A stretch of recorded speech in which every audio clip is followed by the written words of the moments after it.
He was a modern-day guy from the 4.0 era who followed a master to learn the Tao and cultivate, but he was more of a troublemaker than a student spending all day glued to his screen watching TikTok idols, the kind with big assets shaking their hips.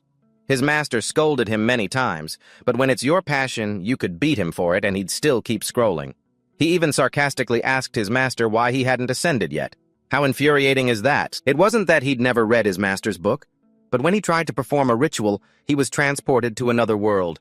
No golden finger system, no ancient bloodline. He had absolutely nothing. For 12 years, all he'd done was toil like an animal just to survive day by day. He couldn't even be bothered to complain.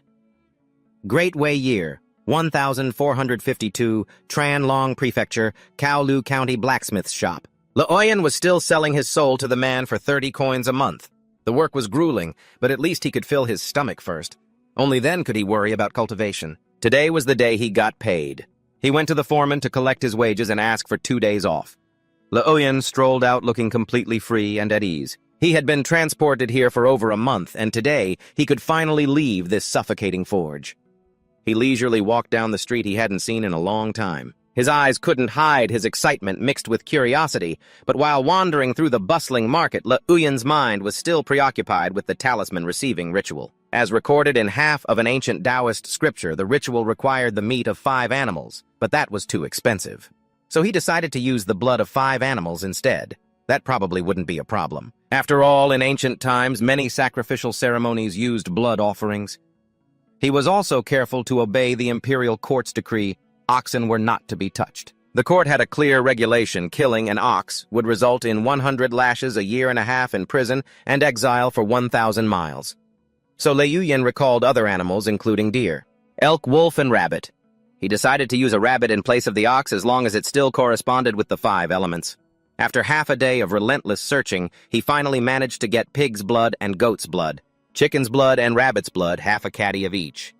After deducting 26 coins for the ingredients, he was left with a meager 4 coins. Leoyan walked step by step down the street, sighing wearily. Why is blood so expensive? If this doesn't work, I'll be starving next month. He walked to a small dark alley.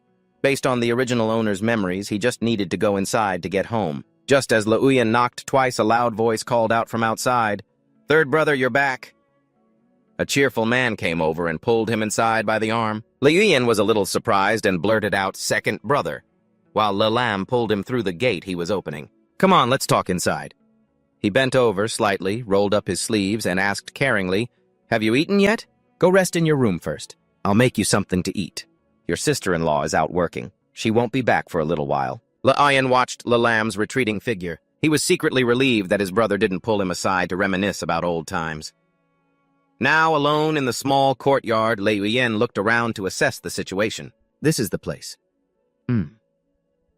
After making sure no one was around, he began to pour the tubes of animal blood onto the ground in a predetermined pattern, muttering, 4 directions, 5 beasts. After a moment, a complete yin-yang formation drawn in blood was at his feet. He had recently memorized the structure of the formation countless times, so drawing it was quite easy. Can't delay any longer. Let's do this now. Leoyan solemnly clasped his hands and began to pray. The disciple Leoyan, after reading the Thongba Kin and thoroughly understanding how to enlighten the minds of all realms, with the aspiration to save the people and help the world, vowing to spread the classics like the sages of old, he chanted with utmost sincerity, "The disciple Leoyan beseeches the heavens to bestow a talisman," but no matter how many times he repeated it, and nothing changed. Leoyan was so tired that his face was covered in sweat with droplets rolling down. It's not working. Could it be that the ancestral masters know I haven't fully understood the Thongba Kin? Or maybe. He had expected this all along, so it wasn't much of a surprise. As I thought, there's no such thing as receiving a talisman and ascending to immortality. In his mind, Leoyan was completely crushed. My money. Suddenly, a strange ear-piercing sound rang out, enveloping the entire space around him. The sound was so loud and dizzying that Leoyan felt he couldn't bear it. He was forced to his knees. From within the hazy mist behind him, he could feel a pair of blood-red eyes staring intently at him, filled with danger and death. Leoyan hugged his arms tightly and mumbled in pain. I can't hear clearly. I really can't hear. Surrounding him now were floating magical chains. and behind him a pitch-black shadow was closing in. Llewellyn looked like his soul had been drained. His eyes rolled back white. His entire body was enveloped by an invisible pressure, unable to move or resist.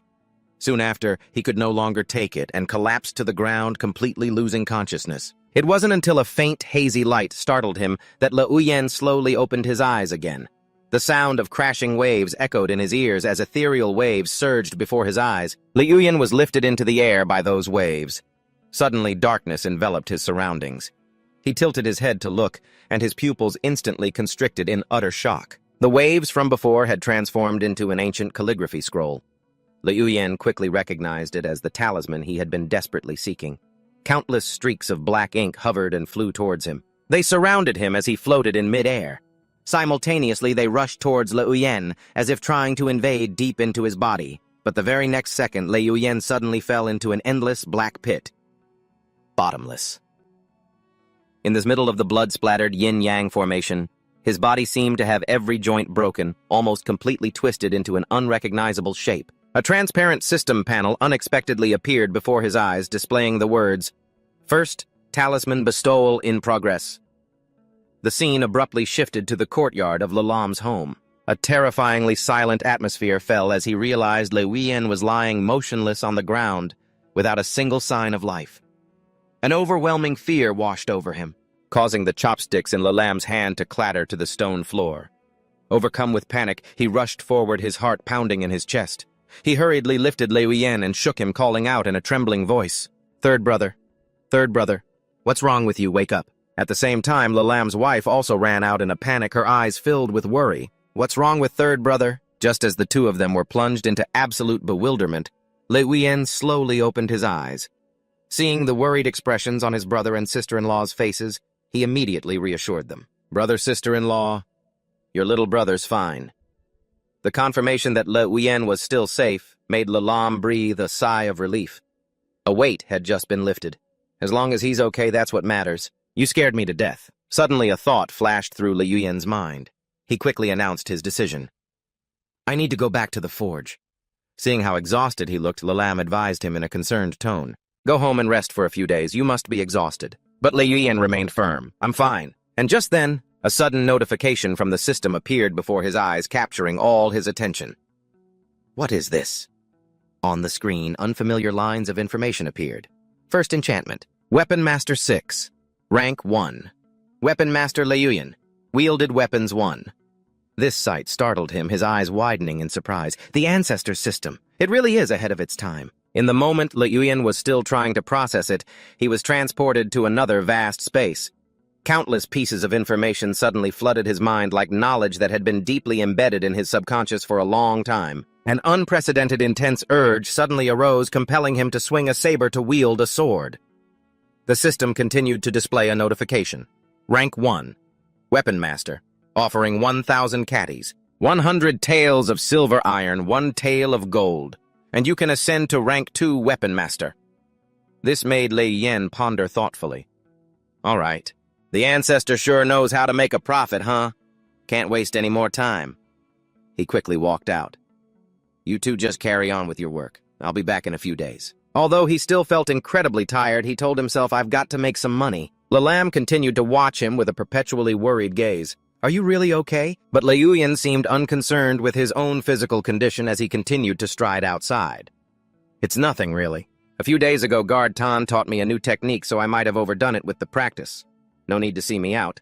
I'm fine now." In his mind, a plan had already formed. Before I spend any money, I have to see what the Ancestor's hack can actually do.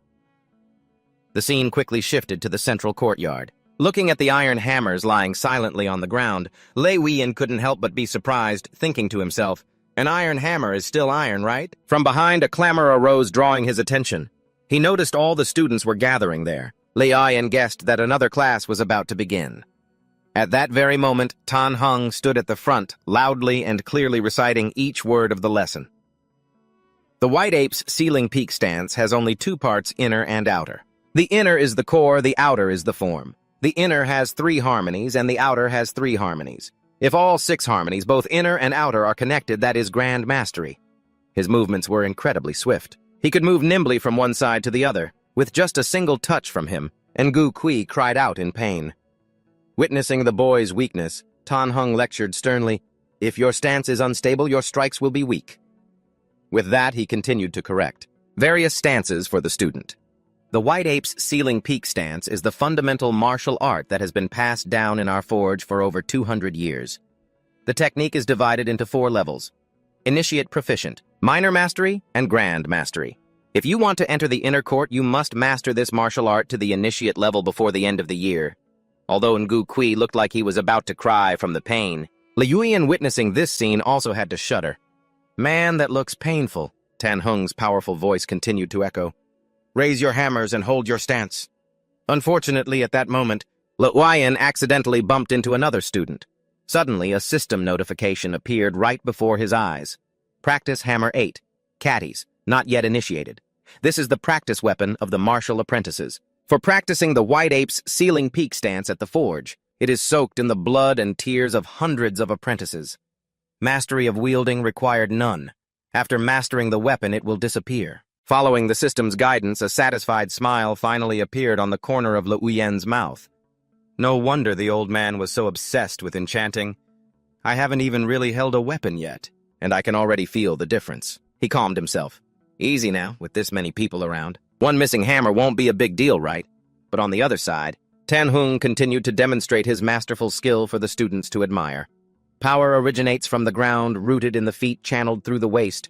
Passes through the shoulders and arms and forms in the wrist. The White Ape's arm.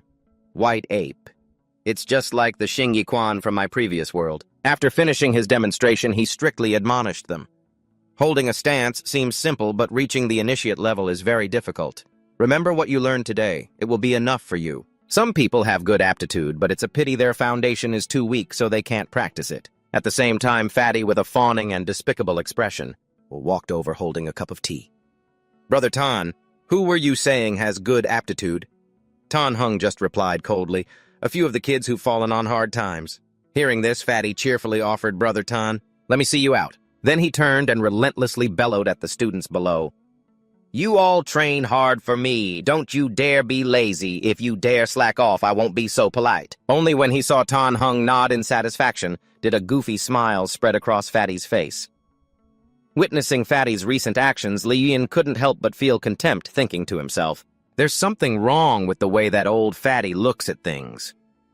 A long time passed.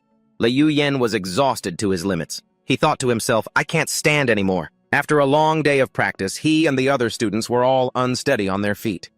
It seemed simple, but it consumed an incredible amount of stamina. This small body of mine, its foundation is still too weak. Liu Yan stood there. He tried to stretch and sighed as he watched the other trainees whose stances were still better and for the most part still holding up. In the central courtyard, only that guy Ngu Kui was left at the same time. On the other side, Ngu Kui also secretly glanced over at Liu Yan. That punk has run out of steam too. In the end, he became even more smug as he looked at himself.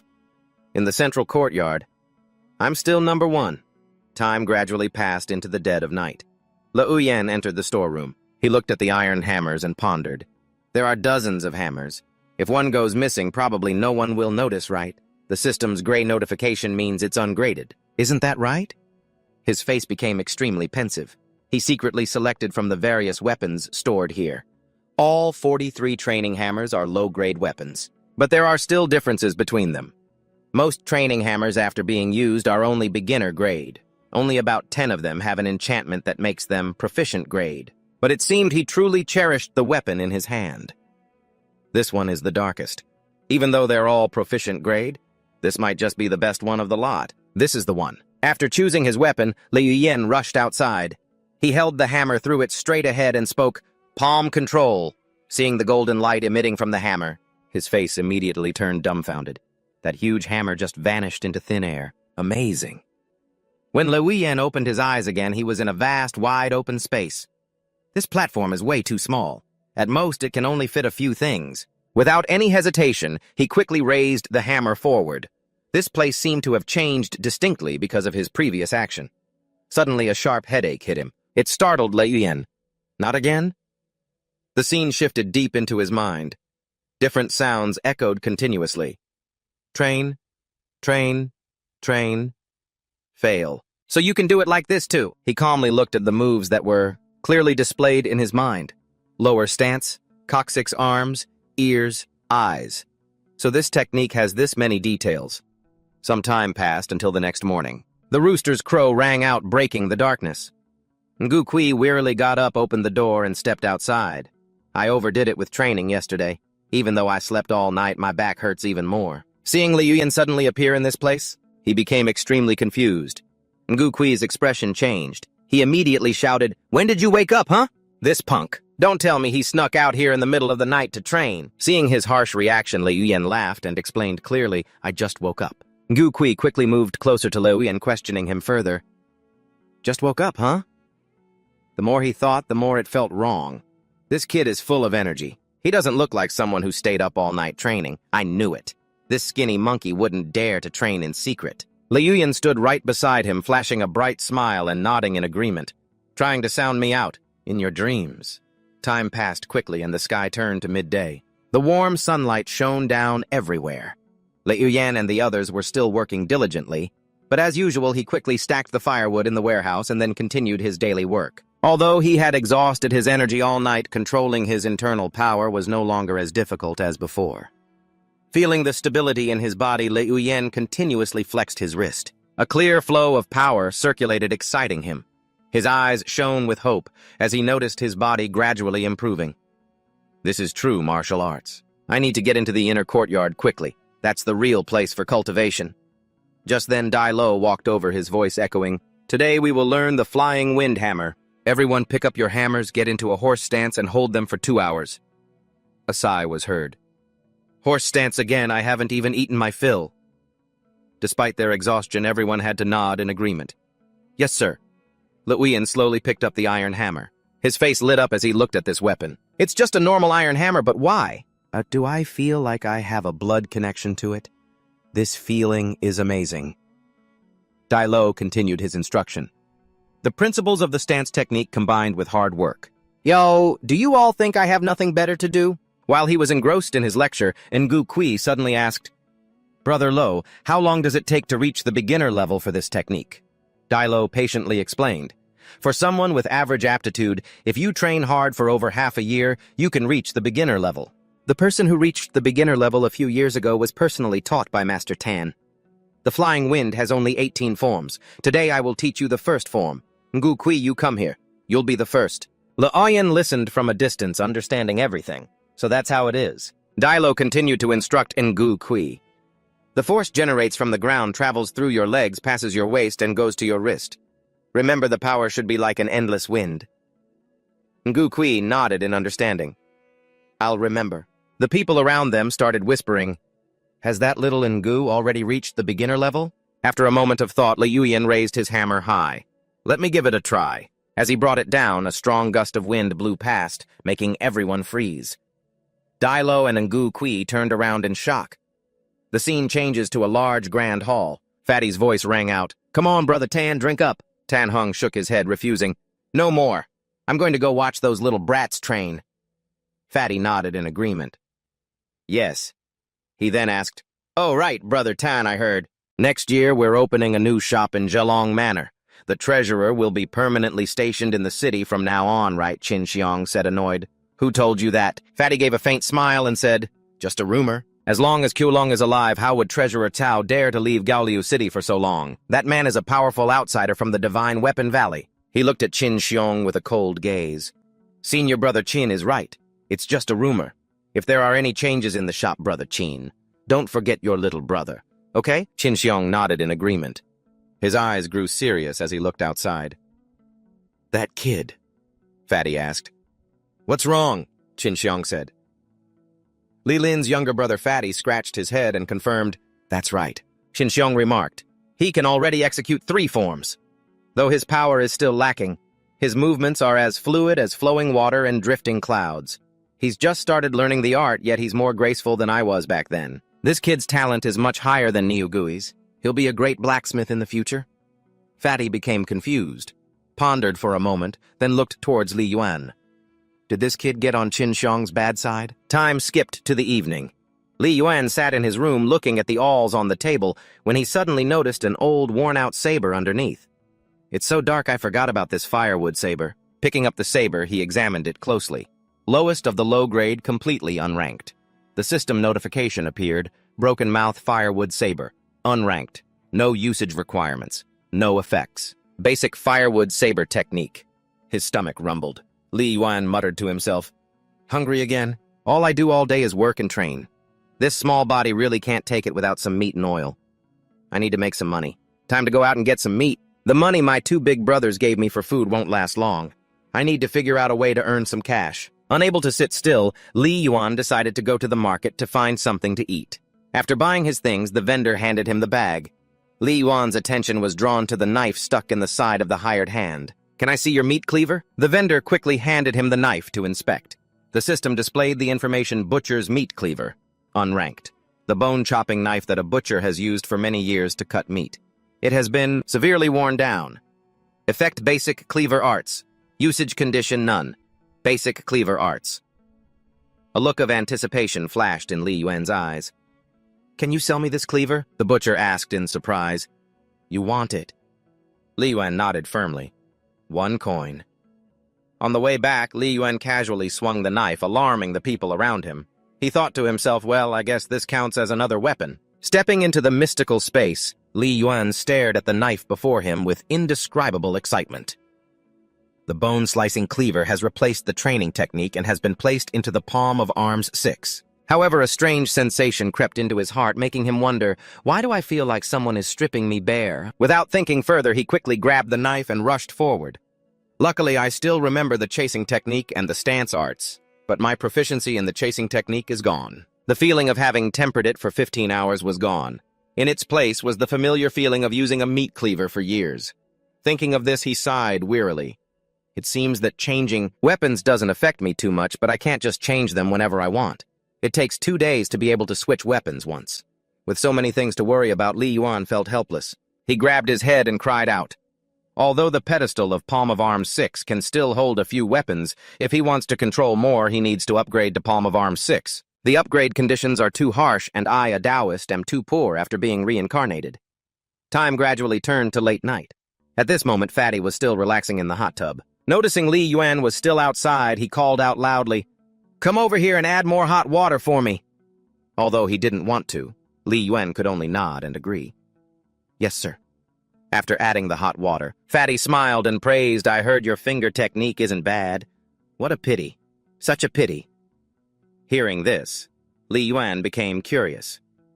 "Chef son, what's a pity?" Fatty took a long breath and explained, "There's something I just found out. That Qin Xiong guy is good at martial arts and he enjoys his wine and meat, but what he's best at is women." Hearing this, Li Yuan seemed to understand something. "He's telling me this means..." Fatty's voice became full of insinuation. "I heard he's keeping a girl with the surname Niu in the Chayu district. She has a slender figure and is very beautiful." But Li Yuan's face was full of suspicion. "Surname Niu. The more I think about it, the more it feels wrong. Is she related to Niu Gui?" While he was still pondering, Fatty leaned back and sighed. "My damn forge has a renowned 200-year-old process for cultivating apprentices, but logically, it shouldn't be Qin Xiong who's teaching you all martial arts." Li Yuan nodded in understanding, picking up the bucket of hot water. "So that's how it is." Fatty's voice came from inside the room. This time, each department only has one spot for the inner courtyard, so Niu Gui entered the middle courtyard over a month ago. "Do you understand now?" Li Yuan had somewhat grasped what he was saying. "Thank you for your guidance, elder son." Seeing him so obedient, he burst out laughing and shared more of his experience. "Aren't you disappointed? You clearly had the most outstanding performance yet. You didn't get into the inner courtyard. Don't you feel any resentment in your heart?" Li Yuan replied. "I'm a little disappointed, but not much. As for resentment, this opportunity was never mine to begin with, so why should I be resentful?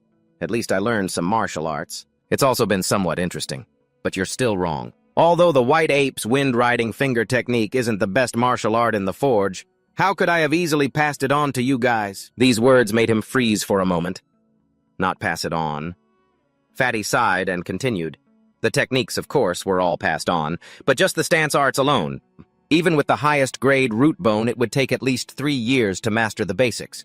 But while Li Yuan was distracted, Fatty quickly turned and splashed hot water on him. He hurriedly wiped the water from his face, still not understanding what had happened when Fatty gently placed a hand on his shoulder. Your root bone is of the medium-low type. His yang energy is a bit weak. Understanding his meaning, Liuyan bowed his head. Esteemed elder, this disciple wishes to learn your cooking skills. Inside, he was incredibly surprised, never expecting this fat man to be so skilled in martial arts. To think he's skilled enough to be the head chef at the forge? Truly unbelievable. Seeing his obedience, Fatty burst out laughing and added, "You kid, you really know how to aim high. Figured that meals are hard to come by in the central courtyard, so you want to get a little something from my place, huh?" Liuyan's eyes lit up and he admitted openly, "You are absolutely right, sir. I know how to cook and my blade skills are quite good. Please take me in." This made the fat man find the situation more and more interesting. "For real, or are you just faking it?" Liuyan nodded firmly. To demonstrate for Fatty, Liuyan took a meat cleaver, went to the garden, and pulled up a handful of scallions. His movements were swift, showcasing his practiced skill. Fatty watched in admiration. "Not bad. Kid, how many years have you been practicing your blade skills?" Liuyan answered sheepishly. "Reporting to the elder, I've been practicing for a few years." Though he was silently thinking, "In my past life I served an old man, so blade work and cooking were never an issue for me. Now, with the addition of a butcher's bone chopping skills, my techniques are even more proficient." After his demonstration, Liuyan bowed his head. "This disciple only asks for food. For everything else, I await the elder's command." Finding him amusing, the man chuckled with satisfaction. Suddenly, he picked up the mace from the corner of the room. He looked at him and said cryptically, "You haven't wasted the silver from your two brothers and you've put in the effort yourself. Fine. I do happen to need an assistant." Liuyan was still confused. "Two brothers? My brothers gave this fatty money. Well, well. If I hadn't taken the initiative, I bet that money would have been completely wasted." Fatty turned, walked away, and tossed the mace to him. "Catch this. Raise it and get into a horse stance. Those 18 mace techniques you learned aren't fake. You're just missing a few things. Today I'll teach you the white ape breathing method. I'll demonstrate it for you once." Hearing this, Liuyan's eyes lit up. He eagerly ran after him, saying, "Thank you, elder." Several months passed. The weather grew colder. The scene shifts to a bustling city street. Liuyan walked along the road carrying a bag. It was clear he had improved a great deal over time. "Ever since Fatty Ton taught me the white ape breathing method, not only has the food gotten better, but I've also managed to maintain the breathing technique while holding the hammer in a horse stance. At this rate, I should master the basics in just a few more days." It was all going according to his plan. Because he had accidentally revealed his knack for calculations earlier, all of the purchasing for the central courtyard had fallen to him. On his way back, Liuyan suddenly noticed an item. "Hey, there's even a shoe here." A single shoe sat on the table. He was confused. "Boss, you can actually sell a single torn shoe like this." The owner sighed and explained, "It belonged to Baldy Lou from the back street. I don't know where he found it, but he was dead set on selling it to me. And there's only one. You tell me, what kind of nonsense is that?" Liuyan picked up the shoe to examine it. "Let me have a look." Looking at the information displayed on the system, he was stunned. A Tier 1 shoe. "Since I started in the kitchen, I've been out 7 or 8 times visiting places like the Prosperous District and the Fish Market. I've found plenty of unranked weapons, but this is the first time I've ever seen a tiered item." Seeing his interest in the shoe, the seller's face lit up. "It's a good shoe, but there's only one, and it's torn up like this. Only that dog Baldy Liu would have the nerve to ask for a silver coin for it. If you want it, you can take it for 1 silver coin." Liuyan sighed and tossed the shoe aside. 1 silver coin for a single shoe, isn't that a bit steep?" Seeing this, the seller quickly lowered the price. 1 silver coin is for anyone else, but for you, Brother LaForty, cash will do." Of course, he still feigned disinterest and began to walk away. "At that price, you might as well keep it for yourself." The customer started to leave. The man quickly called out, Wait, we can negotiate." After a moment of thought, Liuyan looked around and said, "How about this? Master Ton sent me to buy some spices. I was originally planning to head to the Prosperous District, but the spices at your stall seem decent enough." The seller proposed, "Brother Lee, you have a keen eye. The spices at my stall are top grade. How about this? You buy your spices from me and I'll throw in the shoe for free." With a reluctant expression, Liuyan replied, "Fine, I guess." But inwardly, he was indescribably overjoyed. Sometime later, snow had covered the rooftops. Liuyan held the newly acquired shoe and hurried onward. He lifted it up, his eyes sparkling with joy, and quickly used his familiar skill. He activated his skill, admiring the item he'd collected. He couldn't hide his excitement. "My first Tier 1 item today's trip was an incredible success. This shoe seems really powerful, but there's only one. I wonder what effect that will have." He decided to test it right then and there. Feeling his speed increase, Leuyen stopped for a moment. Never mind, I'll test it properly when I get home. For now, time to fly. His eyes shone. He realized this was a true treasure. Tier 1 is on a whole other level. This won't do, I have to level up immediately. A rank 6. First tier armament master can only control one weapon at a time. To switch, I'd have to wait 2 days. I need to advance my tier. I need to make money, but to level up, I need 1,000 caddies of fine iron, 100 taels of white silver, and 100 grams of gold. Even if I became a robber, I could never get that much money. Just then a shout came from up ahead. Tuatoya's here! Leuyen's interest was piqued. Driven by curiosity, he hurried forward. Don't tell me Tuatui caught another spirit fish. When he arrived, he saw a crowd of villagers surrounding Atui buzzing with excitement. I heard Tuatui's parents died when he was young, but he somehow managed to master an incredible skill. Master-level fishing, after catching 3 spirit fish in a row, he didn't just repair his house, and he was even accepted into the Lai Hop Martial Arts Hall, one of the 3 most famous martial arts halls in the inner city. He slowly approached to observe the situation, looking at the man before him. He smiled and offered a red-browed spirit fish. My luck isn't bad. How much for this fish? I'll buy them all. Leuyen, standing nearby, sighed. A spirit fish. We could never afford that. Only wealthy people like Qin Xiong could afford such a luxury. It's a shame I don't have a specialized weapon for catching fish. I guess I'll have to pass. He looked up ahead and thought to himself, it's still early. I'll head home for a bit. The snow was falling thicker and thicker. Lelam was still diligently shoveling snow when he saw Leuyen's familiar figure appear. He called out joyfully, Ah, Uyen, you're back. Leuyen presented the food he had just bought and announced, Brother, I picked up these 2 carp on the way and got them for you. Lelam praised him happily. You've done well, kid. Your strength. You look healthier and sturdier than before. Let me cook these 2 carp for you. Perfect timing, your sister-in-law bought 2 caddies of fatty meat yesterday. Leuyen smiled and replied, I've already eaten. How could a kitchen helper go hungry? He seriously instructed, The snow came early this year. The winter clothes are newly made. I left them right by your bed. Try them on to see if they fit okay, Leuyen asked in surprise. Brother, where did you get the money to make winter clothes? He silently calculated. A set of clothes like this wasn't cheap. Even with the worst fabric plus cotton padding, the cost would be over a tael of silver, enough to feed an ordinary family for half a year. Lelam quickly explained, The price of charcoal was pretty good before winter, so I earned a good bit these last few months. Add in your sister-in-law's wages and sewing a padded coat for you is nothing to worry about. Leuyen shook his head. I can't take this coat. The Gen Workshop will issue a padded coat after winter arrives. You should alter this one for sister-in-law to wear. She works so hard washing clothes for other families. Lelam didn't listen and still draped the coat over Leuyen's shoulders. Since when do apprentices get issued clothes? It's for you, so just wear it. Lelam ruffled his hair. Such a kid. You get a little taller every month. Good thing your sister-in-law made it 1 size bigger for you. Otherwise, it would be too tight. These actions made Leuyen fall silent. Suddenly he asked, Brother, tell me the truth. Did you borrow money from someone? Lelam turned back in surprise. Who told you, was it, fatty? He sighed. I borrowed it from Qian Bao on the street. Borrow 9, return 13. A normal interest rate. Besides, he said I can pay it back before next winter. Our family may be poor, but we've managed to save a little something for you. Leuyen sighed helplessly. Brother, you didn't have to go and borrow money for my sake.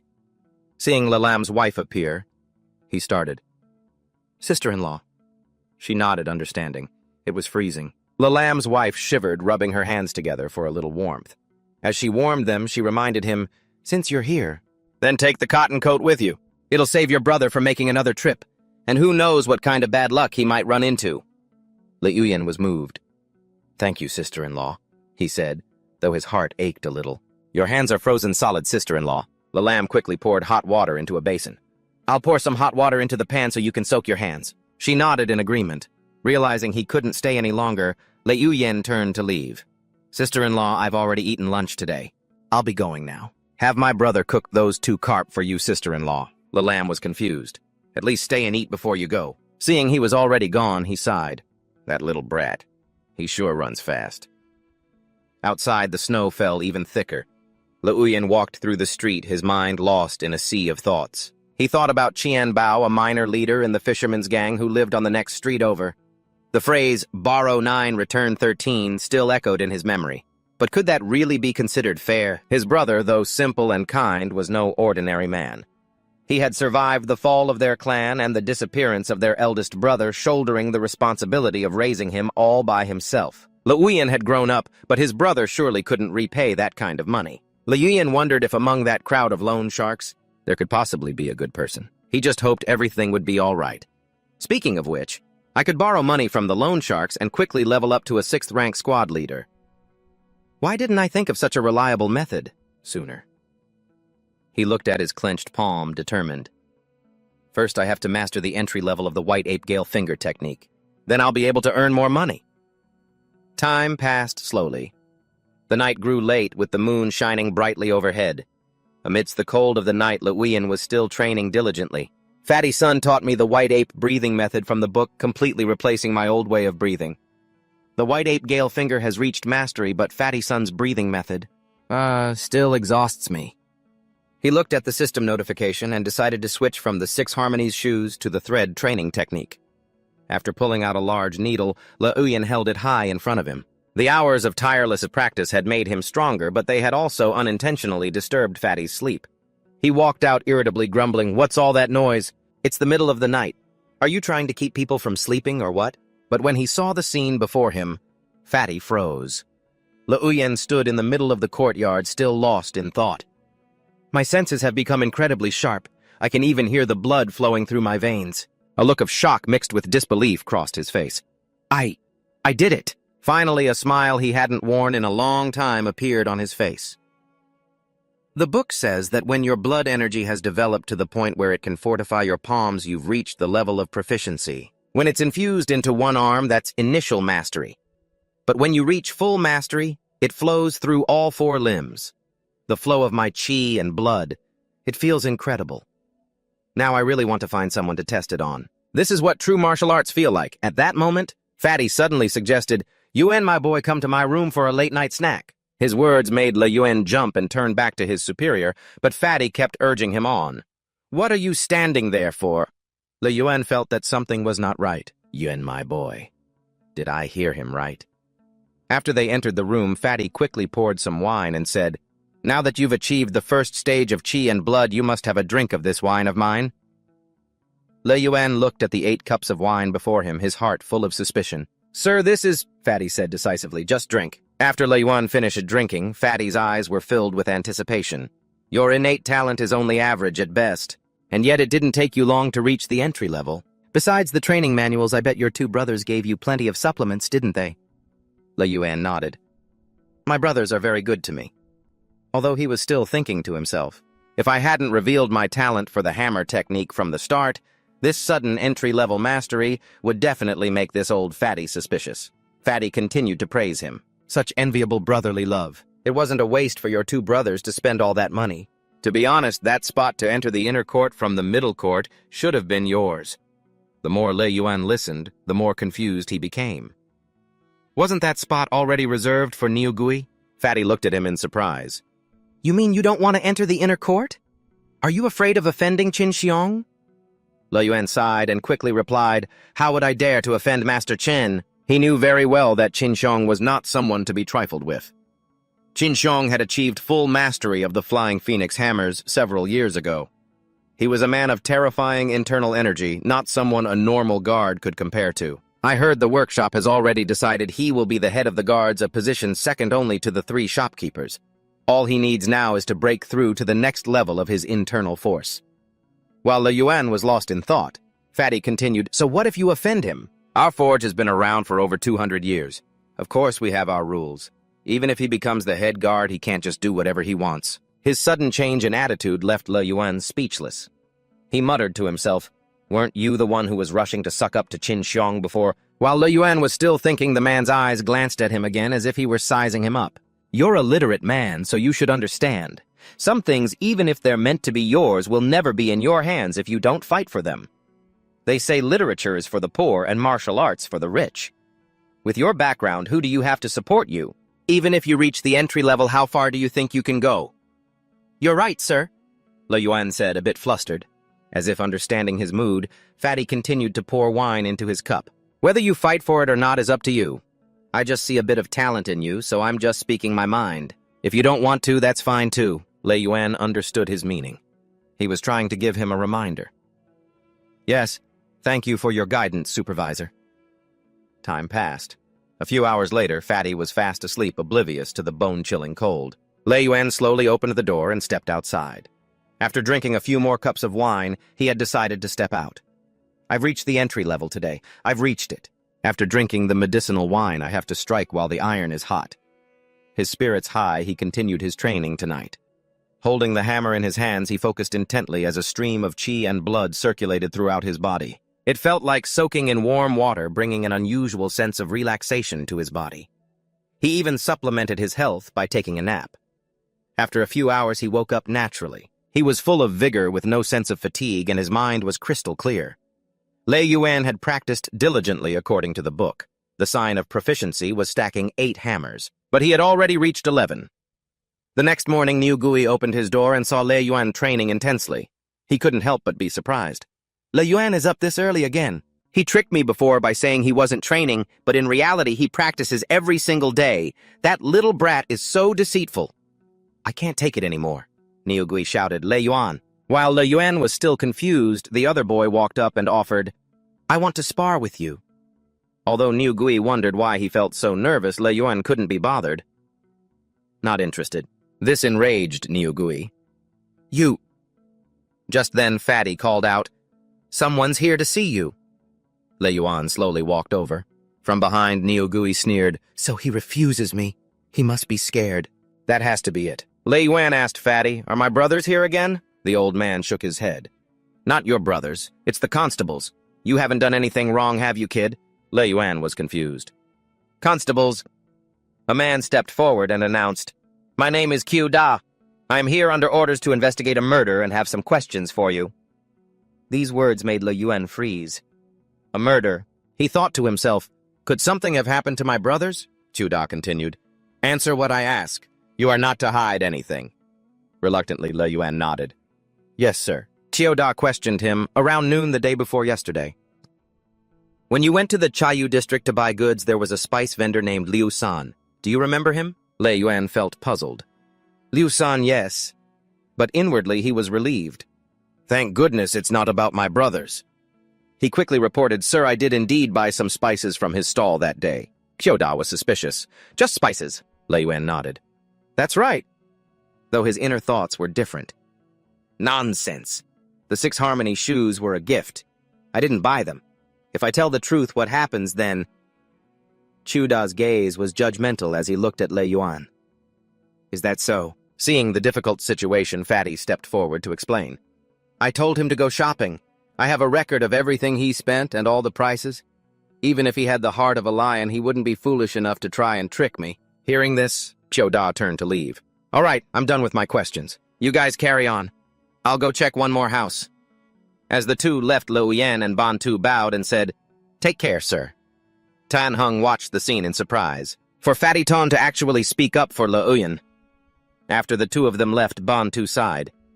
This cow dot guy is both stubborn and stinks. He's good at martial arts, but he's just a patrolman. But his granduncle Cao Long is a powerful figure. I'm just telling you the truth. If you get mixed up in a murder case, it has nothing to do with me. Le Yuyan was moved. Chief, this has absolutely nothing to do with me. Ban Tu nodded. Good then. But in his heart, Liu Yan had his own plans.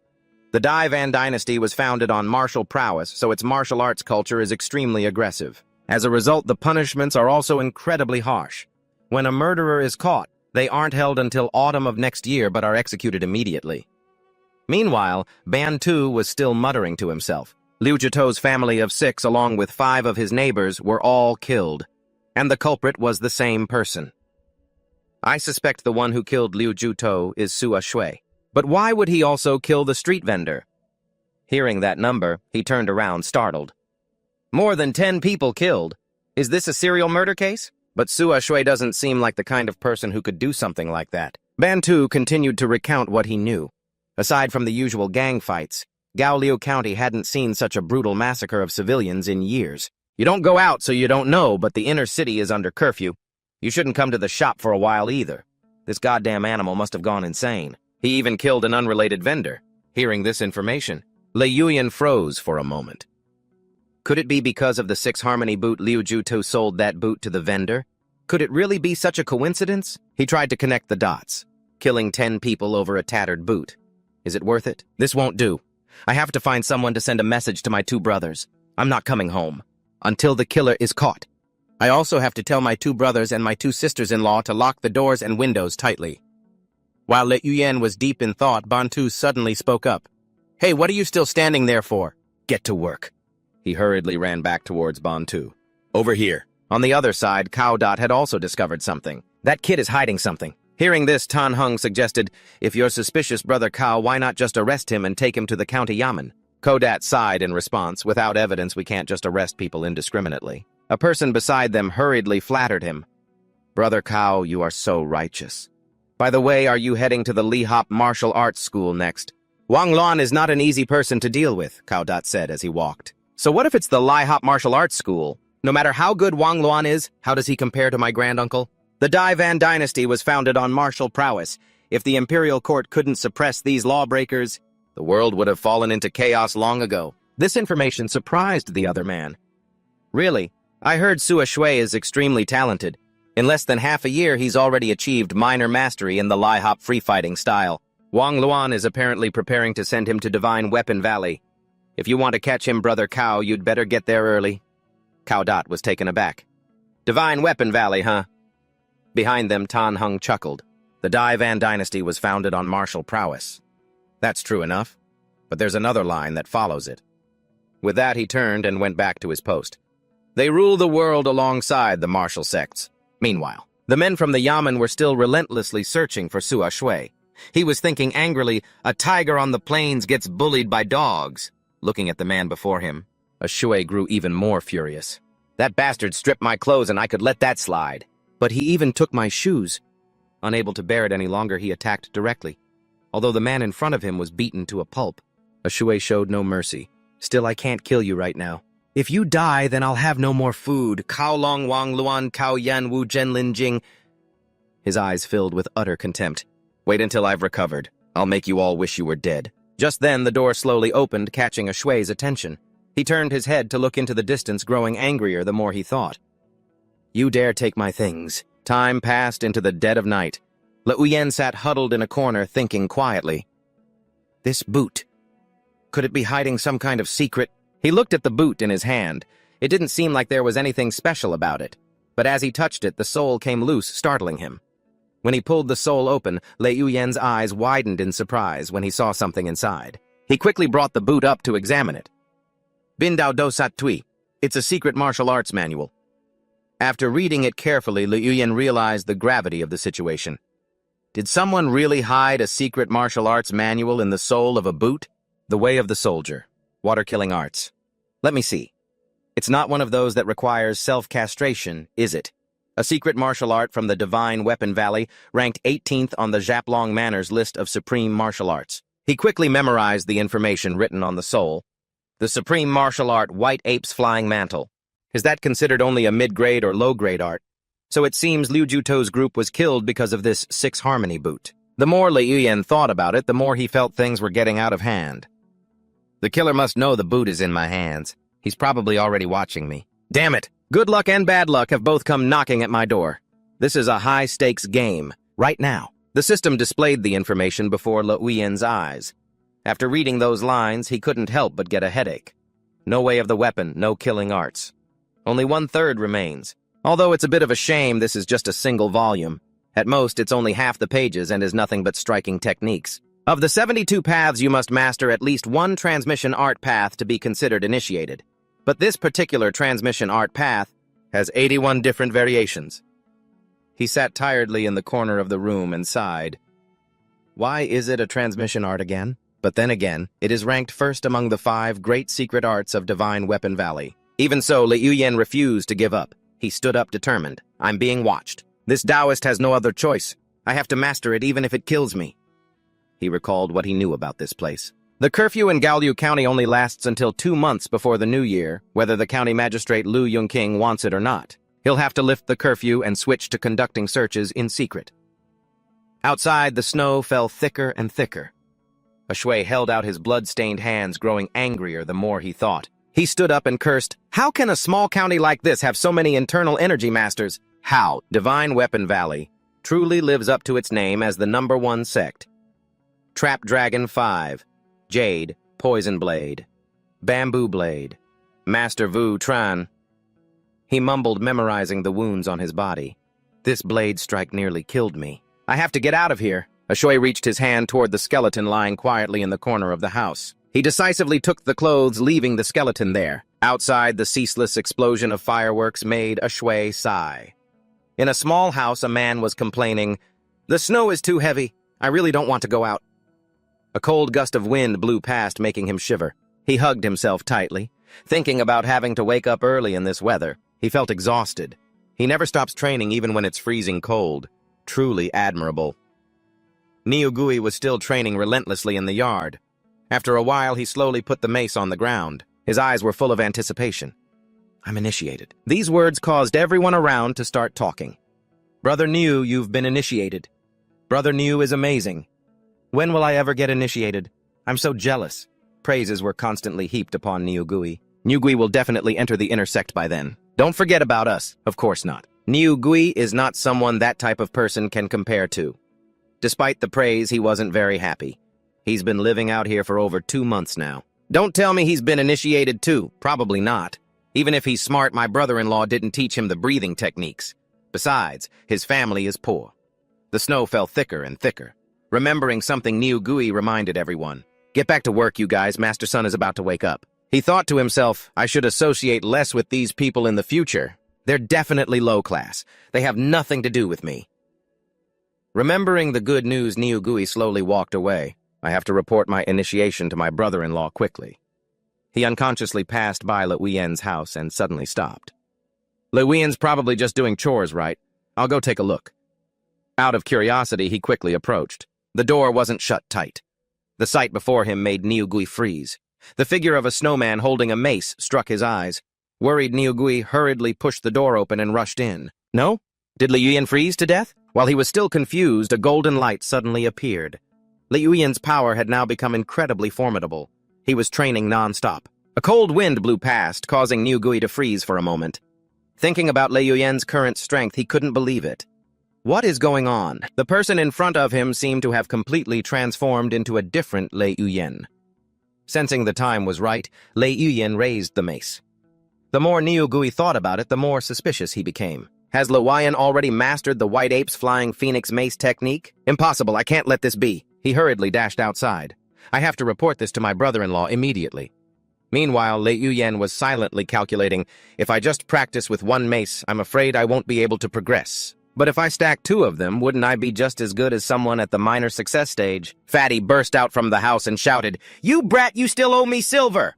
Seeing the situation was not good, he quickly turned and said respectfully, "Elder, please allow this junior to borrow a little." Before he could finish, a cold voice snapped, "Get lost."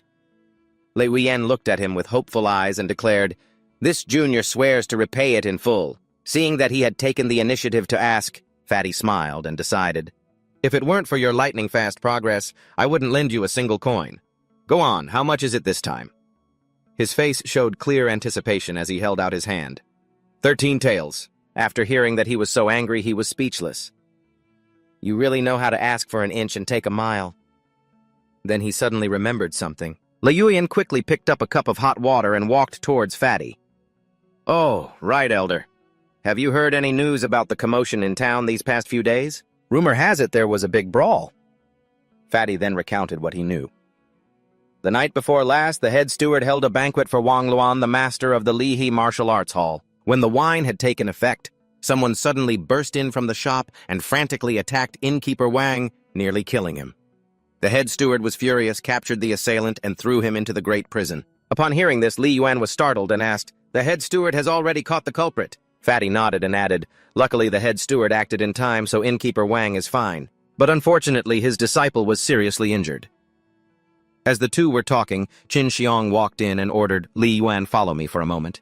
"Yes," Li Yuan replied obediently. He immediately nodded in agreement. Observing Qin Xiong's demeanor, he thought to himself, Qin Xiong looks much more muscular than he did 3 months ago. It's as if he's grown to be 2 meters tall. After the two met in the private space, Qin Xiong spoke up. Do you know why I called you here? You must have guessed already, haven't you? Li Yuan nodded. This disciple understands. Qin Xiong praised him endlessly. Your white ape-holding arm posture is perfect, and your qi and blood circulate throughout your entire body. Your innate talent is truly impressive. Li Yuan quickly replied, It is thanks to Master Qin's excellent teaching. This statement surprised Qin Xiong slightly. Excellent teaching. Although your aptitude isn't as good as Niu Gui's, you are extremely well suited for the white ape's flying mantle hold. At this rate, the slot for the central courtyard is definitely yours. But I have promised someone else that this time Niu Gui must be the one to enter the inner courtyard. Do you have any objections? Li Yuan quickly bowed his head. This disciple wouldn't dare. Qin Xiong looked at him with a judgmental gaze. Wouldn't dare, but that doesn't mean you have no objections. After a moment of silence, he continued. In the past, the entrance examination for the inner courtyard was held only once every 3 years, but now it has been changed to once a year. At your pace, you will surely be able to enter the central courtyard next year. Go! After hearing this, Li Yuan could only obey yes. Stepping outside, Li Yuan thought wearily, Next year I have connections this year, but who knows what will happen next year? In another corner, Niu Gui said sadly, Brother-in-law, I'll wait another year to enter the inner. Li Yuan, he's stronger than me. Qin Xiong glanced at him. Wait another year. You came to the central courtyard from the servants' courtyard in the front courtyard, and there's the rear courtyard. People are scrambling for spots in all the other courtyards. Do you know why? It's because you must enter the inner courtyard this year. If you wait another year, it will be too late. Niu Gui still didn't quite understand. Qin Xiong continued to explain, Next spring, the Divine Weapon Valley will open its immortal gate. The shop has spent a great deal of money to secure this opportunity. At the latest by this time next year, the inner disciples will have to set out for Coiling Dragon Mansion. If you wait another year, the immortal gate of the Divine Weapon Valley will close. His face grew serious as he took an object from his robes. When the Divine Weapon Valley recruits disciples, the most important thing is aptitude. Li Yuan's aptitude is only mid to low tier. He wouldn't even pass the first hurdle. Your talent is mid to high tier and you progress quickly. If you can join the Divine Weapon Valley, it will be the greatest opportunity of your life. After speaking, Qin Xiong tossed the item he was holding to Niu Gui. Niu Gui asked, trembling, The Divine Weapon Valley? Can I really get in? Qin Xiong reminded him, Train diligently. Do not disappoint my expectations. Niu Gui hurriedly nodded. Yes, yes, yes. After leaving the house, Li Yuan walked along, muttering his thoughts. Perhaps Qin Xiong has had a breakthrough with his inner strength. If that's the case, he will surely become the next leader of the guard team. I wonder if Fatty Sun can handle that. Looking at the bag in his hand, he told himself, Fatty Sun has treated me well. I absolutely cannot let him down. I'll go for a walk around the city today and see if I can find any graded weapons. Seeing the contestants carrying all sorts of weapons, he couldn't help but marvel. No wonder the annual Gaoliu Assembly attracts so many graded weapons. It's just a shame that none of them are mine. Suddenly, Li Yuan noticed a vendor sitting by the roadside. He approached and asked, Old man, how much are you selling this sickle for? Looking closely at the item, he thought, the blade is over 30 centimeters long. It doesn't look like a farming tool at all. The vendor looked at the weapon in his own hands and shook his head. You want to buy this sickle? It's a memento of mine. It's been with me my whole life. I can't bear to sell it. A young boy standing beside him whispered, Grandpa, why keep such a tattered old sickle? Curious. Li Yuan reached his hand forward. Old man, may I hold it for a moment? The vendor nodded and handed him the sickle. Be careful. This sickle may be old, but it's still very sharp. As he held the sickle, Li Yuan immediately realized it really is a graded weapon. The system displayed detailed information. Sickle 3. UN. Genesis. Gene Superior Dark. Iron tempered through 18 flames. Its previous owner used it to drink the blood of enemies and harvest crops for 100 years. The sickle is worn, but it has developed a spiritual property. Requirement. Mastery of any stance training technique. Effect mastery of the horse-saving saber sickle art proficiency in long weapons. Li Yuan's eyes lit up. This is so much better than the Six Harmonies shoes. Not only does it have the mastery level saber sickle art, but also, while he was marveling, the system continued its notification. Proficiency in long weapons. The long-handled saber sickle is extremely difficult to learn. Even with talent, it is not easy. It was only through the original owner's effort and dedication that the spiritual property was born. Li Yuan couldn't hide his joy. "I've struck it rich." He quickly made an offer. "I want to buy this sickle. I'll pay 3 taels."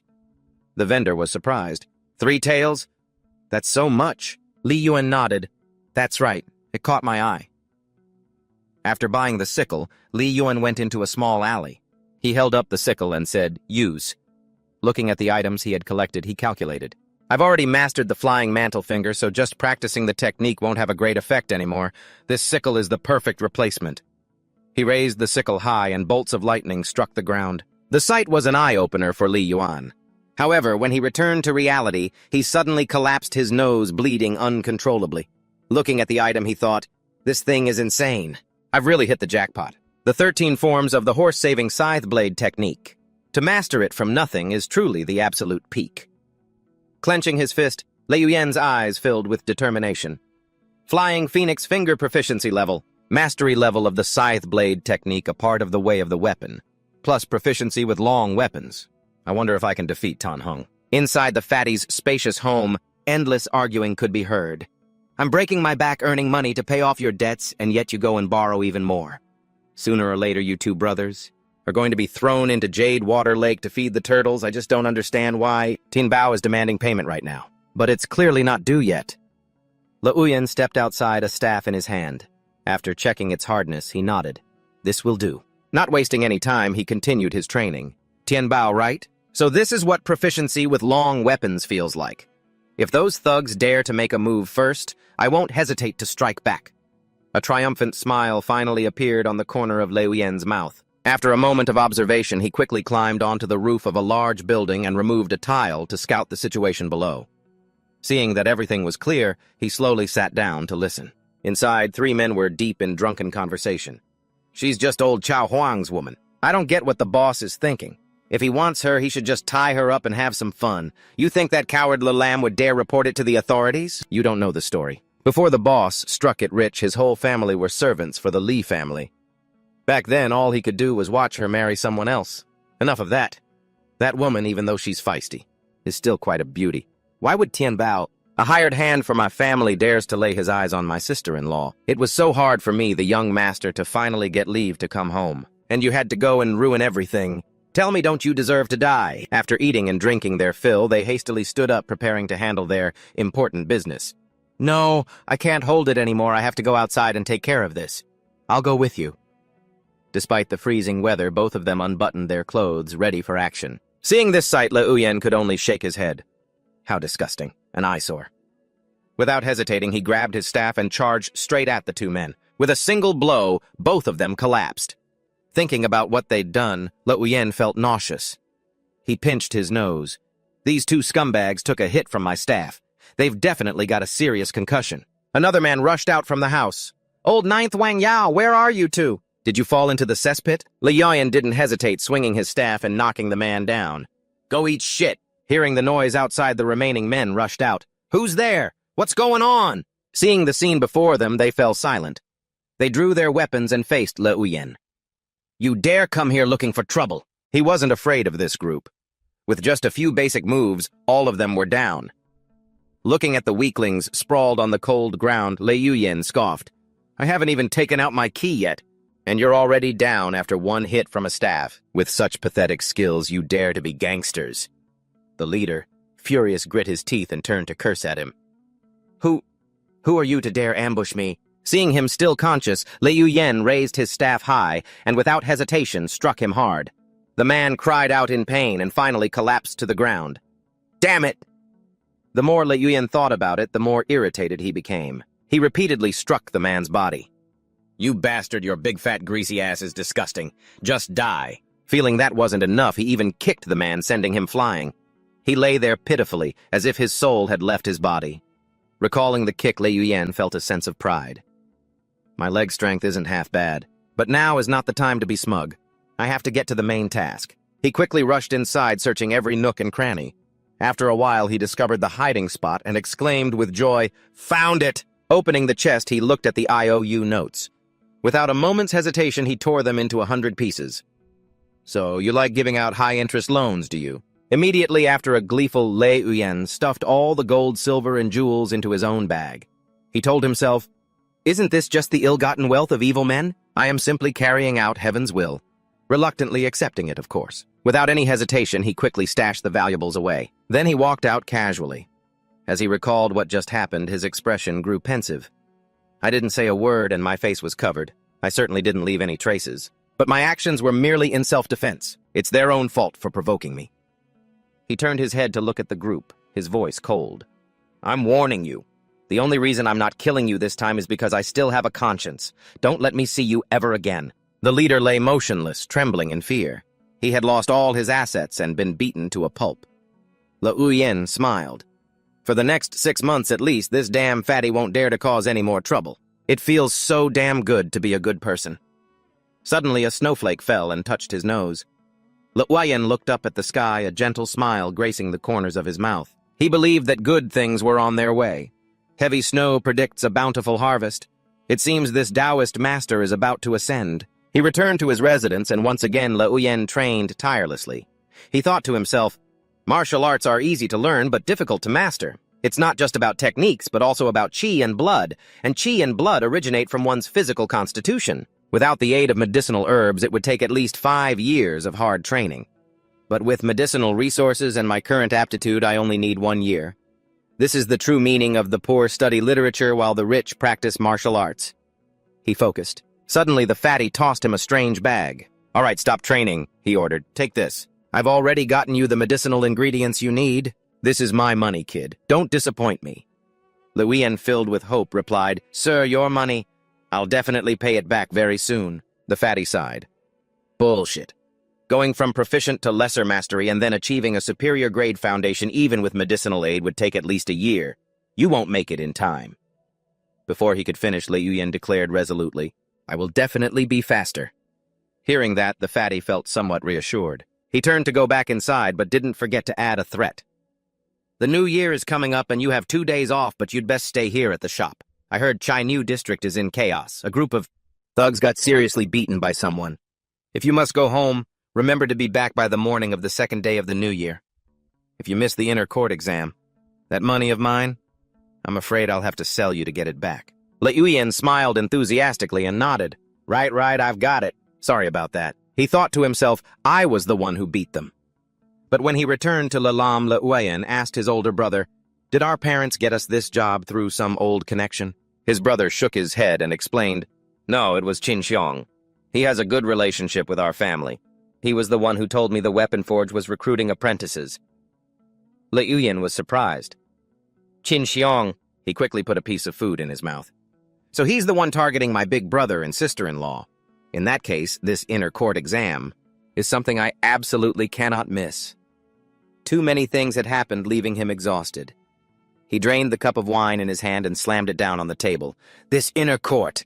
I've got it in the bag." Upon entering the mysterious space and looking at the items he had collected, Le Uyen thought to himself, 58 more transformations until I master the soldier's path battle slaughter mace technique.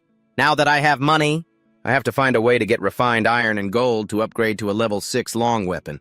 By then, controlling 2 weapons to kill Qin Xiong will no longer be a problem.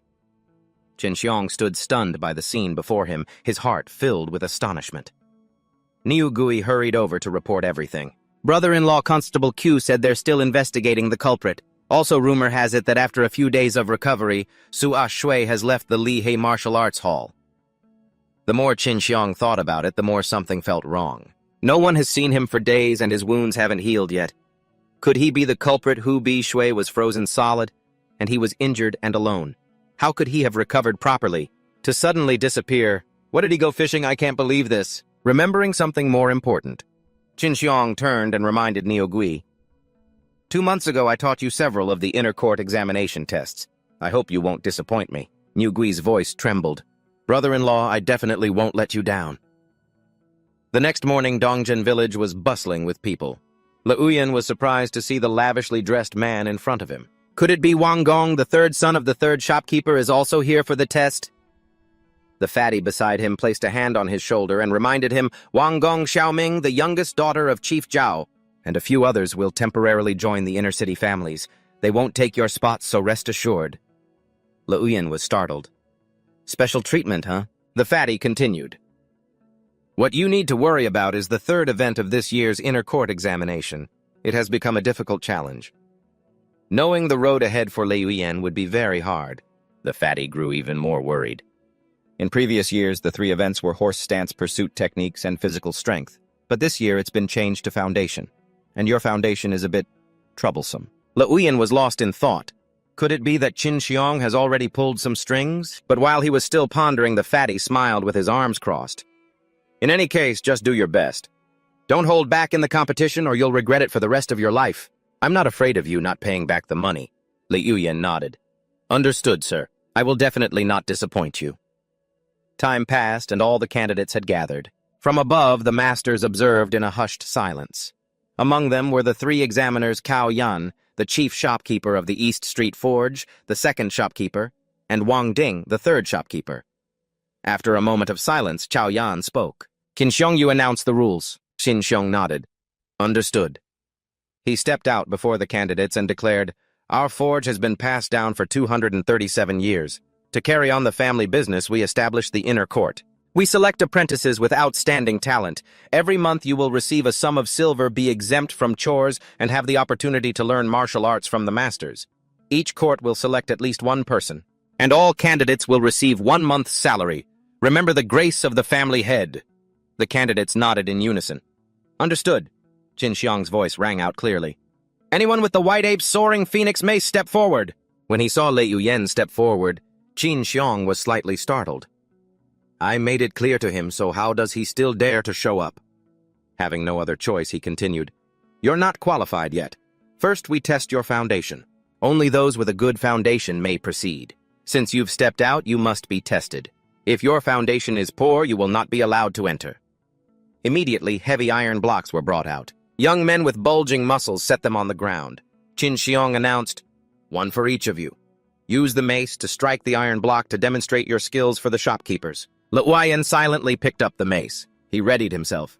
Liuyan raised the mace in his hand high into the air. Without any hesitation, he used all his strength to slam the weapon down. That powerful strike left Qin Xiong and the examiners momentarily stunned. They couldn't help but exclaim, Could it be? His white ape's soaring phoenix mace has already reached the realm of lesser insight. Cao Yan's face showed clear satisfaction with Liuyan's outstanding performance.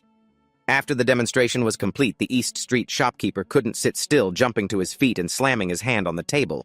His face filled with astonishment, he asked, Lesser mastery? Cao Yan, sitting beside him, added, It's not just lesser mastery. Even though his qi and blood are insufficient, his technique has already reached that realm. Furthermore, he has comprehended the 3 external harmonies. Seeing Qin Xiong blocking his view, Wang Ding shouted loudly, Qin Xiong, get out of the way! Don't stand there blocking the view! Hearing this, Qin Xiong was startled and reluctantly shuffled to the side, trembling, thinking to himself, Impossible. I checked his bones before. They were below average. To reach lesser mastery in just 4 months. Even someone with a superior grade foundation would find that difficult. Meanwhile, Liuyan continued his performance for all to see, filled with pride. The fatty exclaimed, Excellent! Liuyan looked smugly at the mace in his hand, thinking to himself, Just a little more practice. My white ape's flying mace technique will definitely reach initial mastery. And right at that moment, the mace in his hand suddenly slipped from his control, flying straight towards Ngu Kui. Liuyan cried out in alarm, This is bad! In that critical instant, Tan Heng lunged forward as fast as lightning, decisively grabbing the mace handle just in time to prevent the accident. Everyone was left in awe by Tan Heng's incredible display of power. Liuyan smiled smugly, looking at Tan Heng and thinking to himself, You didn't expect this, did you, Tan Heng? I, a master of the Tao, am not to be trifled with. As he observed the entire situation from above, Duongdong stepped forward and asked, After more than 4 months of martial arts training, you've not only grasped the outer 3 harmonies, but have nearly mastered the breathing technique. Very good. What's your name, kid? Before Liuyan could answer, Fatty quickly jumped in. Liuyan. His name is Liuyan. I'm the one who taught him that breathing method. After a moment of thought, he continued his praise. Head manager, this boy's talent is exceptional and his foundation is not bad either. He might just be the best in this round of assessments. Curious about the praise, Tao Diem asked, What do the 3 managers think? After a moment of silence, Wang Din spoke up. Indeed, his talent is astonishing, but the inner court is crowded and it's hard for the 2 managers to split their attention. Guard Tan, you will be in charge of his training. Hearing this, Tan Hung quickly replied, I will obey the manager's orders. That old man is no good. Lei Yuyan thought, his heart filled with unease. To be with Tan Hung right from the start? I don't understand the relationship between them. While he was hesitating, Tao Diem asked directly, And what about you? Do you want to become Guard Tan's disciple? Or enter the inner court? Lei Yuyan hurriedly bowed his head and replied, I wish to enter the inner court, sir. After some deliberation, Duongdong made his decision. I will have senior brother Nak bring the cultivation manual to your residence. 7 days from now, I will personally test you. Lei Yuyan bowed his head obediently. Thank you, master. Realizing they were short on time, Duongdong quickly turned and ordered, All right, this won't do. The rest of you continue the assessment. Lei Yuyan, you go and have your aptitude tested first. Standing behind Lei Yuyan nodded and replied, Understood. As Duongdong left, Tan Hung slowly raised his head, a strange look in his eyes as he watched his departing figure. Time passed and evening fell. In the forge, muscular blacksmiths were still hard at work forging weapons. After examining Lei Yuyan's hands, the elder smiled and praised, Not bad. Below average, Lei Yuyan thought to himself. This old man's strength is truly impressive. Hearing the praise about Lei Yuyan's ability, Ngu Kui breathed a sigh of relief. Good, it's just lower mid-tier. Curious, Lei Yuyan asked, Sir, how is this aptitude assessed? What's considered good and what's considered bad? The elder picked up his teacup and explained slowly, A person's constitution, much like a horse's build, is judged based on our ancestors' experience and observation. After a moment of thought, the elder proposed, Kid, do you want to join our forge? The white ape gallops, the phoenix soars, you'll only improve quickly by striking the iron. Lei Yuyan chuckled and replied, I'd like to visit the warehouse first before I decide if that's all right. He thought to himself, Soldier Head 6 is ringing. The warehouse must have something good. If I join the forge, buying materials will also be cheaper. Hearing Lei Yuyan's refusal, the elder sighed. If you've already decided, then I suppose I can let you have a look. Come, I'll help you pick out a good mace. But when he saw the elder and Lei Yuyan leaving, Ngu Kui trembled with anger. So what if you're number one? Your aptitude is still no match for mine. As long as I train hard, I will definitely surpass you. The elder walked up to the guards, who were surprised. Old Zhang, he ordered, take this kid to pick a good mace. Register him under the name Lei Yuyan. His subordinates nodded. Understood. The massive doors slowly swung open to welcome the two. Lei Yuyan was surprised by the guard's attitude. The reaction from Soldier Head 6 is so strong. Follow me, old Zhang reminded him. Lei Yuyan hurriedly followed, Yes, sir. Stepping into the vast space, old Zhang explained, Those are the azure water saber and the blue steel sword, the two most famous weapons from our forge here in Hidden Dragon Mansion. Lei Yuyan smiled. This place must have graded weapons, and not just one, he thought, as the old man gently explained. This jade saber was forged by the old master himself back in the day. There are only a few left. This blade is incredibly sharp. If you're not careful, you'll lose a finger. Then he pulled a strange sword from a large cabinet. Before he could understand what was happening, old Zhang ran his fingertip along the blade. A few drops of blood fell. A fine blade. While Lei Yuyan was still stunned, old Zhang smiled and explained, Do you understand what makes a fine blade? The best weapon handlers in this world are not swordsmen or saber masters, but blacksmiths like us. I forged every single inch of the pattern on this blade. A new system notification appeared, Jade Saber, Tier 1. Created by a determined blacksmith who used 100 refined mixed steel and cold iron just to forge a weapon so sharp it can slice a falling hair and kill without leaving a trace of blood. It is considered a formidable weapon. Requirement for use: an experienced blacksmith who has reached minor mastery in any type of saber technique. 4 effects when used. Saber mastery emits sharp streams of energy and enhances beginner blacksmithing skills. Lei Yuyan stared at the sword in front of him. His heart was filled with astonishment. A first-tier white-grade sword with 3 different effects. It really makes me want to use it right now. After putting the sword away, old Zhang turned to look at him, his voice full of confidence. With your talent, if you study under me, you'll soon be forging sharp weapons just like this one, Lei Yuyan asked in surprise. Old Zhang, where is that mace you mentioned? As if suddenly remembering something, old Zhang pointed ahead. It's over there. The more Lei Yuyan thought about it, the more confused he felt. Did you lead me all around the warehouse just to show off that jade saber to me? Old Zhang then urged him to go and pick one. While Lei Yuyan was staring intently at the giant hammers, old Zhang said, as if both casually and deliberately, Some of these hammers were recently forged, while others were left behind by former apprentices. Among them, one belongs to me. If you happen to choose it, I'll give it to you. Liuyan picked up a hammer and immediately realized this is the one. What luck! A Tier 2 hammer with 4 different effects. The system also displayed the details. Tier 2 Grandmaster's hammer tempered by fire for many years has struck 10,000 types of iron. It was originally just ordinary iron, but it gradually developed a spiritual nature. Requirement for use: minor mastery in the forging technique. It has 4 effects when using the White Ape's Flying Phoenix hammer technique at the perfection level. Proficient with 100 types of weapons, forging technique at the grand perfection level, and a natural affinity for weapons. But while Liuyan was celebrating, old Zhang's gaze grew suspicious. How did you manage to choose that one? Liuyan, flustered, explained. I just felt that it suited me. After weighing it, it felt right in my hand, so I picked it. Could it be... This is really your hammer, sir? What a coincidence. Old Zhang burst out laughing. Yes, what a coincidence. Perhaps there's some fate between us. Out of so many hammers, you picked this exact one. Our fateful connection must not be a shallow one. Seizing the opportunity, Liuyan quickly bowed. If we are so fated. If you wouldn't mind, sir, this young man is willing to learn the art of forging from you. Old Zhang looked pleased. You're a smart kid.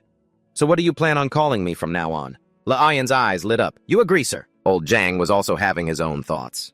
Looking at this hammer, one could see that old Zhang's craftsmanship was likely the best in this smithy. Becoming his disciple will help me advance quickly. Old Zhang turned to leave, not forgetting to add, since we are so fated, teaching you a thing or two is nothing. This old man has lived for many years. It would be a waste not to pass on my skills. The more he thought about it, the more old Zhang felt that Liuyan was a potential student with good talent and a quick mind. To meet a good seed like you at my age is truly fortunate. Liuyan nodded, his heart filled with joy. Thank you for your high praise, sir. Old Zhang gently helped Liuyan up, smiling warmly as he said, Rise, my excellent disciple. After following his master into the armory, Liuyan kept his head bowed respectfully and replied, Yes, master. The two continued their tour of the armory. Old Zhang walked ahead, explaining as he went, Starting this year, the smithy will be expanded. Liuyan asked in surprise. Expanded? Old Zhang then asked, Do you know of Divine Weapon Valley? Liuyan's eyes widened as he replied, Yes, I have heard of it. He thought to himself, Not only have I heard of it, I even learned the Great Army-Crushing Hammer, one of their 5 great secret arts. Old Zhang slowly explained, Divine Weapon Valley is the great sect of Zhejiang Prefecture with a heritage of over 1,000 years. Here they are, literally, the sky. Liuyan couldn't help but be astonished. Doesn't the imperial court manage them? Old Zhang replied. The generals of more than 10 counties in Zhejiang Prefecture all come from Divine Weapon Valley. Even the imperial court cannot control them. All of the shop's recent activities are related to Divine Weapon Valley.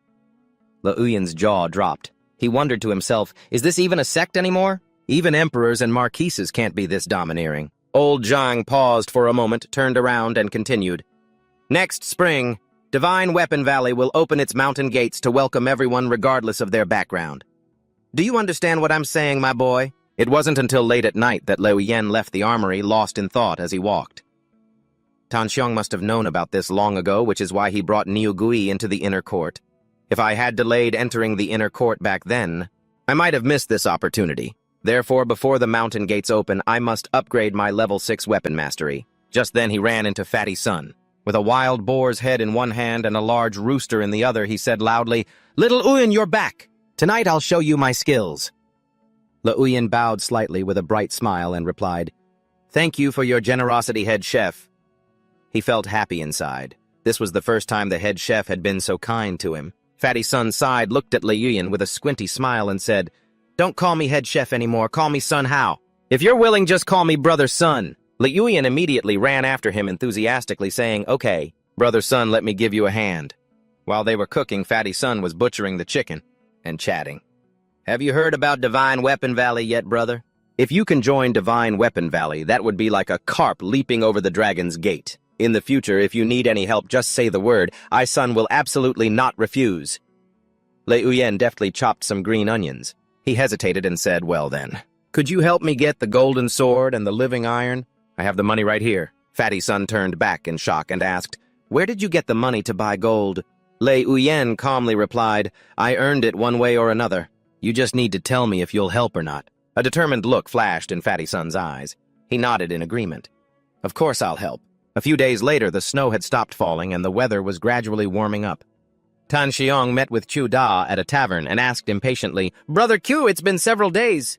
Is there still no clue about that thief? Qiu Dat sipped his wine and replied, Nianjiu still hasn't been caught. The yamen is severely understaffed, so we can't expect much for the time being. I hope you can understand, Brother Tan. Then he slammed his wine cup down on the table. I've had 2 of my brothers staking out this place for 10 days straight. Magistrate Luo is getting impatient over this and has ordered them to go back and arrest Nianjiu. Tan Xiong questioned, why not investigate Le Uyen? He also had financial dealings with Qian Bao, and his martial arts are good enough. He's a suspect too, isn't he? Qiudat crossed his arms and explained, although Zhang Bi hasn't achieved internal energy, he's built up quite a network over his years as a blacksmith. Even you don't want to provoke him, so how would I dare?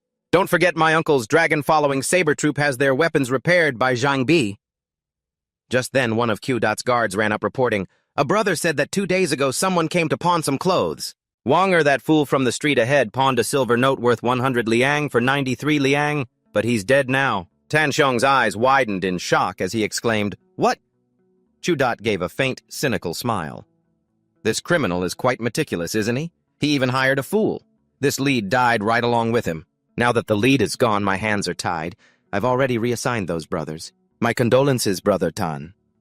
Tan Xiong glanced at the person behind him. And what about you? Have you found anything yet? The man hesitated. Brother-in-law. That Li Yuyen fellow stays in the forge all day. He does nothing but forge iron. He probably doesn't have the guts to do something like that, right? After hearing this, Tan Xiong had no reason to stay any longer. He and his subordinate bowed to Qiudat and prepared to leave. In that case, I won't trouble you any further today, Brother Qiu. As the 2 men stepped over the threshold, Qiudat muttered softly, strong on the outside but weak on the inside. If that thuggish nature of his doesn't change, even if he masters internal energy, he'll still be nothing more than a thug. After seeing his guests off, he sat down and poured himself a drink. Suddenly, a guard rushed in with a panicked look on his face. Head Constable Q, the chopping saber Wu Zhen is here again. He's standing in front of the yamen today saying he wishes to request an audience with you, sir. Qiudat tilted his head back, drained his cup, and wondered in a hoarse voice, Wu Zhen, Nianjiu, could he still be in the city? In an instant, he slammed the cup down on the table, his face turning grim. Let's go. Meanwhile, at the forge, Lei Yuyen was secretly up to something. He snuck into the forge, looked at the pile of scrap iron on the ground, and thought to himself, Brother Sun is truly a capable person. He's my rock. I can't delay this any longer. Wasting no more time, Lei Yuyen immediately channeled his spiritual power. A stone platform with a yin-yang symbol appeared, and in the center were the weapons he had painstakingly selected. Tier 2 Weapons Master Lei Yuyen. Number of controllable weapons 2. A golden ray of light shot up, illuminating the surrounding space as Lei Yuyen cheered with excitement. Tier 2, finally. Now I can control a master tier weapon. Looking at the mace, he was a bit puzzled. Is this the hidden attribute of a Tier 2 upgrade? It looks much more convenient. Lei Yuyen smiled, his heart filled with hope. Who knows, there might be other good things in store. Then he picked up the 2 maces, one in his hand. The other he slung over his shoulder, using both at the same time. When he realized he could indeed handle the 2 maces proficiently, his eyes shone like stars, his heart filled with joy. Success, he thought smugly to himself. It feels like I've been forging for 15 years. No wonder the difference between tiers is so huge. A moment later, Fatty Sun's voice came from outside. Uyenzi, I just came back from the inner courtyard. Brother-in-law is very pleased with you. Didn't I teach you a striking technique before? Lo Huayan hurriedly ran out. Master Brother Q gave me a secret manual for a striking technique. But Fatty Sun was trembling, clutching his chest, struggling to speak. Judging by your expression, don't tell me you haven't started practicing yet. And I just praised you as a rare talent. Don't you dare. Lei Yuyen scratched his head awkwardly and replied, I've studied it. I have, he said earnestly to Fatty Sun. Watch this, brother. Seeing him just starting to read the book and practice his breathing, Fatty Sun smacked him hard on the head, groaning with a grimace. A striking technique is a method of channeling qi and blood. It's much harder than breathing techniques. How will you ever be ready in time if you're only starting now? Fatty Sun slung a mace over his shoulder, stomped his foot repeatedly on the stone floor, and said loudly, "No forging today, I'll teach you myself." Luoyan stood to one side, calmly flipping through the pages of the book. He replied calmly, "Don't rush, brother. Let me take a look first. This doesn't seem too difficult." Hearing this, Fatty Sun looked at him with suspicion. "Not difficult. Do you have any idea how long I practiced this striking technique? I trained for so long on that one, only 3 days." Before he could finish, Luoyan forcefully kicked the mace up from the ground.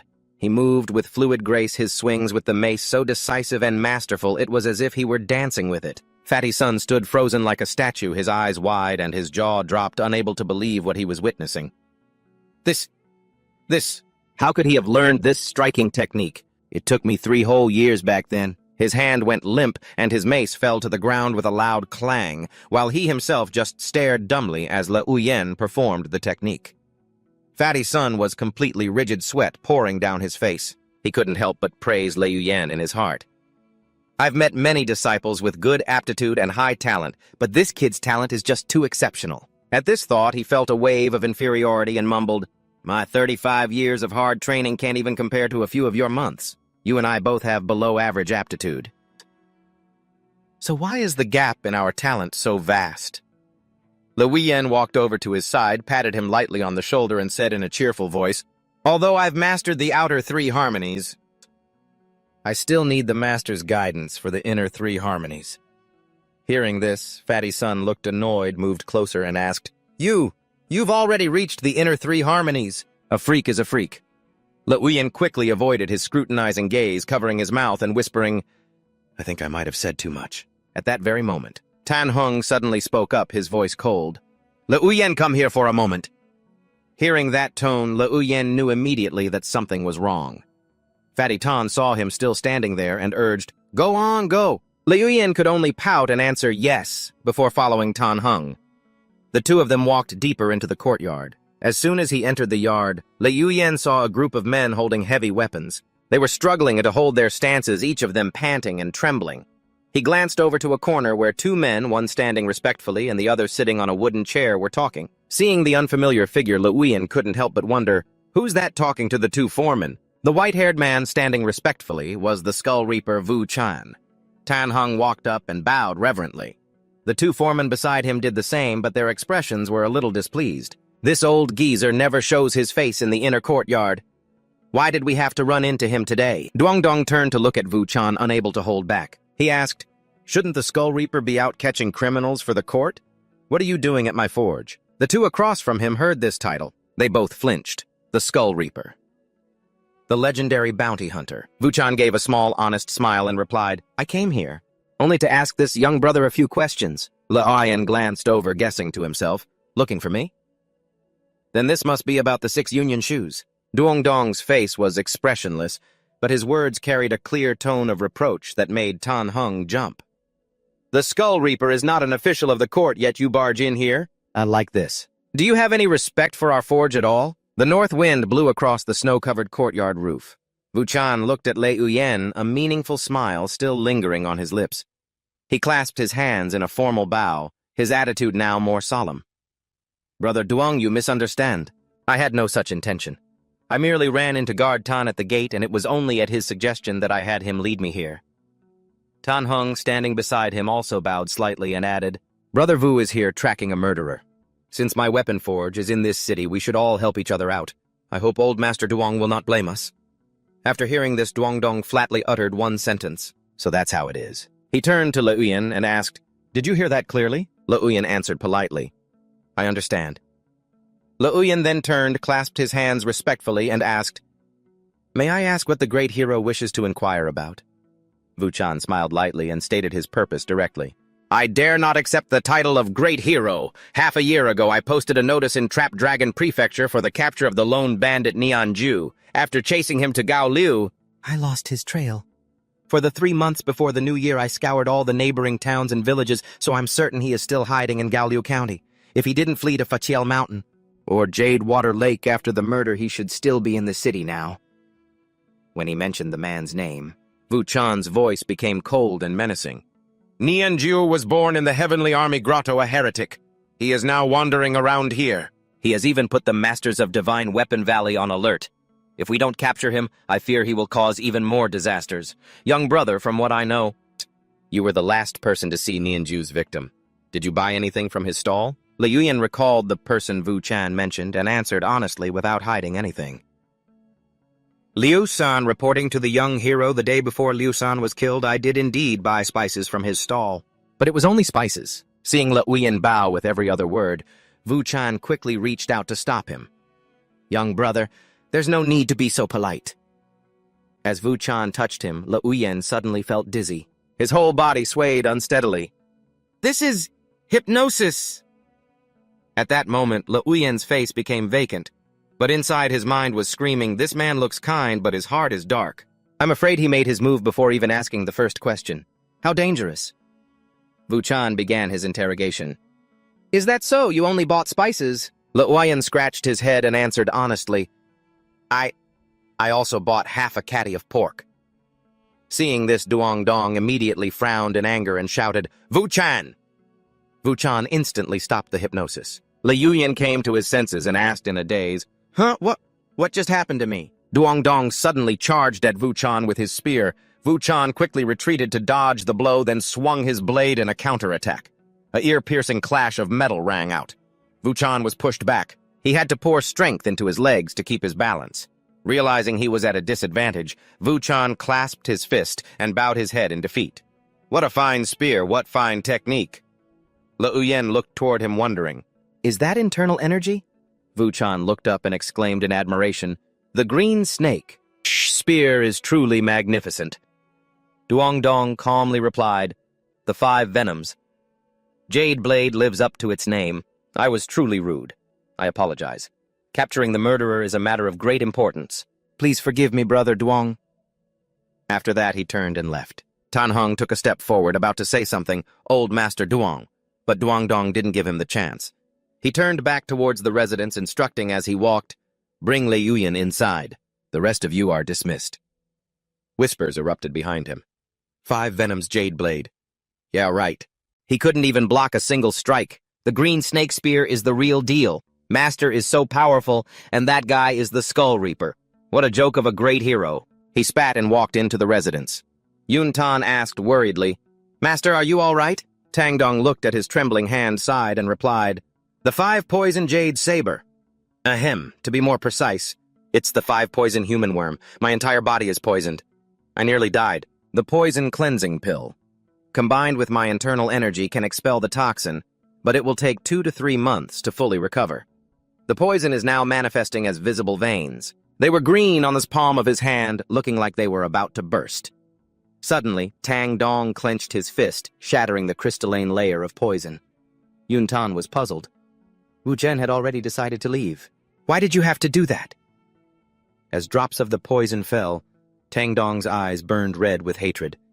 If that bastard had just left like that, this old man, even in death, would have been too ashamed to face your grandmaster in the afterlife. In this Jianghu, sometimes you must run, sometimes you must walk, and sometimes you have no choice but to retreat. Remember what happened today. You will face this yourself in the future. Liu Yuyan nodded solemnly. This disciple will remember. He thought to himself, if I hadn't held firm just now and revealed anything about the Du Sha Chui forget Wu Zhen, even the Divine Weapon Valley would have killed me. Yun Tan then asked his master again, what was that martial art Wu Zhen was using? It looked so bizarre. Tang Dong sighed. That was the soul bewitching art. Calling it a martial art is a stretch. It's actually a specially crafted hallucinogen, colorless, odorless, and very hard to defend against. However, if your mind is firm, you won't be affected by it. He glanced at Liu Yuyan, who became flustered. With your background, having known so much suffering, why is your mind still so weak? You disappoint me. After saying that, he sat down to meditate and ordered, that's all. You two can go rest now. At the forge, old Zhang picked up the sword Liu Yuyan had made to inspect it. Not bad at all. It's got 30% of the edge of a spirit weapon. The only difference is the material. He chuckled to himself. It was worth it sending Tan Heng away. Meanwhile, Liu Yuyan and Sun Banzi were training with hammers. Liu Yuyan said in surprise, Tan Heng was reassigned to the punishment mountain. Sun Banzi laughed. Yep, the head manager returned yesterday and heard about what happened with Wu Zhen. He gave Tan Heng a huge lecture and then sent him packing. He hefted his hammer, hopping around. If it had been anyone else he'd chased off, he wouldn't have gotten away with just a reassignment. Le Yuan changed the subject. "Brother, are you going to the Gaoliu Temple tomorrow?" Panting, Sun Banzi leaned on the handle of his hammer. "Nope. I've got to train. You're improving so fast that my brother-in-law chewed me out for it." Le Yuan laughed and waved his hand. "All right then, you keep at it. I'm heading back to clean up and wash." Back in his room, Le Yuan shut the door firmly and quickly took out a brightly gleaming sword.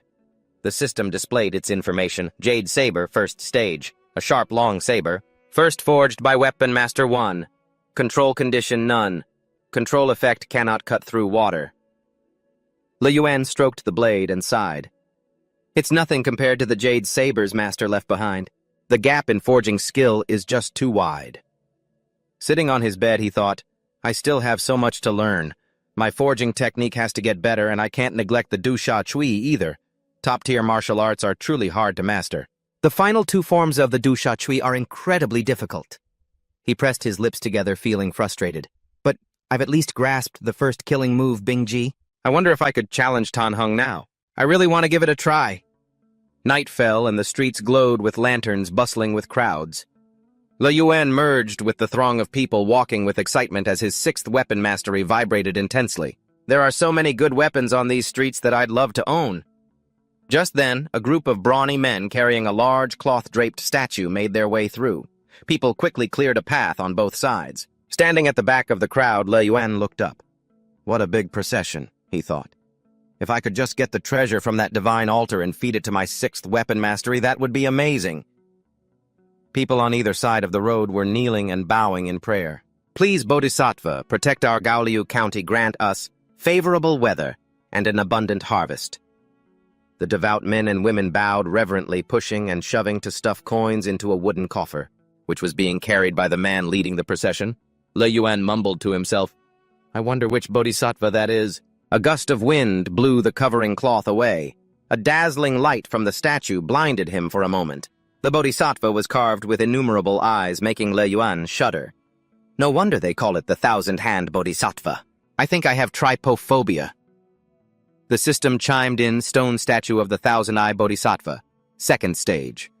Forged from azure essence stone and spirit still clay, it is slowly gaining life through the worship of the people. The spirit clay under the statue's eyes can form blood pills. Usage condition requires the first level of the divine worship technique.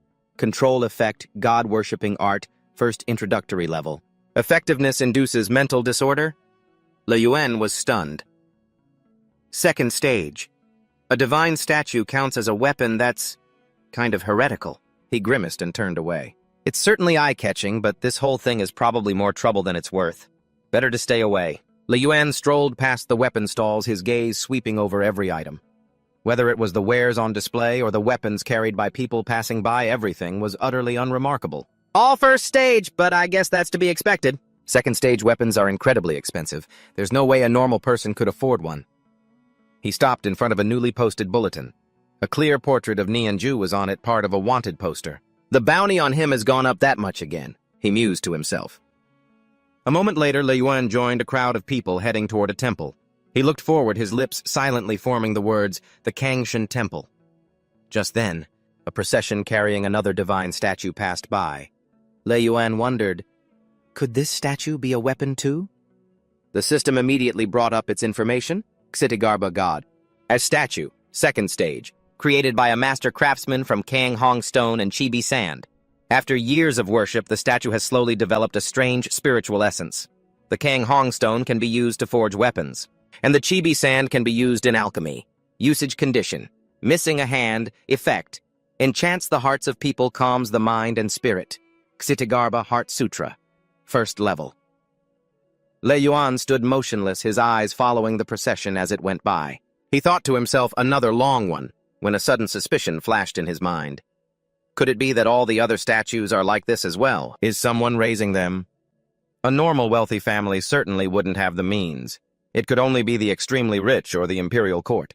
Just then, an old man with a white beard and hair, who was blindfolded, bumped right into him and asked, Young friend, would you like to have your fortune told? Le Yuan smiled, thinking to himself, a fellow practitioner.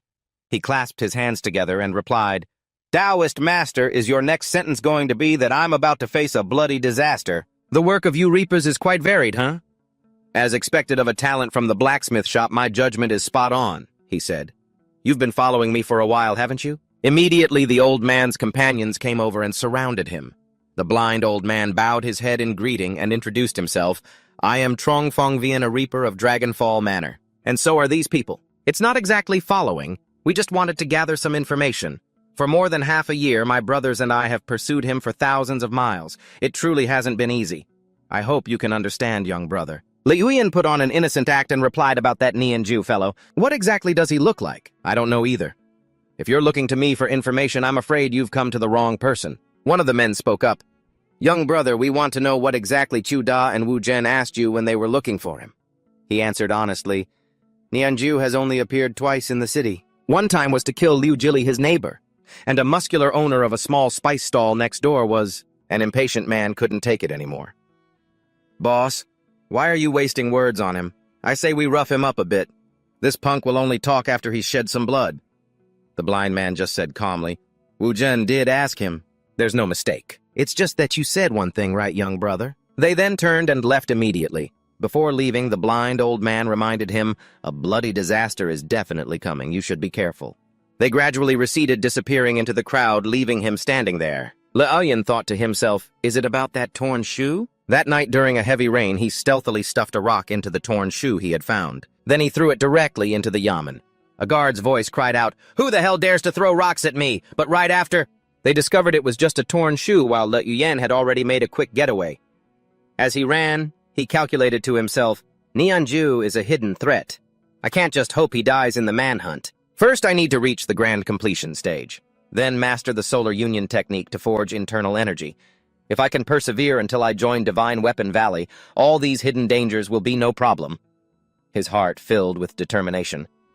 I have to get stronger. Inside the yamen, someone brought the torn shoe and reported, Head Constable Q. This is a top-grade 6-layered shoe. Judging by the style, it's from Dragonfall Manor. What's more, there's something under the sole. They slowly checked under the shoe and found a note. It said that this torn shoe was all that was needed to lure out Nianju. This greatly surprised Head Constable Q. But damn, who wrote this? The handwriting is terrible. The thief's technique was very precise. To hit me on the back of the neck from outside the wall through a curtain of rain. He must be no ordinary person. How could a single shoe possibly lure out Nianju unless... He quickly flipped over the sole, but there was nothing there. He then speculated, 6-layered shoes are known for being very durable. All 6 layers are sewn into one. Not a single one can be missing. It's possible there was originally a piece of paper under the sole, but the thief already took it. Another constable guessed. Could it be that Nianju hasn't left because of this thing?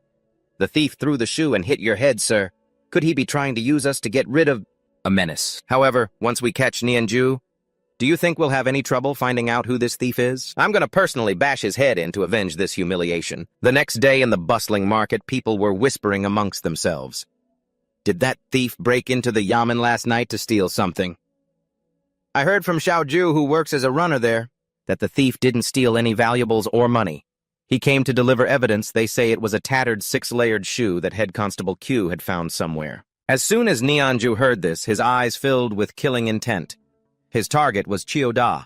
At the same time, at the blacksmith shop, the elder had brought Head Constable Q over. He announced to the apprentices, Today, Head Constable Q has come to borrow some men to search for the heavily injured Nianju, who is willing to go. Regardless of whether you catch him or not, you will receive 1 tael of silver. If you catch him, each person will receive 3 taels. The imperial court will provide half, and the shop will provide the other half. Some of the men sighed to themselves. Only 3 taels of silver to risk our lives. That's not even enough for funeral expenses. Head Constable Kyo spoke up. The county magistrate has ordered that each establishment must send at least 10 men. The elder immediately gave the order, Van Tan, you will lead Ngo Min Liu Than and Dian Din. He turned to Liuyan. You go as well. What's the point of staying cooped up for months without going out? Liuyan shouted, Yes, sir! His hands were itching for a fight anyway. After finishing his business, Head Constable Q clasped his hands to bid farewell to the 3 managers. I still have to go to other establishments to borrow men, so I'll take my leave. At that moment, the 3 managers sitting below were completely silent, which made him shout loudly, What's wrong? None of you want to go model. Van Ton clasped his hands and spoke up. Master, the rest of us will be fine, but junior brother Lei has only been learning martial arts for 7 to 8 months. Isn't it a bit too early for him to go out and gain real-world experience? The elder's face darkened as he drilled it into them. What's early? What's late? Later, when you're roaming the martial world, will your enemies spare your life just because you're new? Practicing martial arts has never been about just training hard in isolation. You can't master combat just by fighting wooden dummies. To practice martial arts, you need guts. He suddenly roared, startling everyone. That madman Nianju failed his ambush on Q-Da. Kyoda pierced his heart and lungs with a single blow. Even if he was lucky enough to survive, he's nothing more than a dying tiger. Plus, we'll be here to back you up. What are you all afraid of? Then he carefully reminded Tanvan to look after their junior brother. Leoyan has only just started training. You all take good care of him. After that, they went to the armory to choose their weapons. He picked up a weapon that felt right in his hand, a long-handled golden mace. Forged from golden crow and winter copper alloy, it was large and heavy. Usage requirement, elementary mastery of the mace and axe technique. Effects when used. Roots to the ground, large and heavy. Breaks body hardening and armor. He thought to himself, this feels very different from a forging hammer, but it suits the combat style of the mace and axe technique. After choosing their weapons, they were ready to set off. At Fahu Mountain, Tanvan took the lead, reminding everyone, don't be reckless, don't stray too far, and remember to be out of here before dark. Leaving one person behind to watch the master's horses, the group split up to search. But they found no sign of Nianju. They had to scour these small mountains before nightfall. Suddenly, the loud sounds of a fight erupted ahead. He thought to himself, did they find him that quickly? By this point, Nianju had already killed many people, their corpses scattered about. But he too was severely injured. One of his arms had been slashed, and he collapsed to the ground in exhaustion, having broken through the encirclement. He didn't forget to curse Wuchan Qiolong and that damned constable. I'll kill you all. Just as he finished speaking, several more people rushed in to hunt him down, yelling, he's over here. There's a big reward for whoever catches him. But then all they heard were terrified screams. Leoyan's group began to panic. Tanvan commanded, everyone spread out and find cover, protect yourselves. The moment he finished speaking, it was every man for himself as they scattered. He quickly hid behind a large tree. Immediately after, he heard more agonizing screams and the sickening sounds of impact. Obviously, more people had died. He thought to himself, knowing Nianju's methods, these guys still had time to send a signal. It seems he really is seriously injured. Maybe, but still it's best to be cautious. Leoyan carefully crept into a dense bush. Right in front of him was a corpse. He suddenly dropped to the ground face down when he noticed someone approaching. It turned out to be a guy taking the opportunity to loot money from the body. But before the looter could do anything, a fat old man rushed in and punched him square in the face. He immediately recognized him. Isn't that Taoist Zhuo the guy I met a few days ago? After collecting his loot, the old man was delighted. Not a bad haul this time. Suddenly he charged straight towards him as if he'd sensed him there only to get a mace straight to the face from Leoyan, sending him crashing to the ground to eat dirt. He quickly snatched the man's money pouch, stomped a foot hard on his head, and then dashed away. Before the guy could even realize who his opponent was, the man could only clutch his head and scream in pain. That was so thrilling, he thought. I reckon that's more than 20 taels of silver. Getting money this way is so fast, why would I suffer as a blacksmith? This young master even used talismans. With the power of the great elephant hammer and the scythe blade, I was confident I could take him down even in a head-on fight if the first strike didn't work. If that didn't work, then there's no justice in this world. Last time you threatened me with your blade. Today, this young master considers it revenge? He quickly put the money pouch away.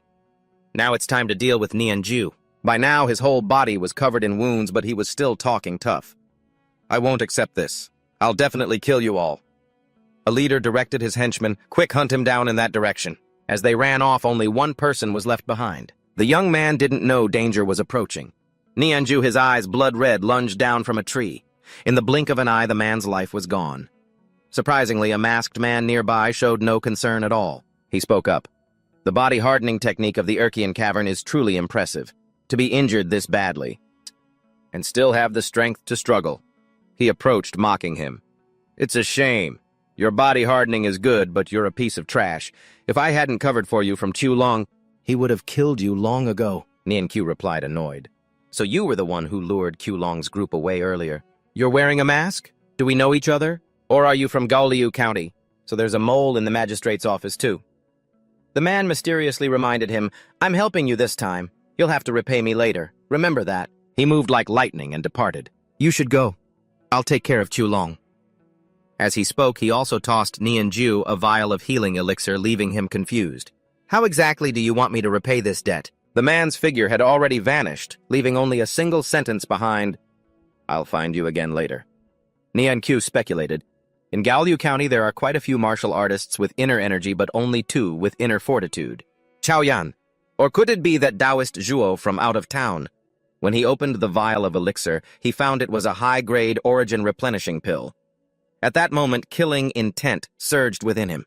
He no longer wanted to leave. He wanted to kill everyone who had hunted him. A moment later, the anguished cries of a group of people being sent flying could be heard. He's here! Even the blind Taoist Zhuo was sent flying into a tree trunk, spitting up fresh blood as he lay sprawled on the ground. Nianju slowly approached.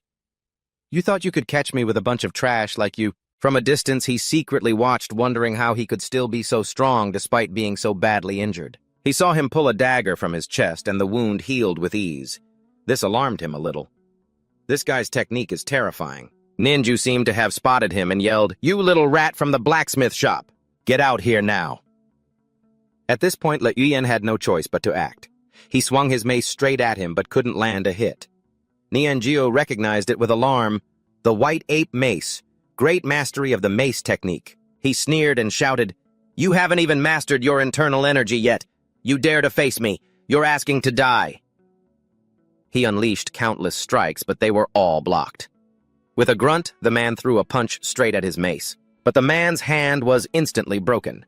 He quickly pounced on him, trying to pin him down, but in a flash, Lei Yuyan escaped and appeared behind him. The large mace was recalled, and with one direct hit, sent the man to his grave. And here I thought you were something. Even a chicken like you dared to crow at me. Standing over the corpse, sprawled in the deep forest, Le Yuyan told himself that troublesome people would no longer come after him.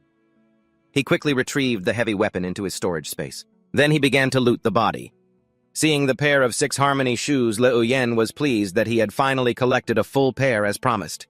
He then moved on to another unconscious person. He nonchalantly took a few more items, considering it a life-saving fee he deserved. After finishing up, Le Yuyan immediately ran through the forest to regroup with his companions. As soon as he saw his comrades in the distance, he called out loudly, Senior Brother Nak, I'm back. It's a relief that you're alive, brother. Hearing the call, Senior Brother Nak turned around in shock. He then rushed over and hugged him tightly, tears streaming down his face, unable to hide his joy at seeing his junior brother still alive. When Le Yuyan asked about the whereabouts of the others, Senior Brother Nak could only choke back his tears and try to reassure him. They probably just got lost, he said. They'll be back soon. However, the absence of Junior Brother Tian and Junior Brother Lai made Senior Brother Nak extremely worried, fearing that something terrible had happened to them. Le Yuyan fell into deep thought. He understood that if they ran into people from the Nianjiu sect, their chances of survival were slim. He started to feel that something was wrong for such a large formation to be mobilized, just to capture a single crippled man. Moreover, the whereabouts of the captain and the city guards had also strangely vanished. Meanwhile, in another part of the forest, a group of soldiers was asking their lord for permission to act directly, as they didn't trust the people they were with. But the commander replied coldly, If that group is truly useless, it just saves us the trouble of dealing with them later. He then ordered the entire squad to move out. Commander Cao stood imposingly on a rock ledge. He had long since realized someone was tailing them and called out, demanding that this person reveal themselves. The hidden figure stepped out, praising the commander's meticulous mind. Commander Cao asserted that a master thief couldn't possibly hide for so long in Gaoliu County without a powerful backer. He arrogantly drew his following dragon blade, confident that his opponent couldn't possibly defeat him alone. However, the person just let out a loud, defiant laugh. Instantly, numerous figures in black cloaks appeared from the tree branches tightly surrounding Commander Cao. You really dare to ambush me? Kolung roared in horror as he realized he had fallen into a trap. But the leader of the black-cloaked figures replied coldly, The one who kills Cao Long of Gaoliu County is Nianjiu of the Heaven's Hook Grotto. The rain began to fall harder, and a mournful atmosphere enveloped the survivors, the blacksmith shop's group of 12 apprentices. It was now reduced to just 8 people huddling under an eave to shelter from the rain. Senior brother Nak was restless with worry. It's already dark. Why haven't Master and the others come down from the mountain yet? Is that bastard Nianju really that powerful? Didn't Big Boss Cow say his injuries were severe? Another person clicked his tongue sarcastically, suggesting that Nianju had been dead for a long time, and the seniors were just using it as an excuse to leave the city and make some money. In contrast to everyone's chatter, Liuyan stood silently observing the night. He could clearly feel that a much bigger storm was truly approaching. By the flickering fire, he thoughtfully analyzed his own strength. Although his blood chi realm was very strong without top-grade weapons and supreme fighting techniques, he would find it difficult to stand against true masters. Liuyan told himself he had to find a way to learn martial arts from Chief Gongquan to be able to turn the tide in future life-or-death battles when he was on his own. Only then did Liuyan begin to take inventory of the loot he had collected from the fallen. He had over 60 hectograms of silver fragments, a 100-tael banknote, and 2 vials of precious medicinal pills, taken from Nianju's corpse. He couldn't help but get excited because this haul was a real jackpot.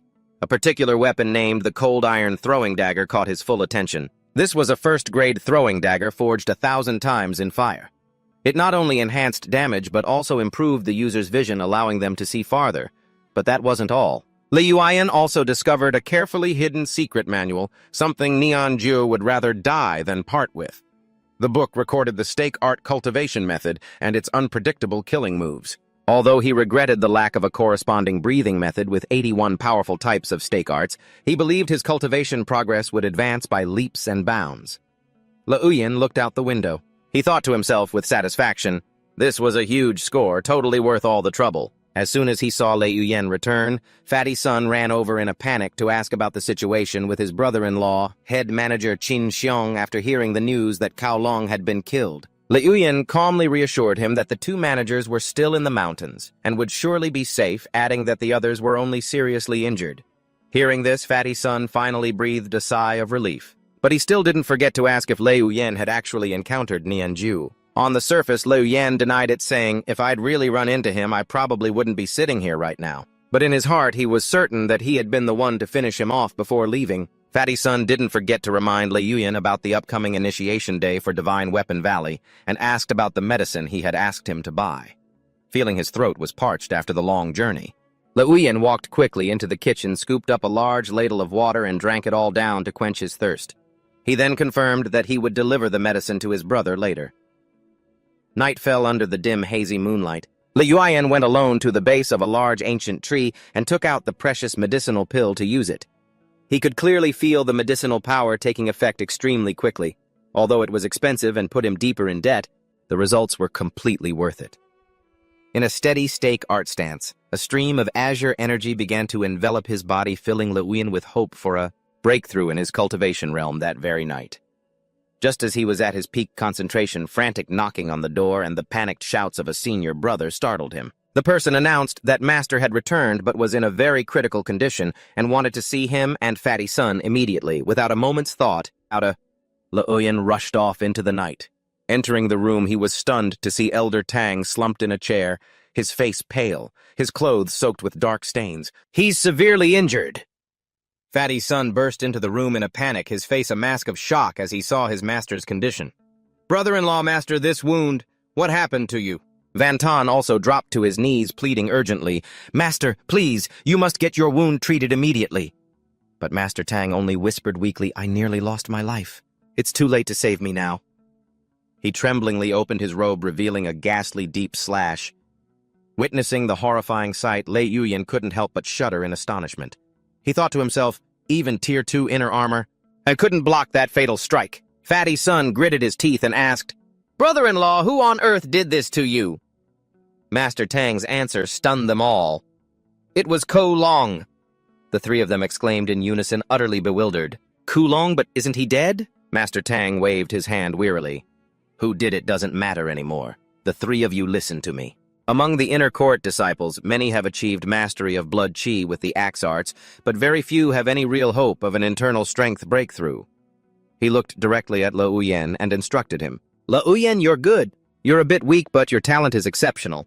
You have a chance to achieve an internal strength breakthrough and join the Divine Weapon Valley.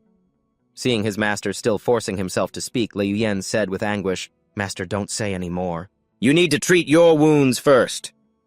Ignoring the advice, Master Tang shakily pulled out an old goatskin scroll on which were drawn a white ape and a green snake. The moment Van Ton saw it, he exclaimed, "This is the foundational diagram." Lei Yuyan immediately recognized it as the treasure that recorded the white ape strength and the green snake strength. He suddenly understood. This goatskin scroll was also considered a type of weapon, for it contained the ultimate killing essence of the white ape soaring axe arts.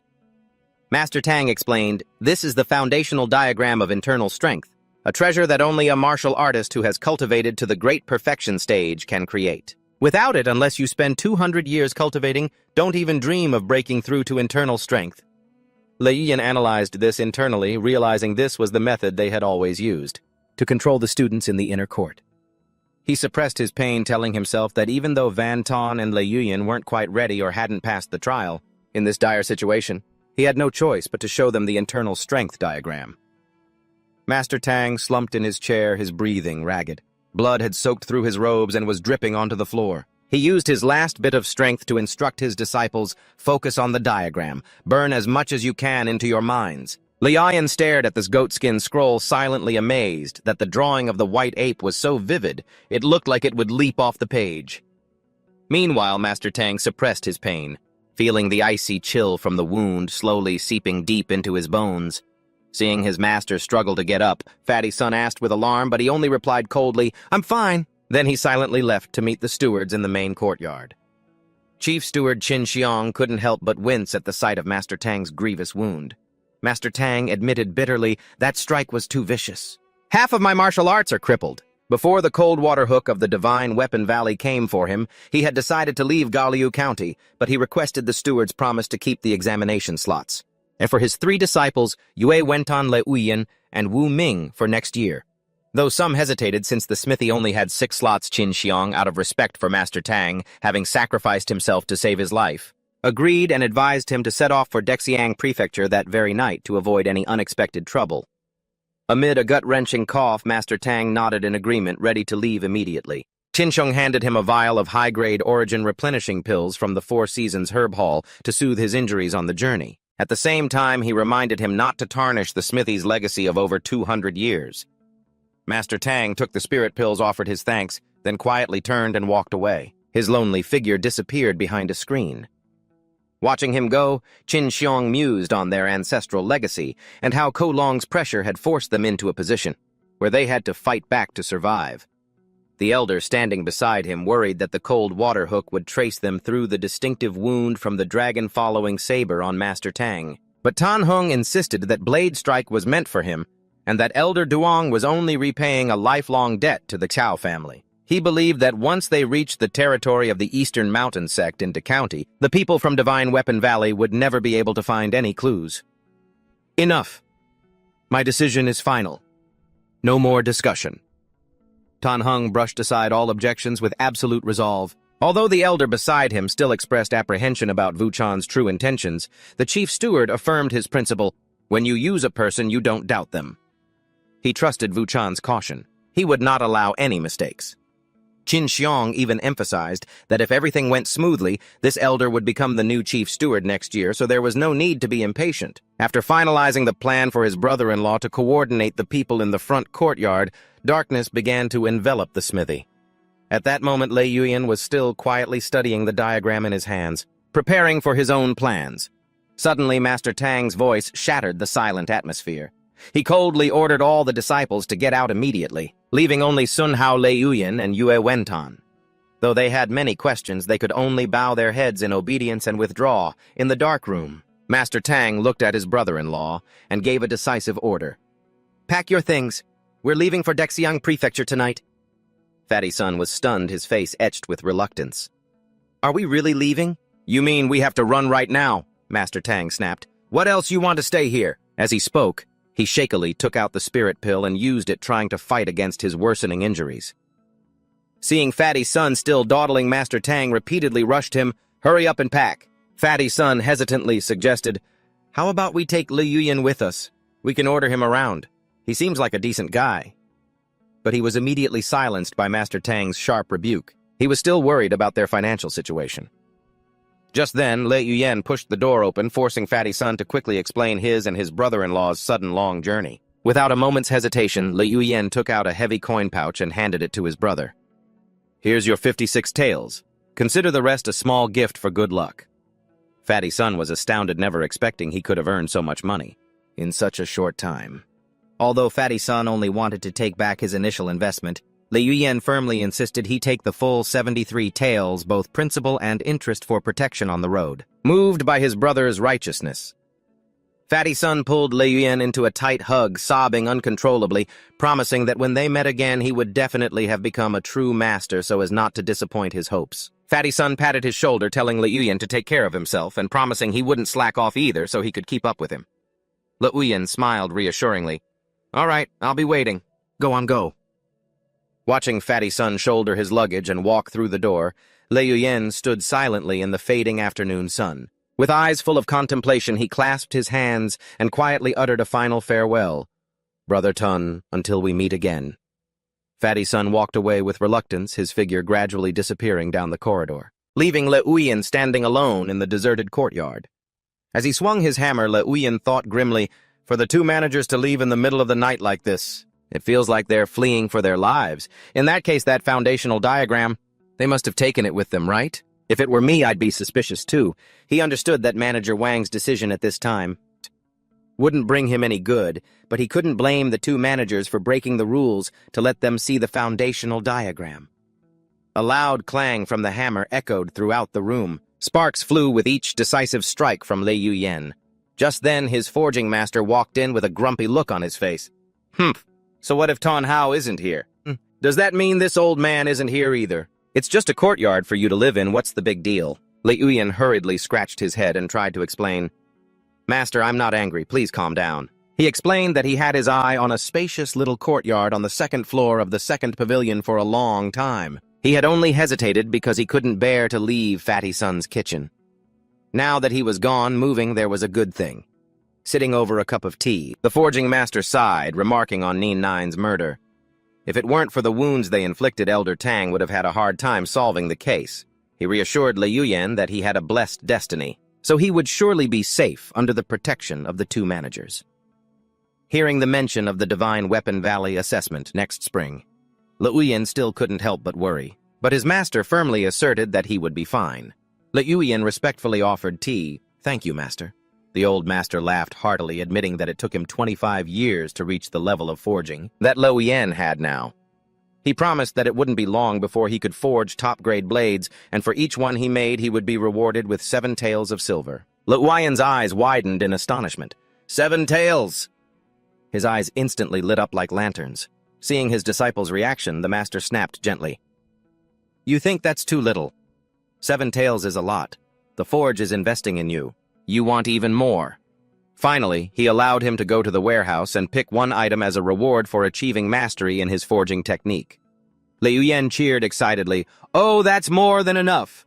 Thank you, master. I'm off to claim my prize." In the distance, Gong Kani watched Lei Yuyan's departing figure with a cold gaze, scoffing internally that great talent was useless when one's innate constitution was only mid to low level. A red-haired woman approached and asked if they should invite him to the young Mrs. party in a few days, but he flatly refused. He reasoned that without Elder Tang's backing, Lei Yuyan might not even keep his position in the Divine Weapon Valley, so there was no need to bother with him. At that moment, Lei Yuyan was with Wang Hu, the warehouse manager, heading towards the armory. Wang Hu kindly reminded him not to take the sabers his master left behind years ago, as they would easily attract attention and trouble. Lei Yuyan nodded gratefully. "Thank you for the reminder, Brother Hu." With a clicking sound, the heavy warehouse door swung open, causing Lei Yuyan to gasp in amazement at the sight. The grandeur within was overwhelming. Before him were rows upon rows of second-grade weapons, all radiating powerful spiritual energy from the refined steel Wind Tiger halberd and 100-forged, wind-breaking polearm to the cold light jade saber and the whispering azure serene silver sword. Wang Hu explained, "There are 293 items in here. It's enough to make your head spin. 48 of them are first grade and the rest are swords, sabers, and polearms." He emphasized that only the 3 managers and the master had the authority to enter this place. The fact that Lei Yuyan was given the special privilege to choose an item made even Wang Hu feel a little envious. Liuyan held a heavy polearm in his hand, marveling to himself that it was truly a masterpiece from his master. It was just a shame that it was too heavy for an ordinary person. His gaze was suddenly drawn to a set of armor that emanated a chilling aura named the Dark Silver Iron God Soft Armor. This was an extremely rare second-grade armor, not only flexible, but also capable of resisting internal energy and the most vicious stabs and slashes. The moment he saw Liuyan about to touch the armor, Wang Hu cried out in alarm, "Junior brother, that armor is incredibly expensive. If you touch it, it'll break our master's wallet." Liuyan laughed and waved his hand, reassuring him that he was just looking. He had no intention of taking such a pricey item. He decisively made his final choice. "Brother Hu, please help me register this. I want the Azure Star Pike." Walking down the street with a string of fresh fish in his hand, Liuyan suddenly stopped in his tracks when he saw a familiar figure approaching him. Oh, Qin Xiong. He was secretly surprised that right after the two managers left, his so-called brother-in-law, Qin Xiong, had been immediately transferred back to take over. It was a perfect example of out with the old, in with the new. Faced with a hateful glare and a cold, contemptuous snort, Liuyan remained calm and walked past him as if he were a stranger. That night, under the bright, clear moonlight by the window, Liuyan focused all his spirit to achieve a breakthrough in his cultivation technique. Suddenly, his eyes flew open, shining brightly. "I've done it." He could clearly feel the power in his body gathering at a single point before erupting violently, as if a solid inner membrane had formed under his skin. His defensive power had taken a great leap forward. Now he was just a single step away from the realm of internal energy. Liuyan clenched his fists, a fierce spark of hope igniting in his heart. He might finally be able to face Qin Xiong directly. Returning home, he saw his older brother happily carrying 2 large fish and preparing to cook. Liuyan asked curiously, "Brother, what's got you so happy?" His brother beamed and announced a piece of wonderful news. Next year, the family would welcome a new member. Liuyan was stunned for a moment, then cheered with excitement. "Oh my gosh, sister-in-law is pregnant." His sister-in-law, standing nearby, blushed shyly and gently chided her husband for not being able to keep a secret. Liuyan burst into laughter filled with overwhelming happiness. He told himself that from now on he had to work hard and earn a lot of money. To save up for his soon-to-be-born nephew, the older brother didn't forget to give some parting advice as he walked out the door. "Hey, just focus on your training first. We'll talk later." Liuyan watched him go in silence. Suddenly, the image of Tan Hung, a relative from his sister-in-law's side, popped into his head. He recalled that guy spent most of his time in Xingu Ward. In order to provide for his mistress, Tan Hung was now in the courtyard, walking with the Grand Treasurer, a calculating look on his face. He began to disparage Ngu Kui, saying that even though his foundation was decent, his talent is just too ordinary. He still hasn't become proficient after 8 months, so giving him the assessment slot would be a complete waste. Tan Hung then questioned indignantly, "Why does someone with a mediocre foundation like Liuyan get that kind of special treatment?" The Grand Treasurer immediately shot back. "His foundation may not be good, but Liuyan's innate talent is extraordinary. It only took him 4 months to reach the minor accomplishment stage. That's not something just anyone can do." When Tan Hung asked how long it took to achieve that, the Grand Treasurer admitted in a low voice, "It took me a year." He then stated that he would only consider a position for Ngu Kui if Tan Hung could get him to a similar level. The Grand Treasurer reminded Tan Hung that inner strength can only be achieved when one's mind is truly steady, leaving him with no choice but to bow his head and say, "Understood." Just then, a loud call came from the gate announcing great news. The Master Smith strode in, his face beaming with excitement. In his hands was a razor-sharp sword that radiated a powerful spiritual aura. He spared no praise for the weapon, saying it was just a little more refinement away from being a superior-grade weapon. When asked who forged it, the Master Smith proudly declared in front of the Grand Treasurer, "My disciple Liuyan made this." Witnessing this scene, Tan Hung couldn't hide his resentment. He quickly asked to be excused to get back to work. The Grand Treasurer coldly waved him away. He and the Master Smith then burst into hearty laughter. Inwardly, the Grand Treasurer was stunned, never expecting Liuyan to possess such incredible talent in forging as well. The Master Smith asserted that with such outstanding talent, if the shop gave him its full support, Liuyan would surely surpass him in 5 to 6 years and be able to forge true divine weapons on his own. The Grand Treasurer stared deeply at the sword's blade, his eyes showing clear determination as he affirmed, "Of course the shop will go all out to support a talent like him." Meanwhile, in Xingu Ward, Tan Hung's furious shouts echoed as he personally instructed his disciple. He roared, Can you even do it or not? How many times have I told you? Looking at Nguqui's clumsy form, he didn't hold back his insults. This slow. Who can you possibly knock down? Transformation. Circular form. Transformation. What is this garbage you're doing, huh? As he was cursing him out, calling him useless trash, his mistress saw her lover's fury and quickly approached, cooing sweetly to calm him down. My lord, don't let this good-for-nothing get you so worked up. Tan Hung was still fuming. He grumbled, dumb as a pig. Divine Weapon Valley my ass. If it weren't for me, he wouldn't even get into the intersect. He then began to calculate pensively. He knew there were only 3 ways to enter Divine Weapon Valley. 1, be under 12 years old with a superior grade foundation and pay a fee of 300 silver taels. 2, become a renowned martial artist and be invited as a guest elder. But that path, he knew he couldn't meet the requirements. So Tan Hung's only hope was the 3rd method, cultivate his inner strength, to be recommended for the Divine Weapon Valley's Divine Guard. He listened as she reported their financial situation. She reported that the ancient power yellow soldiers had just brought some silver, but the total was still less than 100 tiles. Tan Hung clicked his tongue in worry. This amount was nowhere near enough for him to cultivate his inner strength as planned. Just then, a subordinate ran in breathlessly to report, Master Tan, he's here. The man began to recount every detail of Liu Yan's activities for Tan Hung, explaining that aside from the time he went to save his junior brother, Liu Yan rarely left the shop. He was always forging, practicing martial arts or reading. He even listed a breakdown of expenses that shocked Tan Hung. Renting the courtyard cost 4 taels. Buying necessities cost 6 or 7 taels, and on top of that he used medicinal herbs for cultivation every day, and took a medicinal bath every 50 days, costing 8 taels over 4 months. And that wasn't all. Liu Yan also splurged on warm blood pills from the 4 seasons, herb hall, and many other miscellaneous items estimated to cost several tens of silver taels. Hearing this, Tan Hung was so enraged he slammed his hand down on his chair. A disastrous misunderstanding formed in his mind. He ground his teeth. So that's it. You're using my silver to achieve all this, Liu Yan. He was convinced that the money Liu Yan was spending was from the very smithy that he had his eyes on. Meanwhile, back in his own small courtyard, Liu Yan was completely submerged in a crimson medicinal bath. A brilliant diagram of a mind art appeared in his consciousness, featuring the powerful image of a white ape. Liu Yan focused intently, shouting in his mind, Control! Instantly, a brilliant golden energy surged through him. He swung the massive forge hammer, creating such immense pressure that the entire wooden tub exploded into 100 pieces. A powerful aura enveloped Liu Yan's toned body as a series of status notifications appeared. He had achieved the strength of 1,000 jin, something only those with a superior grade foundation and extraordinary talent could possess.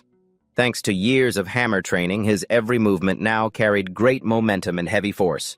Most notably, his armor-breaking horizontal training ability allowed him to shatter any armor and defensive techniques of his opponents. Liu Yan clenched his fists, feeling the absolute peak of his power. Great accomplishment in chi and blood, perfected pursuit technique. Grand mastery in forging, strength of 1,000, jin, great momentum, heavy force, and even armor breaking. There's only one word for it. Powerful. Let's go, boys. This is insane. Liu Yan decided he had to test his new strength immediately. Looking at the giant water vat in front of him, he thought to himself, this vat with the water inside must weigh at least 1,000 jin. A few months ago I could barely lift one corner, but now... He channeled his energy into his hands, gripped the edge of the vat firmly, and roared, Up! The strength of 1,000, jin erupted. The heavy vat began to lift off the ground. But he didn't stop there. Liu Yan continued to pour his strength into it, shouting, More! His feet planted firmly on the ground, veins and muscles bulging as he hoisted the entire giant water vat over his head. Liu Yan was stunned, marveling at his own power. Yep, that's 1,000 jin, all right. The hegemon king of Chu lifted a cauldron in the legends, but I bet that cauldron wasn't as heavy as this water vat. I feel like I still have strength to spare, but I'm afraid if I unleash it, I'll strain my muscles. He gently placed the vat back down. Watching the water ripple inside, he made up his mind. Now all I'm missing is a martial arts technique. I must get into Divine Weapon Valley. The next day at the forge, the resounding clang of hammer on anvil filled the air. The master blacksmith stood at a distance watching Liu Yan work with a look of great satisfaction. He thought to himself, this kid, has his forging technique already reached the grand completion stage? He's just like me. He walked closer with a gentle smile and announced some amazing news. My apprentice, would you like to try forging a high-grade weapon? The manager has already said so. If you can make one, he'll give you 8 taels. Hearing the number 8 taels, Liu Yan was stunned, his eyes lighting up with joy. 8 whole taels. Thank you, master. This is an amazing opportunity.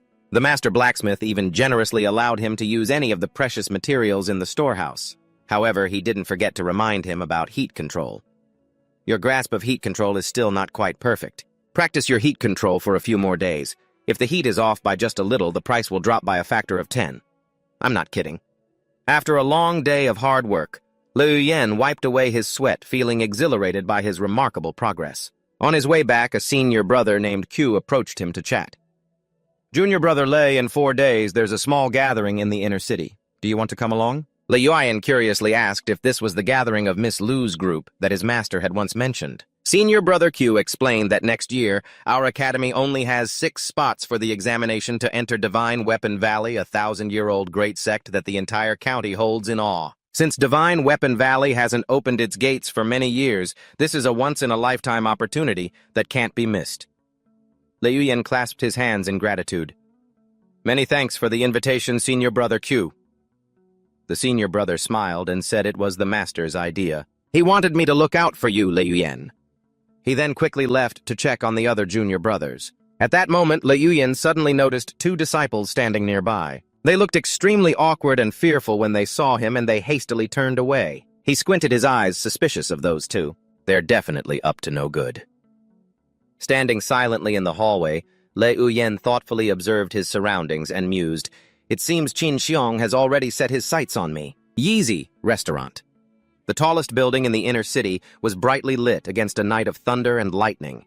Inside, a lavish banquet was underway, but Liu Yan couldn't care less about the formalities. He was focused only on devouring the chicken leg. As he took a delicious bite, he glanced over at the noble faces like 4th young master Liu Yunwu, 3rd young master Wen Qida, and Miss Wang of the Wang family, and Liu Yan felt a sense of distance. It seems like this inner-city crowd has no intention of associating with outsiders like him.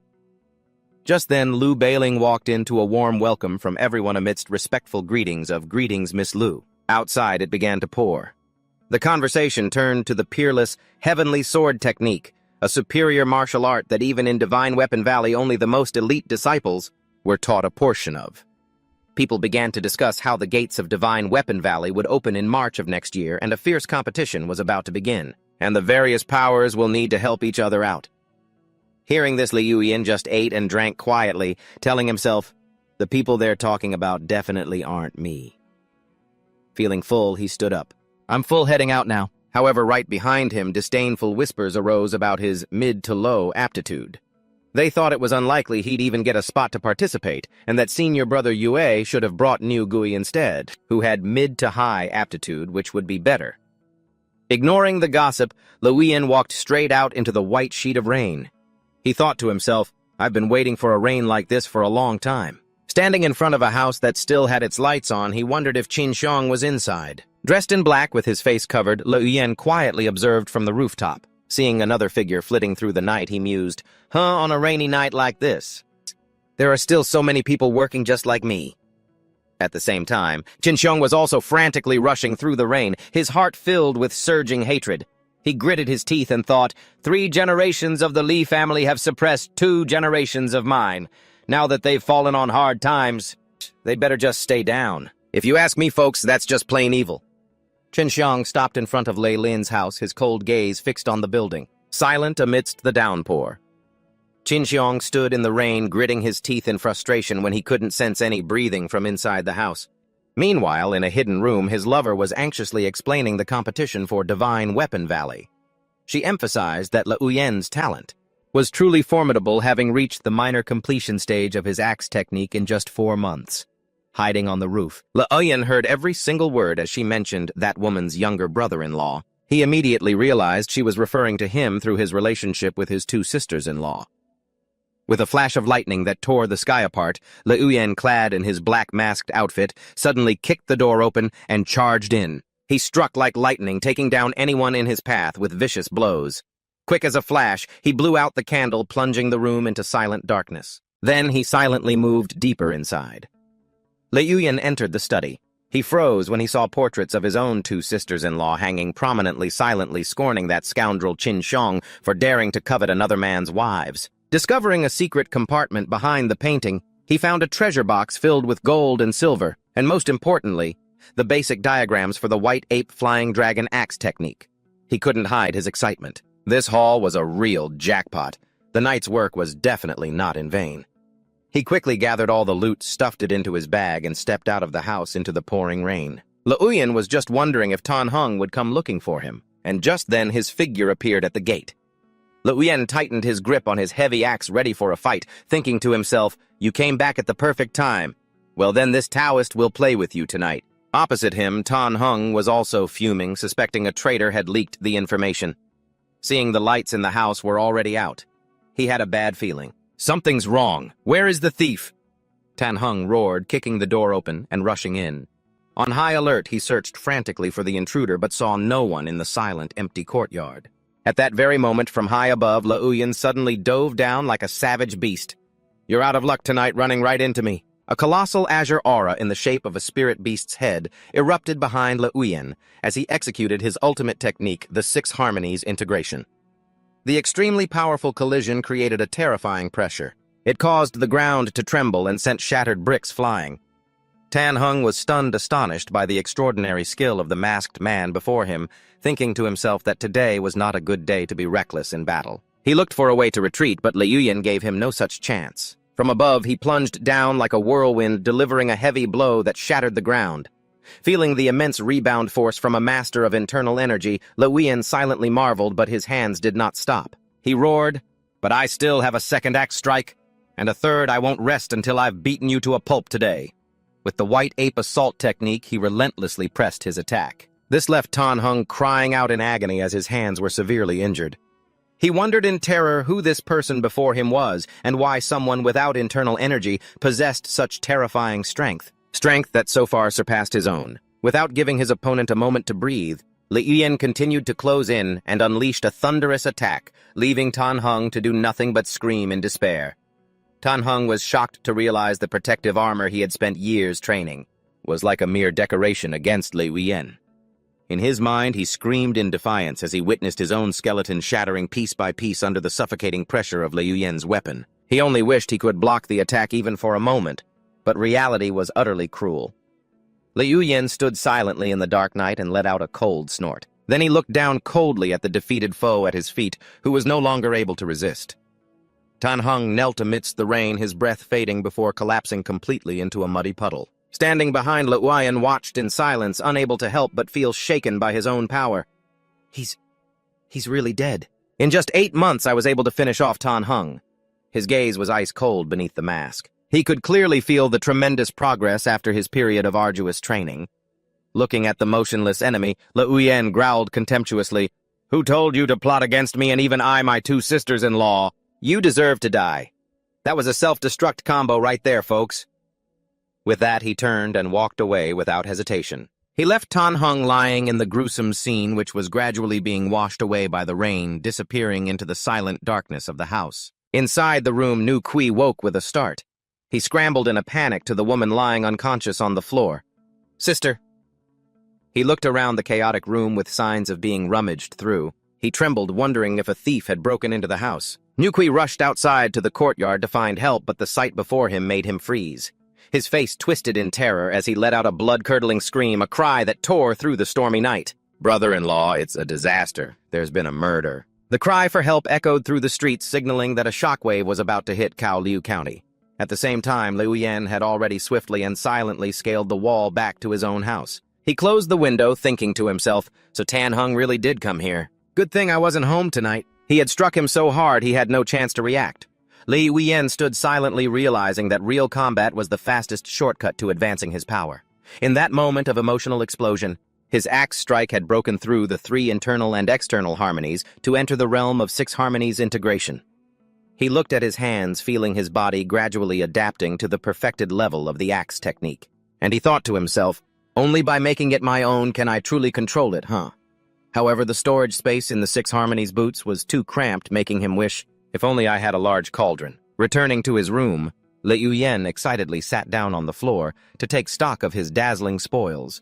200 taels in banknotes, 34 taels of silver fragments, and a host of pearls, agats, and precious gold chains. He had also obtained 3 vials of strange medicinal pills, along with treasures that made him exclaim, a grade 2 tiger head gate severing blade, the basic diagram for the 7-star white ape horizontal tempering. Holding the white ape's flying phoenix diagram in his hand, he silently marveled, this truly is a top-tier grade 1 item, with its mystical ape arms wasp waist technique. Le Uyen thoughtfully analyzed the differences between various types of constitutions. He understood that a superior constitution could absorb up to 30% more medicinal power than a medium or low-grade one. He wondered, that white ape energy, could it be internal energy? Looking at the newly acquired grade 2 blade, although he saw his quality wasn't as good as the weapons in his inventory, he still clicked his tongue. Oh well, it's still good enough to use for now. Le Uyen smiled with satisfaction. Today's harvest was the greatest yet. His eyes lit up as he opened the manual for the 7-star horizontal body tempering, an incredibly powerful body tempering martial art. The next morning, as soon as he stepped into the forge, Le Uyen was greeted with warm welcomes from his senior brothers. Seeing his radiant face and high spirits, everyone couldn't help but be amazed. Junior brother, you're in such good spirits today, it feels like you've grown a bit taller too. Le Uyen just chuckled and replied that perhaps it was because he had just had a comfortable day of rest, so he might look a little taller. However, the cheerful atmosphere was quickly broken. A senior brother leaned close to his ear and delivered some grim news. Junior brother Le, yesterday afternoon, Qda came to the shop to report that Tan Hung died in his house. He was hit once by the white ape's flying phoenix hammer technique and was instantly obliterated. This person also revealed that Vu Chan, the new manager of the shop, was a former executioner. He had determined that although the killer didn't use any internal energy, their strength was incredibly terrifying, shattering all the bones in Tan Hung's arm and chest with a single axe blow. This news caused the disciples to buzz with discussion. Another person wondered if it could have been the work of Lian Ju, but that was immediately dismissed because there was no way that criminal could have known. With the sect's hammer technique, even the Grand Treasurer fell under suspicion, but everyone understood he would never cut off his own capable right hand so decisively. Hearing the gossip, Le Uyen maintained a calm expression, like a master actor thinking to himself, now that Cao Long is dead and Tan Hung is also dead, I'm afraid the forge will be in big trouble when Han Tui Quan arrives. Not wanting to get dragged deeper into the gossip, Le Uyen waved goodbye to his senior brothers. That's a matter for the big shots, it has nothing to do with us. I'm heading to the warehouse to get some things. When I'm free, I'll chat with you brothers again. Stepping into the materials warehouse, he immediately aimed for the precious obsidian silver stones. Vuong Ho, the warehouse manager, couldn't help but be stunned. Seeing this young disciple about to choose the most difficult material, he said, Junior brother Li, surely you're not planning to forge inner armor, are you? Le Uyen stated firmly. That's right. Vuong Ho hurriedly tried to dissuade him because in the forge right now only the elders are skilled enough to forge inner armor, and even they can only forge a maximum of 2 pieces a year because it's extremely draining on one's energy. He warned that if the forging failed, Le Uyen would have to compensate for half of these expensive materials. However, Le Uyen had already made up his mind.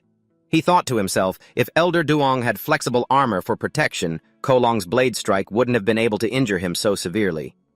And if Tan Hung had reached the horizontal training stage, he wouldn't have been killed by me so easily either. He told himself, with Master watching over me, I should naturally take this opportunity to tackle the most difficult task. I won't get this kind of treatment later. If I fail, I'll just have to work for free for half a year. Let's do it. Le Uyen enthusiastically began to haul the heavy stones onto a pushcart. Seeing him take so much, Vuong Ho had to cry out in alarm. Hey, that's enough. Are you planning to take the whole warehouse? If you're missing anything, just come get it or send a message and I'll deliver it to you.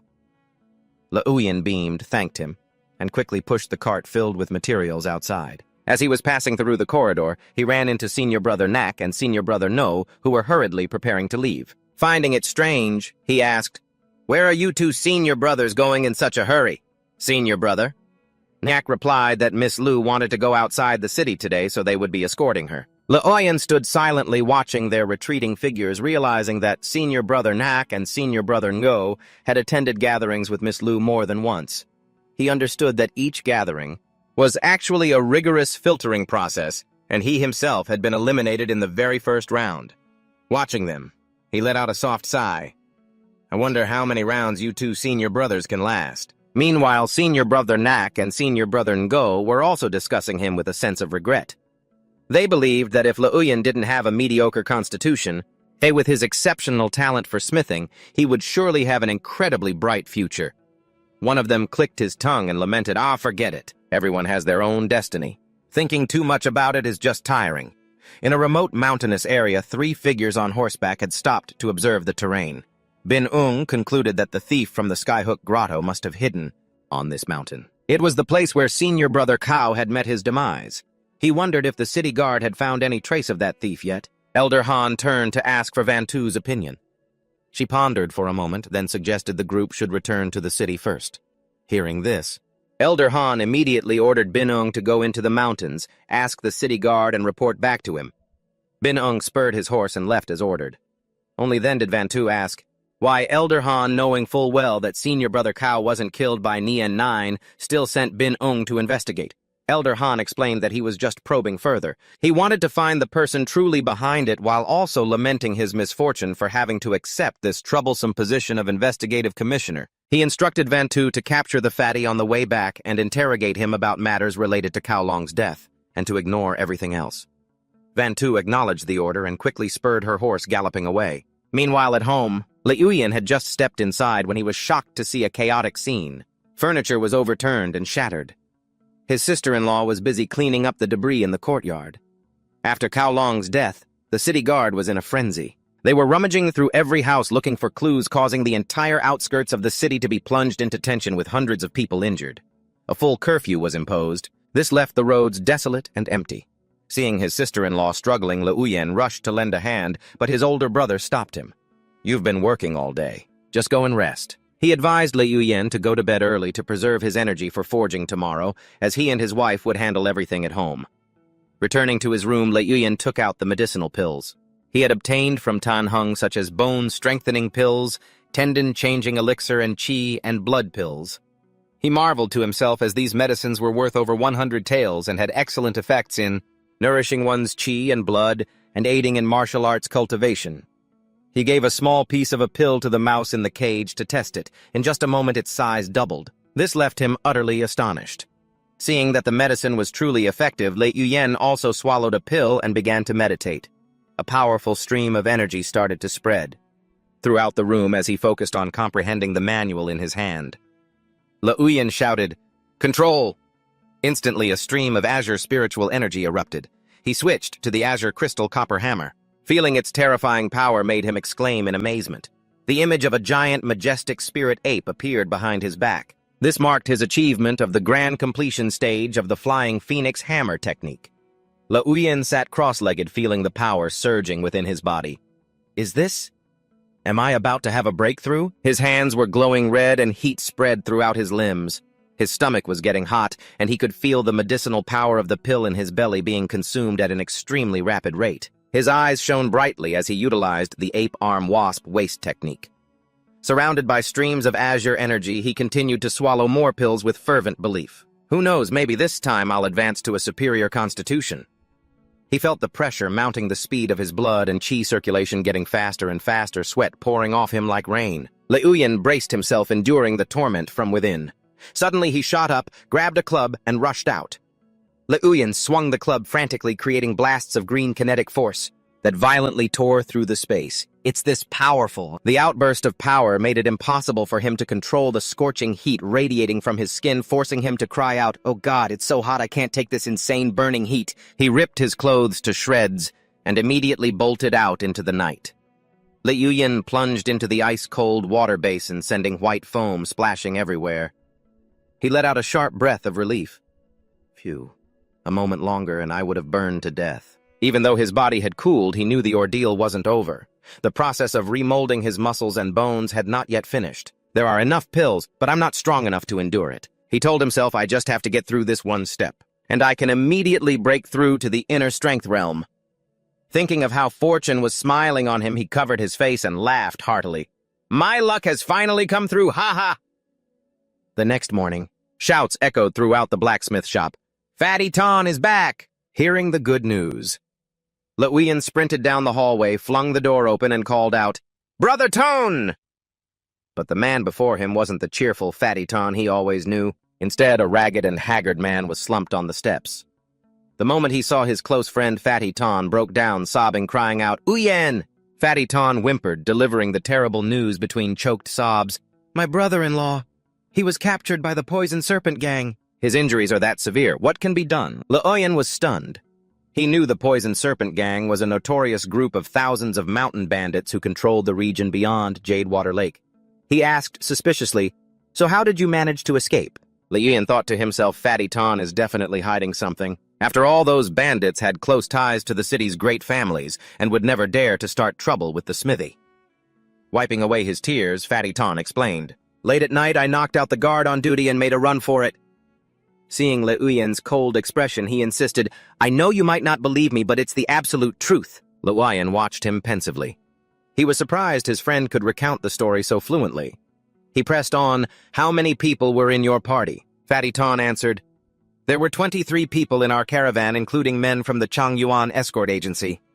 When grilled about how he alone managed to escape, Fatty Ton could only respond blankly, I don't know." Uyen quietly realized that if the story were true, then it was highly probable the Poison Serpent Gang had let him go on purpose, as part of some larger plot. Seeing how dejected Fatty Ton was that even he seemed suspicious, Uyen patted his shoulder. "Go on, get some rest. I'll cook something for you. Look at you. You're nothing but skin and bones." After ensuring Fatty Ton was fed and sound asleep, Uyen went back to his forge. Suddenly, a commanding voice spoke up from right behind him, startling him. "Uyen, I've heard your forging skills have reached mastery. Are you certain you can forge a superior-grade weapon?" Uyen was dumbfounded. He hadn't sensed the Great Elder's approach or even his presence in the slightest. He bowed his head respectfully and answered, "Great Elder, this is my first time attempting such a thing, so I am not truly confident." The Great Elder walked over and patted his shoulder reassuringly.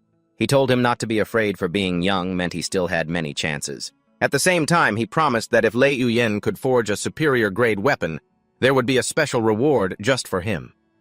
Uyen watched as the Great Elder's back disappeared from view. Uyen couldn't help but wonder, did he really come all this way just to tell me that, and not to check on Fatty Ton?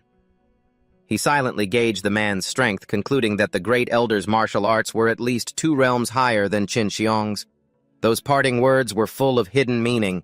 The man's words forced him to think. What did he mean, "I'll have plenty of opportunities later," huh? The way he said it sounds like he doesn't want me to get into Divine Weapon Valley. Putting those worries aside for now, a cheerful Uyen headed home carrying a basket brimming with food. The moment his family saw him, they cried out, "Uyen, you're back. Second brother, I took the day off to buy some meat and eggs. We need to make sure our sisters-in-law are well nourished." Seeing his little brother spend so freely, his older brother felt a twinge of worry and urged him to be more frugal. But Uyen was firm. "They are carrying the children of our family brother. We can't treat them poorly." His second brother was touched watching the younger sibling who worked so hard all day long, yet still worried so much about the family. He mentioned that his disciple had bought so much food they couldn't possibly finish it all and told him to get some rest. Uyen smiled and turned to his sister-in-law. "You should be enjoying yourself too, sister. The money I spent is just a small thing. Wait until my nephew is born. I'm going to buy him the very best of everything." Hearing that his sister-in-law suggested that since they had the day off, the whole family should go for a stroll downtown to buy some cloth, buy some herbs to ensure a safe pregnancy, and then visit the Bodhisattva temple. His second brother agreed, adding that the city streets had been very bustling these past few days, and that his little brother deserved a day to relax. But at the mention of the Bodhisattva temple, Uyen's expression suddenly grew serious. His eyes filled with contemplation as if he were scheming. He repeated the words in his head. Bodhisattva temple. Something about that sounds fishy. And yet in the very next moment, his expression changed completely. He broke into a radiant smile and agreed with his family. "All right, it's a plan. The whole family is going." Even under the effects of the lockdown, the pace of life in the inner city remained incredibly vibrant, a stark contrast to the desolation of the outer districts. The gap between the rich and poor was evident in the powers that ruled each territory. While the outer city was the domain of the Crab Gang, the Fish Gang, and the Three Rivers Gang, the inner city was home to the Changyuan Escort Agency, the Yeezy Inn, and various martial arts schools and lavish pleasure houses. Standing in the middle of the bustling streets, Liu Yen felt a wave of wistful sadness. He remembered the Lei family's golden era before their fall from grace, and before Qin Xiong sold their small courtyard here to keep a mistress. He thought to himself with a sigh, the atmosphere in the inner city really is so much better. The family's destination was the Bodhisattva Temple. It was an ancient, imposing structure with a steady stream of pilgrims coming and going. As soon as he stepped into the crowded temple courtyard, Liu Yen's eyes were immediately drawn to a massive incense burner smoke billowing from it in thick plumes. His own eyes lit up with excitement. He thought to himself, this is a true masterpiece. If I could just get it into the space of Weapon 06, it could hold so many things, and I could study it whenever I wanted. I told my 4 companions to go offer incense first while I took a walk around. Approaching the incense burner, Liu Yen respectfully lit a stick, but his mind was completely focused on the information appearing before his eyes. This was a 2-tiered incense burner cast from an iron-copper alloy that had existed for 1,000 years without changing color, carrying within it the faith and aspirations of countless people. It had the effect of calming the mind, soothing one's energy, and adding a little bit of luck. I couldn't help but exclaim, this thing is amazing, you can tell it's top-tier stuff. Liu Yen determined that this censer weighing over 1,000 pounds was even more valuable than the deity statue in the main hall. The effort to cast it alone had cost hundreds of taels of silver, not to mention its 1,000-year-old legacy. However, I also felt a pang of regret. This temple's worship was too prosperous. They definitely weren't short on money, so they would never sell this treasure to me. Liu Yen began to calculate. Among the 9 temples in Kaioliu, the Bodhisattva Temple and the Withered God Temple were the most prominent. As for the few temples in the outskirts, it seemed their flow of worshippers was about to be cut off. I thought to myself that when I had the chance, I'd go try my luck at those places. Who knows, I might just gain something. Lost in thought, I suddenly froze when I saw a familiar figure in the distance. It was Lu Bailing, and with her was not only her father, but also a high-ranking monk and 2 other men. I realized this was undoubtedly a top-tier master. I sighed inwardly that in the inner city the chances of encountering high-caliber figures like this were much higher than in the outskirts. You can't even take a step around here without running into a boss. But the moment of leisure didn't last long. Liu Yen was immediately forced to return to his harsh reality. At the forge, the master smith with a solemn expression announced that the head manager had contacted over 10 factions in the inner city to venture out together and hunt down the poisonous snake gang. He looked at Liu Yen and gave a firm order. Next, no days off for 10 days, you must forge the inner armor. Understanding the importance of the mission, Liu Yen answered loudly, this disciple understands. He immediately threw himself into the work with intense focus. The resounding clang of the hammer echoed, mingling with the blazing fire as he began the process of forging the protective treasured armor. Liu Yen toiled by the furnace, sweat soaking his clothes. As the first rays of the new day began to creep through the eaves of the smithy, Liu Yen hurriedly reported, Master, the black silver threads are prepared. We can begin casting the armor now. Crafting soft armor was many times more arduous than forging sabers or swords, because the black silver had to undergo countless rounds of forging, tempering, and melting before being cast and drawn into fine threads. Only at this stage did the creation of the treasured armor truly begin. The old master nodded in satisfaction, a look of approval clear in his eyes. Excellent. That's how it should be. Just as the work was getting into full swing, a figure with a sharp, cold aura suddenly appeared at the doorway of the forge. It was Wu Chen, the new manager of the shop and a veteran former blade catcher. He spoke coldly, demanding, Masters, please stop your work for a moment. I'm sure you all know why I'm here. His opening line already spelled trouble. The master smith immediately frowned in protest. He argued that the forge only had 32 people, and they were already overwhelmed with their daily tasks.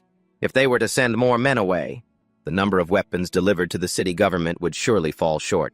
But Wu Chen just sneered, flattering the old master as a famous grandmaster who shouldn't have to worry about quantity. His eyes suddenly turned sinister as he mentioned that the forge was the place with the highest concentration of hammer-wielding experts in Kaioliu County, hinting that this place was hiding a heaven-shaking secret. He casually dropped a sentence that made the atmosphere unbearably tense.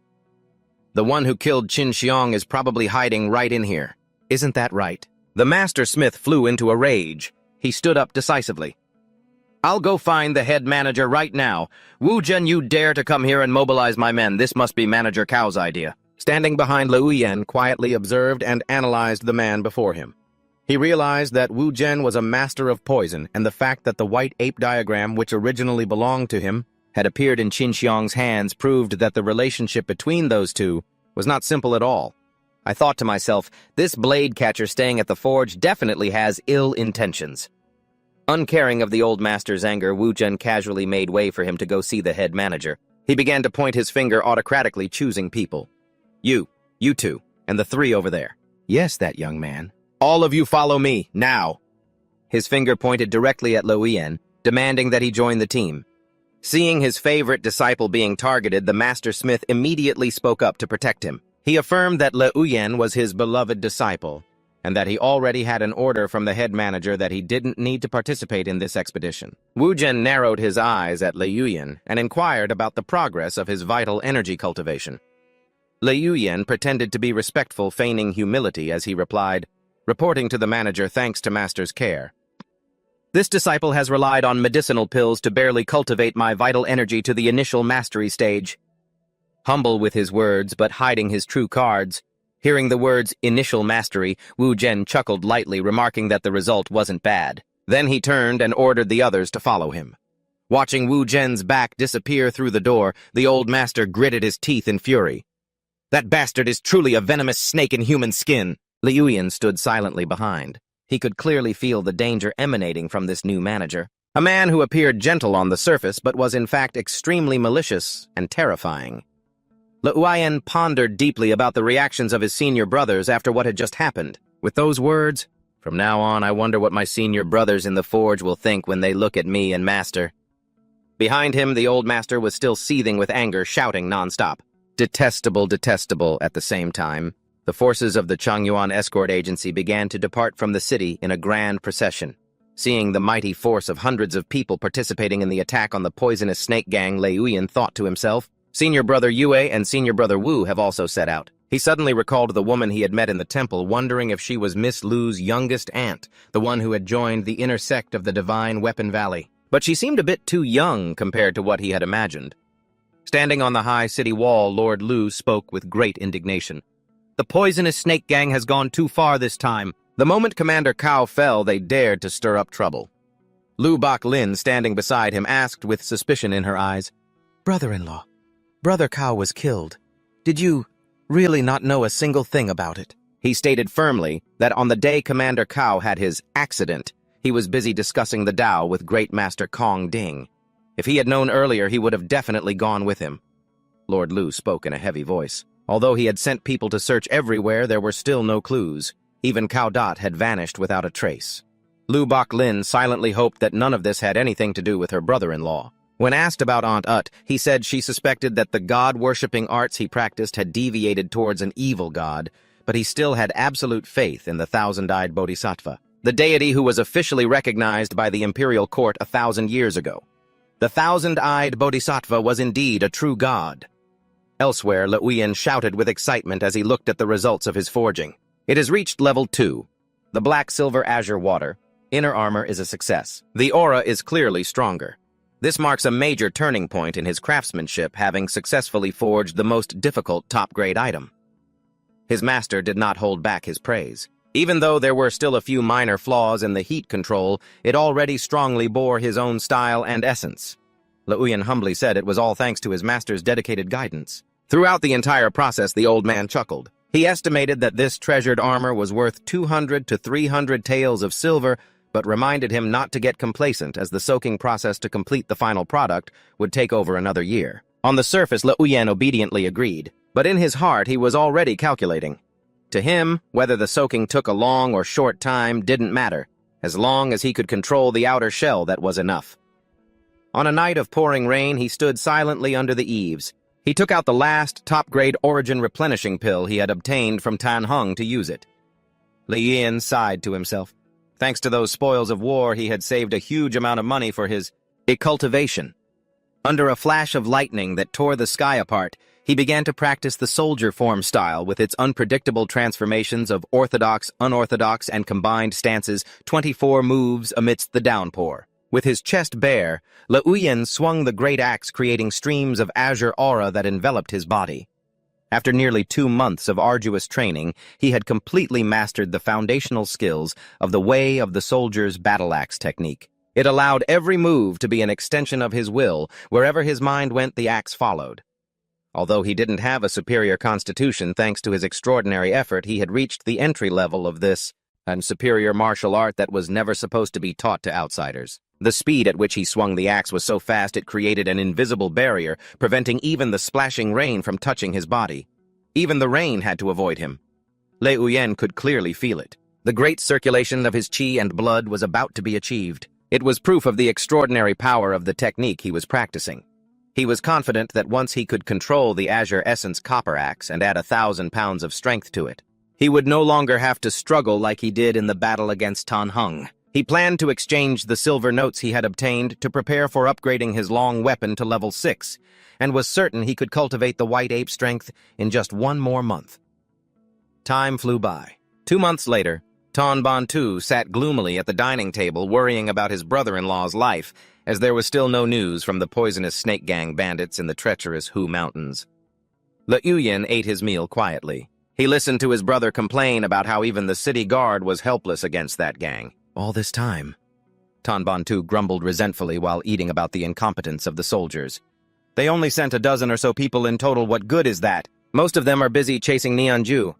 After so long, they still haven't caught a single robber. What a bunch of useless trash. After finishing his meal, he stood up and told Le Uyen, "I have to leave the city today to find the head treasurer. Tonight you can go to your 2 brothers' house for dinner." Le Uyen nodded slightly in response. "All right. Be careful on the road." After leaving the smithy, Le Uyen went to a quiet courtyard amidst a lush green bamboo forest to meet Scholar Fuang. As soon as he saw his figure, the old scholar with silver hair smiled in welcome. "Ah, Le Uyen, you're here. I ran around quite a bit to borrow the books you needed." He carefully handed the precious books to him and didn't forget to add, "This old man had to ask several people just to borrow these. You must treasure them." Le Uyen respectfully accepted the stack of books with both hands. "I washed my hands before I came. You can rest assured."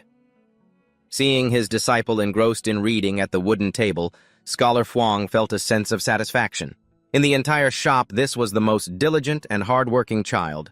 Children are easy to teach. But as he opened the old yellowed pages, Le Uyen's brow furrowed unconsciously when he saw the 3 words, God-worshipping sect. Isn't that an evil sect? The deeper he delved into the contents, the more astonished he became at the strange doctrines recorded within. Le Uyen analyzed it silently. Reading this, it seems the God-worshipping sect isn't the evil sect I imagined. It's more like a martial arts compendium specializing in the cultivation of one's own physical body. He suddenly remembered the mysteries at the Bodhisattva temple and wondered to himself, could it be the God-worshipping arts mentioned on the 1,000-eyed Bodhisattva statue, and the incense burner images of proud forefathers appeared in his mind along with their arrogant declaration? A Taoist does not worship gods, only the founding masters. I do not worship gods, for I am a god. I do not worship immortals, for I wish to ascend to immortality myself. That's an insanely arrogant claim, although he felt that this kind of doctrine would be difficult to spread widely. Le Uyen was still captivated by names like Grand Ancestor Jia Dai Van and Grand Ancestor Pang Yunlong. He pondered the state of the world. This God-worshipping sect, it couldn't be the imperial court, could it? A small gang occupies a street or an alley. A sect occupies a region of the world. The imperial court covers the 4 seas. So isn't it the largest sect in the world? Perhaps it's an alliance of sects. The thoughts about the 1,000-year reign of the Grand Ancestor and the various sects fascinated him. After he had finished mulling it over, Le Uyen stood up to return the books. "Scholar Fuang, I'm finished reading. I'll leave the books here, okay?" The kind teacher looked up and asked if you needed any more books. "Tomorrow this old man will go and borrow some from my friends for you to read." Le Uyen clasped his hands in gratitude. "I'll have to trouble you then, teacher. It's no trouble for a disciple. As long as there are books, I'll read." Under the shimmering lanterns of the county magistrate's manor, Lu Beiling curiously asked Auntie Oot about when Elder Han would arrive, but only received an indifferent reply. She said she wasn't sure either. Making an excuse that she still had some things to attend to, Auntie Oot asked to leave the banquet table first, leaving her brother-in-law and niece to continue their meal. Seeing Lu Beiling about to get up and follow the county magistrate, tapped his chopsticks on the table and coldly ordered his daughter to sit back down and eat, leaving her to obey in fear. Late at night, Vu Chan made a surprise visit to the county manor. Seeing the distinguished guest arrive, the county magistrate hurriedly scolded his servants for their delay, then ordered the guard to go receive his punishment for not knowing how to welcome an honored guest. Wu Chan got straight to the point, saying that Treasurer Cao wanted to ask what the next step of their plan should be. He reckoned that searching for the Vipers gang in the vast, mountainous lake region was not something that could be rushed.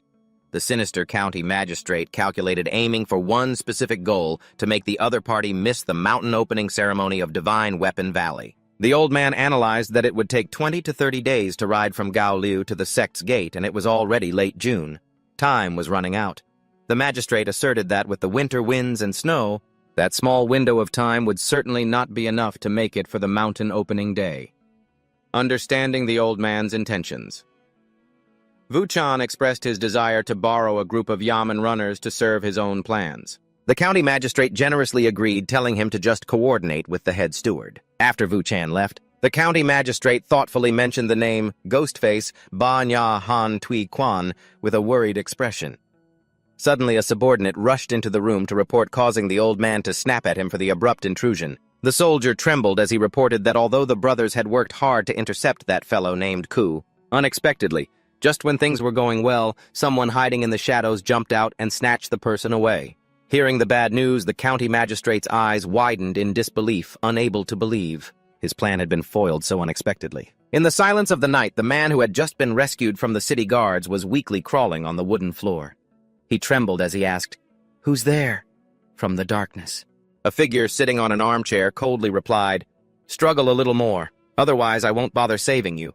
I'll just dig a hole and bury you to keep things neat," the injured man asked in shock for his savior's identity. But the only answer he received was a fatal kick to the head that knocked him unconscious. Immediately, Yun Shu stepped out, looked at the unconscious body, and gently chided her master for being too rough with someone who was already severely injured.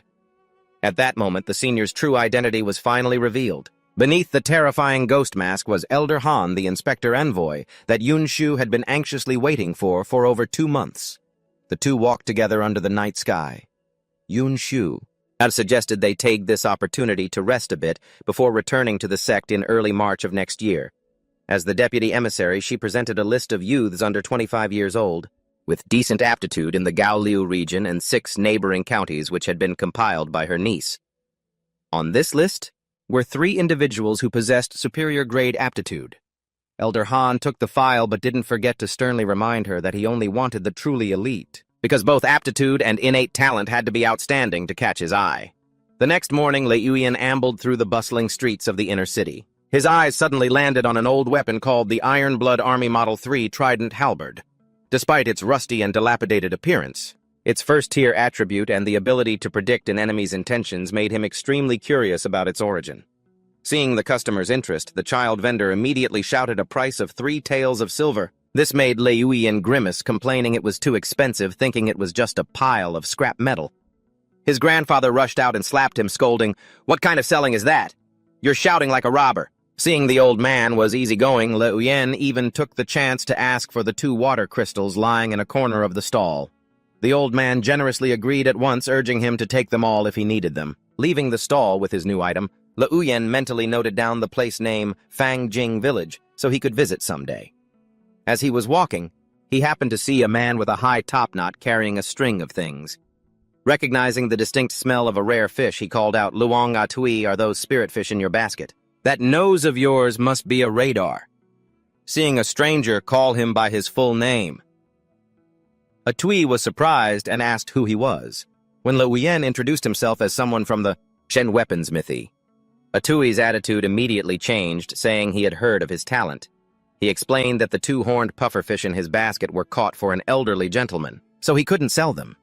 Seeing Lei Yuyan's interest, Luong Atui proposed an enticing deal if Lei Yuyan helped him forge a superior-grade weapon. From materials he provided himself, he would compensate him with 2 spirit fish weighing over 4 caddies. Lei Yuyan quickly calculated the value of these blood-enriching spirit fish. He realized that 1 caddy of fish was worth more than a tael of silver. By his calculation, he wouldn't lose out on this deal at all, and would even gain a rare source of medicinal power.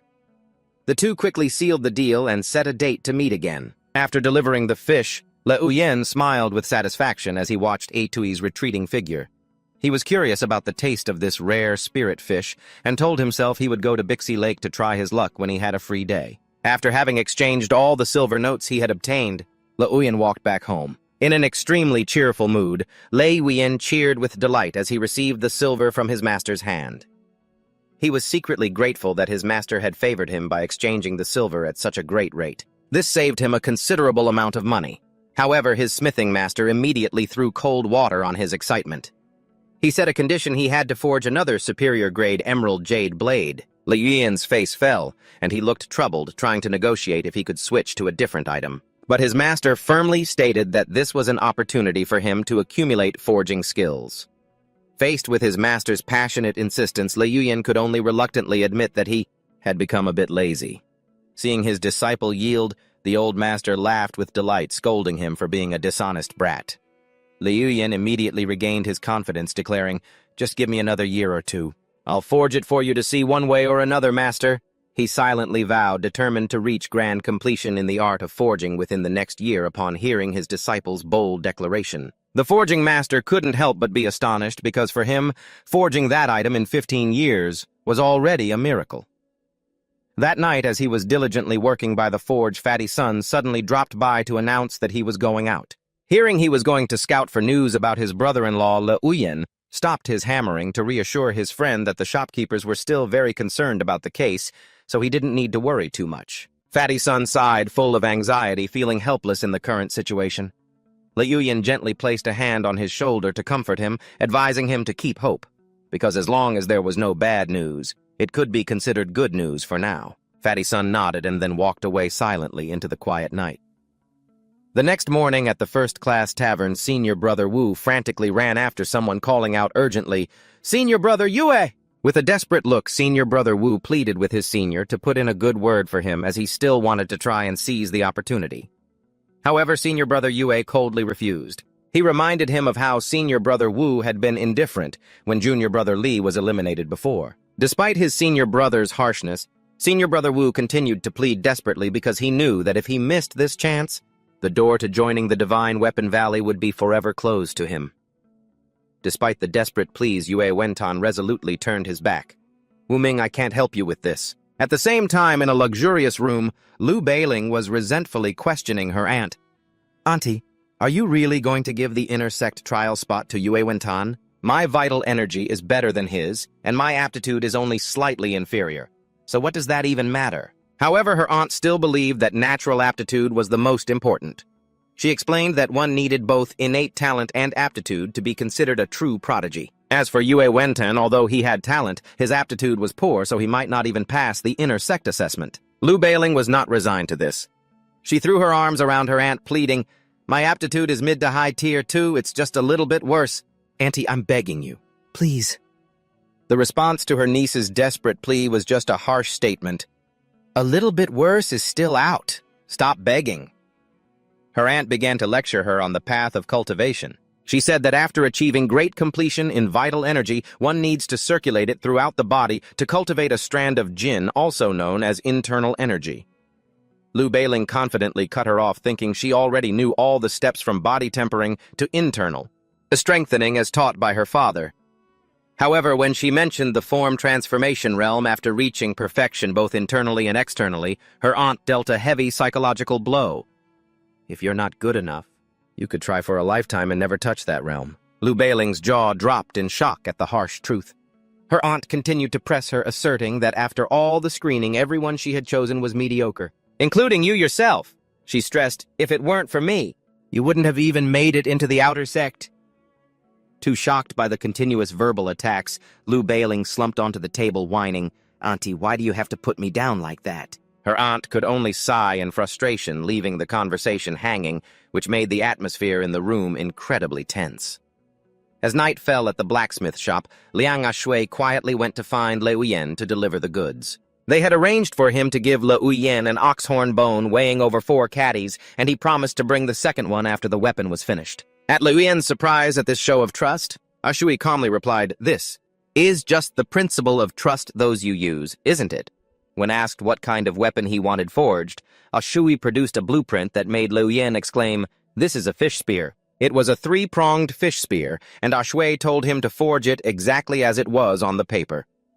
Looking at the scribbled drawing, Liuyan didn't know whether to laugh or cry, and asked if he needed to fix it to make it look better. But Shui confidently insisted that his drawing was already very clear. Liuyan could only lament internally because the drawing was not only unclear but also rather abstract.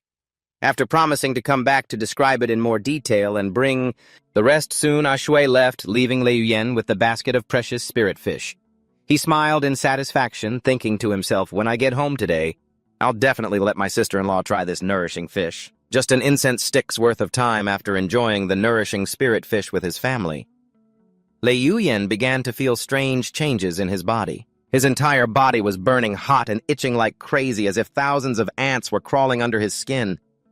He marveled to himself, this spirit fish is actually more nourishing than embryo fluid and tendon pills. Unable to bear the scorching heat, Liuyan immediately threw himself into a tub of water to cool down. However, the burst of energy was so powerful it made him exclaim in shock. He wondered if his sinews and bones had completed their strengthening process. Boom! The wooden tub exploded, unable to withstand the force from his body.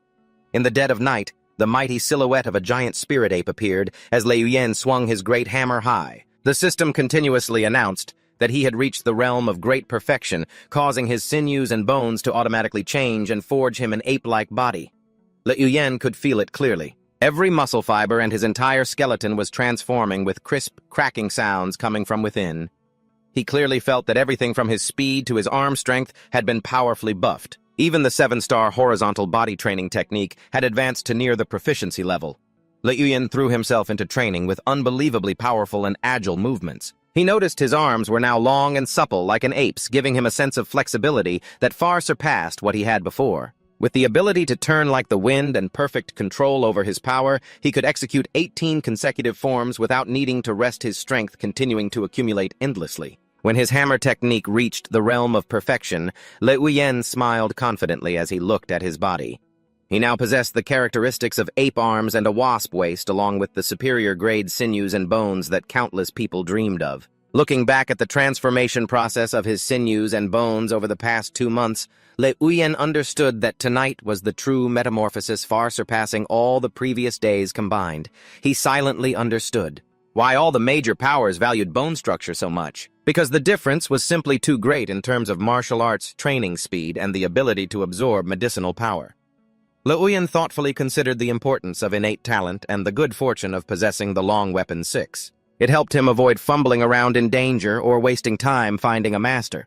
He began circulating his blood ki from the minor circulation to the major circulation, feeling the core point move from his waist to his heart. Liuyan knew he was getting very close to cultivating internal kin to truly step into the ranks of the masters.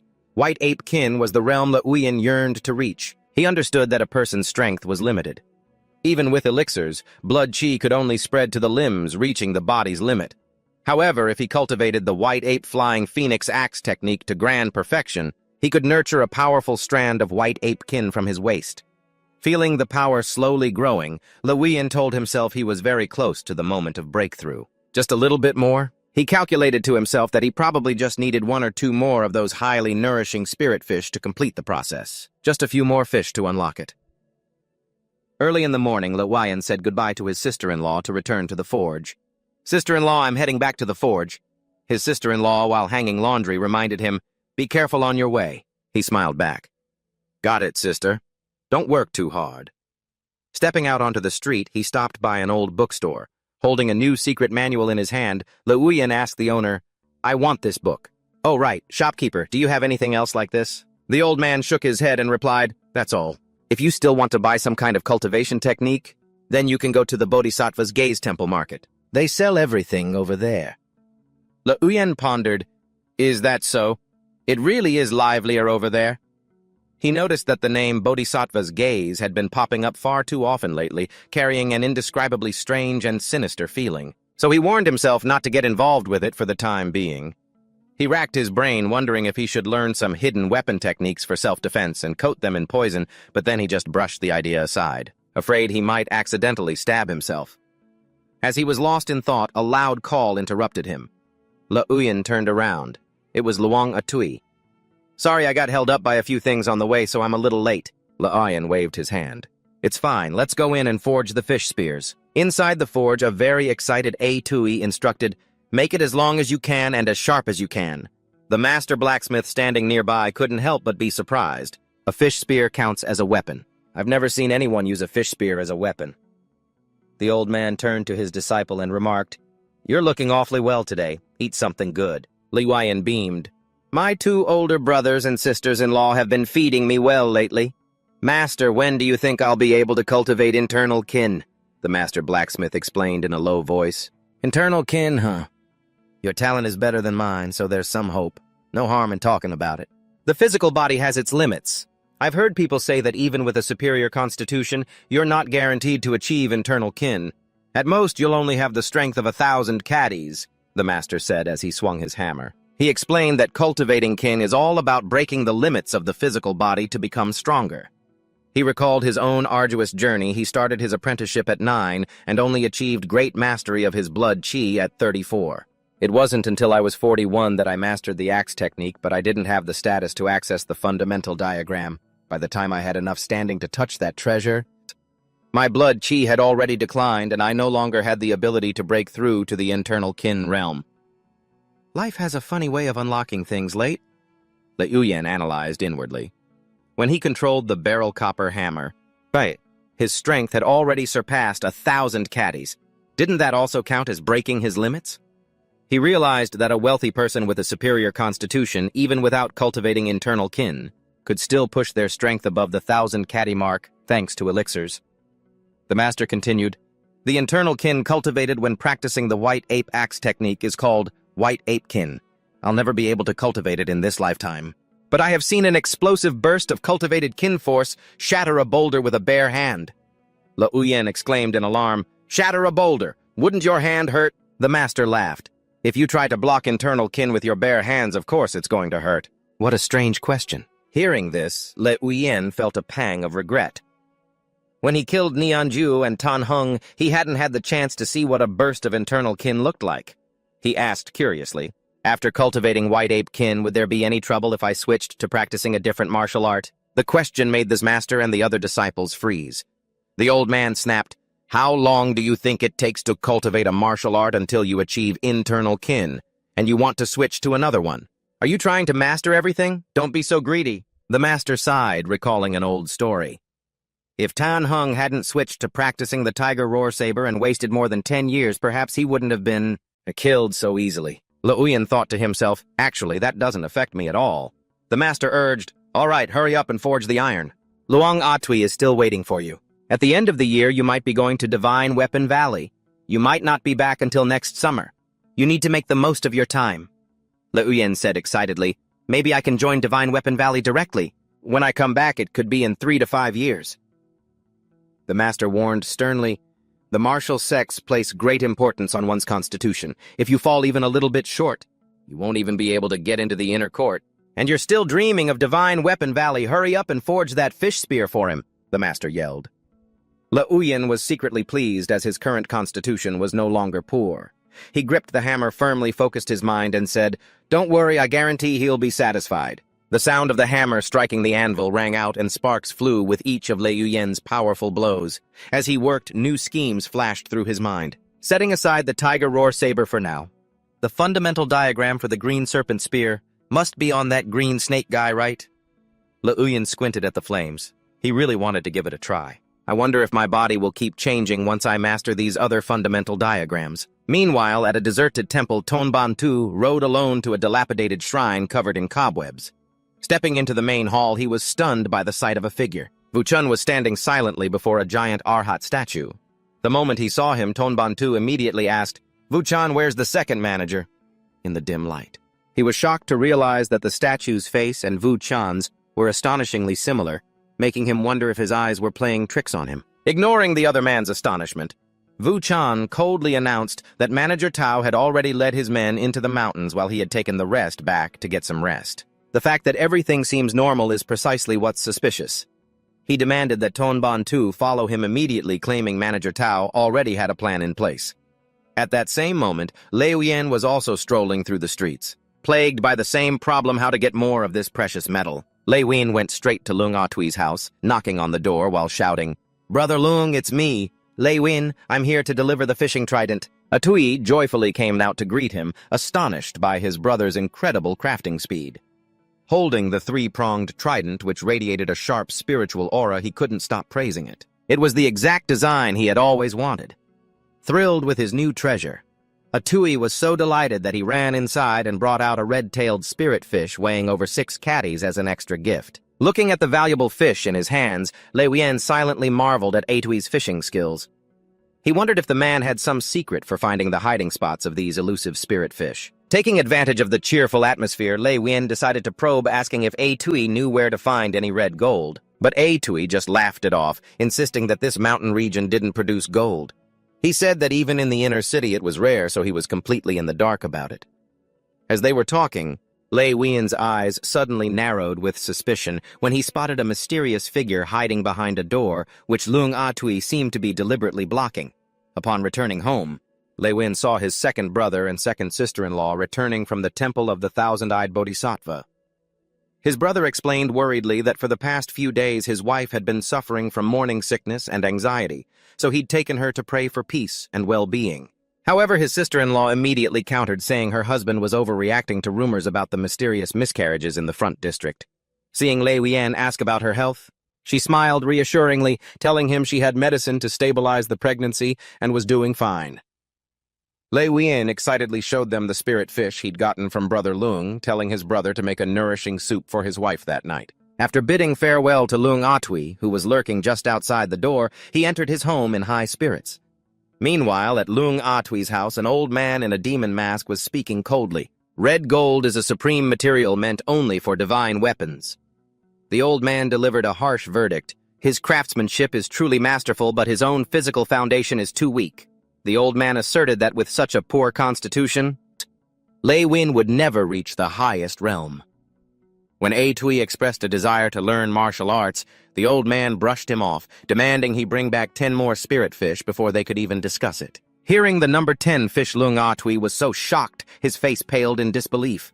By dinner, Lei Wien could clearly feel the medicinal power from the spirit fish, his body growing hot as if on fire. He told himself that after Weapon Master 6 leveled up, he had to learn how to catch these fish himself to secure a steady supply of nourishment. Just then, his sister-in-law took out a bodhisattva pendant she had just gotten from the temple, offering it to him for his protection. Lei Wien was about to refuse, but the moment his hand touched the item, a bizarre, cold energy shot through him, making him shudder. His face instantly turned pale with horror, a protective charm that feels more like a cursed object. Information from Weapon 06 appeared, sending a chill down his spine. This was a bodhisattva pendant made from incense ash mud and the blood of a young boy. It was designed to drain the luck and life force of its wearer. He was horrified to realize this was a work of dark arts, an incredibly insidious heretical art. To get to the bottom of it, Lei Wien changed his demeanor, feigning curiosity, and then borrowed his sister-in-law's pendant to study. He started connecting the dots with the recent miscarriages in the city and asked about how they had obtained the item. His brother explained that the temple was initially closed for repairs, but when a Lord Lo showed up and intervened, the monks gifted them 2 of the pendants. 2 of these consecrated pendants. Lei Wien thoughtfully repeated the name, his eyes filled with suspicion. "Lord Lo, you say? Something's fishy here," he thought. Lying with an arm over his forehead, Lei Wien contemplated the situation in Kaoliu County. Before Ko Long's death, the city guard had held more power than the local government office. All forces, big and small, including the mountain bandits, had to tread carefully around them. In comparison, Magistrate Lo Vantang seemed rather insignificant, known only as an official who revered gods and Buddhas. But Lei Wien couldn't help but wonder, regarding the death of Ko Long, could this Lord Magistrate possibly have had a hand in it? And his first suspicion landed right on the main boss. He raised his hand, looking at the 2 pendants, clearly feeling the bizarre energy radiating from them. No matter how you look at it, this thing is no good. Judging by the tenets of the god-worshipping sect, the cult itself was neither good nor evil. However, more often than not, any artifacts associated with them turned out to be heretical. Lei Wien thought to himself, the Temple of the Thousand-Eyed Bodhisattva has ties to the imperial court. If there were truly something amiss, it should have been discovered long ago. He suddenly recalled the words from an ancient text, false paths, false scriptures, false gods, and false followers. He wondered, then the problem must lie with the followers themselves. Such sharp words wouldn't have been written without reason. He noticed the small mouse beside him squeaking, in fear. Lei Wuyan gently soothed it. Don't be afraid. This pendant may be evil, but it's not enough to scare us. I'll bring it under control in a moment. Focusing his spirit, he shouted, Subdue! Instantly, a brilliant golden aura enveloped the two pendants. Initially, Lei Wuyan felt a pang of disappointment. There was no particular reaction. He thought to himself, could it be that the subduing effect of these two flawed items is just too weak? But then an unexpected stream of information flooded his mind. It left him stunned. I am a god. The flesh is a temple. Cleanse the temple to revere the god. Build an altar to worship the god. Venerate yourself as a god, pray to yourself sincerely. Worship the god and all prayers will be answered. The echoing doctrine forced Lei Wuyan to brace himself against the pain. He continued to shout, Subdue through the agony. Suddenly a horrific vision appeared before his eyes. What is this? My organs. Lei Wuyan was stunned to realize he could actually see through his own body, witnessing each of his internal organs at work. He finally understood the true meaning of venerate yourself as a god, the flesh is a temple. It meant one had to cleanse their internal organs to create a shrine within themselves. This strange sensation came from the vital energy that was enveloping. It shrouded and circulated endlessly throughout his body. Back at his desk, Lei Wuyan contemplated the ancient records. According to the book, after reaching the initiation stage of the deity-worshipping art, one could circulate their blood and ki in ways incomprehensible to ordinary people. To strengthen a part of his body, he silently compared the two, and realized the deity-worshipping art was clearly far superior to the martial path combat axe art he was currently practicing. Lei Wuyan's gaze turned ice-cold as he looked into the distance. He was absolutely certain that the Bodhisattva shrine was definitely hiding many secrets. Just as he stepped outside, senior brother Nak called out, Brother Li, there's a feast in the city tomorrow. Care to join? Seeing Lei Wuyan's confusion, he quickly clarified that it wasn't Lady Lo's party, but a small feast of his own at Yizi Restaurant.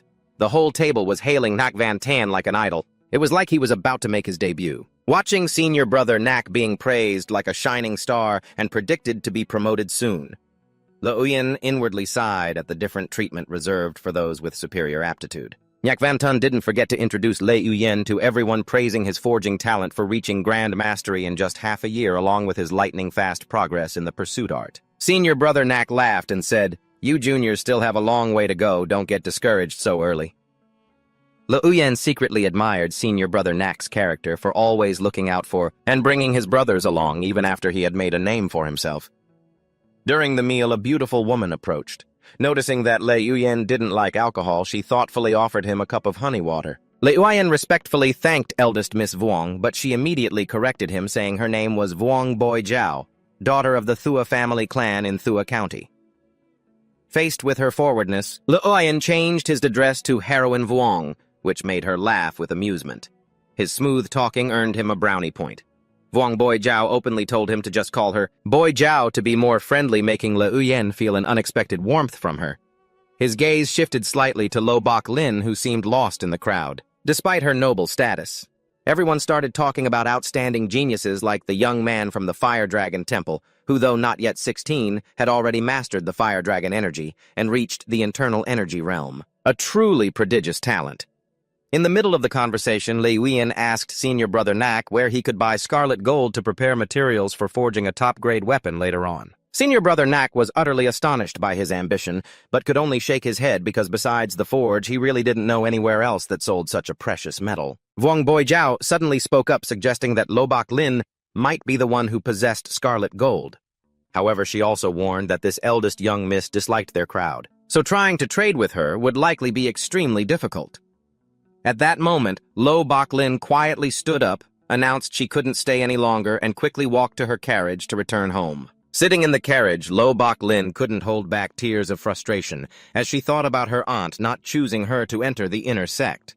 She bitterly compared herself to Nak Van Tan, a person who in her opinion was inferior in both talent and comprehension, yet was favored just because he possessed a better aptitude. Lo Bok Lin sobbed over the feast she had spent more than a year preparing, only for it to become a stepping stone for someone else. She resentfully realized she only had half a year left.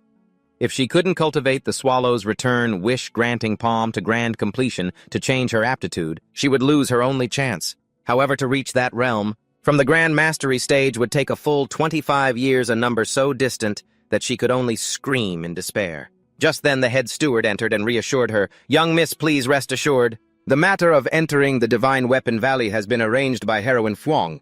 There is a spot reserved for you on every trip." They even had a slot ready for her. Lobok Lin curiously asked about the identity of the person behind this, but the head steward only gave a vague answer about people in the martial world who don't know when to advance or retreat. At the same time, at the gate of the Lo residence, Vu Chan arrived wanting to see Lord Lo. But he was told the master was busy handling the case of a quack doctor who had harmed a pregnant woman and her unborn child with the wrong medicine. Unable to meet him, Vu Chan said he would return tomorrow, and then silently left. Inside, powerful figures were secretly discussing how Vu Chan, after receiving the deity-worshipping art, couldn't resist the temptation and visited all 7 shrines outside the city. Calling him a fool who had defiled the sacred art, they commented that Han Tui Quan was an old man with a very large appetite. Tao Diem alone would likely not be enough to satisfy him. As for Vu Chan, because his cultivation was still shallow, and he was chaotically cultivating a single chi, he would sooner or later go mad. They figured that if he didn't go mad, they would have to see how much power his martial path combat finger art truly held. At that moment, Vu Chan was strolling down the street. He silently assessed the strangeness of the deity-worshipping art, and couldn't stop wondering who had really finished off Nen 9. For 3 months, he had been investigating the masters at the forge, but he still had nothing, and he absolutely refused to believe the culprit could be some low-level apprentice. To investigate so much and still miss, he walked past a shrine. Vu Chan could feel the power of the incense here. It was far stronger than the 7 shrines outside the city. Just then, he passed by Lei Uyen, who was walking in the opposite direction on the street. Lei Uyen immediately recognized the basic diagram of the green snake. It was indeed on the other person. Through Bing 6, he also discovered a Tier 1 item called the Heavenly Being Bodhisattva. Wooden tablet which contained a fragment of the deity-worshipping art. It was something that could produce a first-layer effect if the user had reached the initiation level. Just as Lei Uyen was marveling at the appearance of the deity-worshipping art, Vu Chan suddenly stopped short. He turned around, his eyes flashing with a strange green light, and asked, You're Lei Uyen." Vu Chan couldn't help but be shocked. How on earth had he transformed so much in just 3 months? Staring intently at the young man, Vu Chan silently assessed and grew suspicious of his blood and chi realm. To hide his true strength, Lei Uyen cleverly explained that he had just been lucky enough to reach Grand Mastery a few days ago. On the surface, Vu Chan was nonchalant, but inwardly he was calculating. He knew very well that with a mid to low aptitude, even if he used medicinal pills to reach this level, in less than a year would cost at least 100 to 200 taels of silver. He thought to himself that perhaps Lei Uyen's forging skills were so good that his esteemed master had generously supported him. After using the soul bewitching art to probe him and finding no unusual behavior, Vu Chan coldly waved his hand, dismissing him to get back to work. He thoughtfully removed Lei Uyen from his list of suspects. Believing that someone who had just reached the peak of blood chi mastery was absolutely incapable of finishing him off, Vu Chan clutched his head and tore at his hair in frustration. A mad idea even popped into his head. To kill every single person who went up the mountain that day. To eliminate this curse. I'm at my wit's end. What the hell is wrong with me? Calm down. Get a grip. Vu Chan braced himself, fighting against the grotesque hallucinations invading his mind. He was horrified to realize the divine worship technique was gradually stripping away his control. With his mind in turmoil, he knew he had to quickly cultivate to the first level or else he would go completely insane. Head Steward Wang approached from behind, asking with concern about his pale complexion. Vu Chan tried to maintain a calm demeanor and asked what the other man wanted from him. Head Steward Wang worriedly asked about the Great Steward's whereabouts. Vu Chan informed him that the man was still relentlessly hunting down members of the poisonous snake gang in the mountains, and that he definitely couldn't return before winter, perhaps not even until the next year. It sounded less like a business trip and more like a boss raid. Faced with Head Steward Wang's concern that the ghost-faced 8-Na Han Tui Quan was still lurking about and had yet to leave, Vu Chan just coldly and firmly asserted that the guy would have to disappear sooner or later. Head Steward Wang looked at Vu Chan meaningfully and then spoke up. Brother Vu, are you still searching for Lian Qian? Or are you actually looking for the Divine Weapon Valley martial arts manual that he stole? Vu Chan nonchalantly replied that he wasn't bold enough to covet the martial arts of such a great sect. Then he retorted, asking if Brother Wang had come looking for him just to spout this nonsense. Head Steward Wang revealed in a low voice, right here in Kowloon City. There also exists a martial arts manual that is at least of the middle tier and could possibly even be high tier. Seeing Wuchan's curiosity, the old man slowly uttered each word, Bodhisattva, Temple. Late at night, Le Yuyan poured a bucket of cold water over himself, while silently blaming himself for being too careless today. He realized that after 3 months apart, Wuchan had surely sensed the distinct change in his blood qi. Le Yuyan told himself that while he could use the excuse of medicinal pills to explain his peak blood qi, what he feared most was that venomous snake Wuchan still hadn't given up on seizing the Bin Dao Dao Sat tree. Furthermore, he was also cultivating that bizarre deity-worshipping technique. He understood that Wuchan was completely different from Tan Hong. As a former blade catcher, he would act without scruples. Just a hint of suspicion or the smallest piece of evidence would be enough for him to kill Le Yuyan directly. If this matter wasn't resolved soon, he would truly find it difficult to sleep peacefully at night. A few days later at the forge, Le Yuyan excitedly tried on the inner armor he had just finished forging and ran to show his master. "This is the first piece of inner armor I've ever forged. Can I sell it?" The master blacksmith was sipping a cup of tea. He immediately laid out a harsh deal. "You can take the inner armor, but over the next 3 months you must forge 12 high-grade weapons for me." So much for a free gift. It was more like an impossible KP I dropped on his head. Le Yuyan was so shocked he practically fell over, begging to extend the deadline to at least 6 months. But the old master was firm, giving him a maximum of 4 months. Otherwise, he would strip the precious armor right off his body. Seeing no room for negotiation, Le Yuyan quickly scurried away. He headed to the warehouse to select materials, not forgetting to borrow his master's token to look at the other finished high-grade weapons. The old master could only shake his head, smiling and chiding him. That little rascal. Just then, a manager came in to announce an order from Nguyen Bin Tuan of the Nguyen family in the inner city. He requested that the master blacksmith personally forge a supreme-grade sledgehammer. The master blacksmith frowned and grumbled, thinking that one sledgehammer used up the same amount of material as 4 weapons of the same grade, so this deal wasn't profitable at all. However, when he heard that the client had already prepared the materials and was paying 200 taels of silver for labor, with the request that it be finished before the new year, the old master immediately changed his tune. 200 taels, you say? Yeah, I can take this job. In the warehouse, Le Yuyan examined the various ores while deep in thought. If he couldn't get the crimson gold from Lo Bok Lin, his only option was to wait tirelessly for Tao Diem to return. Feeling that his mind couldn't calm down, he decided to bury himself in forging practice to relieve the stress. Le Yuyan's immediate goal was to quickly cultivate the White Ape Force to obtain the crimson gold and upgrade his Tier 6 leader armament. He realized that now that his hammer technique had reached perfection, the buffs from the Great Elephant Hammer and the basic diagram were no longer very effective, not even as good as using the Azure Essence Copper Hammer. Le Yuyan resolutely decided to choose another Tier 2 weapon to complement his control effects. He analyzed that before he had the basic diagram, the combination of the Great Elephant Hammer and the Azure Essence Copper Hammer was perfect for finishing off Tan Hung. But now that his strength had reached 1,000 caddies and his hammer technique was perfected, he no longer needed the Great Elephant Hammer for its buffs. Le Yuyan began to plan preparing several different sets of weapons to switch between, according to his needs. 1 set for training, 1 for explosive combat, and the Tier 6 one for escaping when necessary. He even planned to get a separate set of gear specifically for taking on shady jobs where he couldn't reveal his identity. What troubled him most was the 1-day cooldown of the Tier 6 leader armament. It was too long, and he was determined to upgrade it as soon as possible at any cost so he could turn the tide of a battle instantly.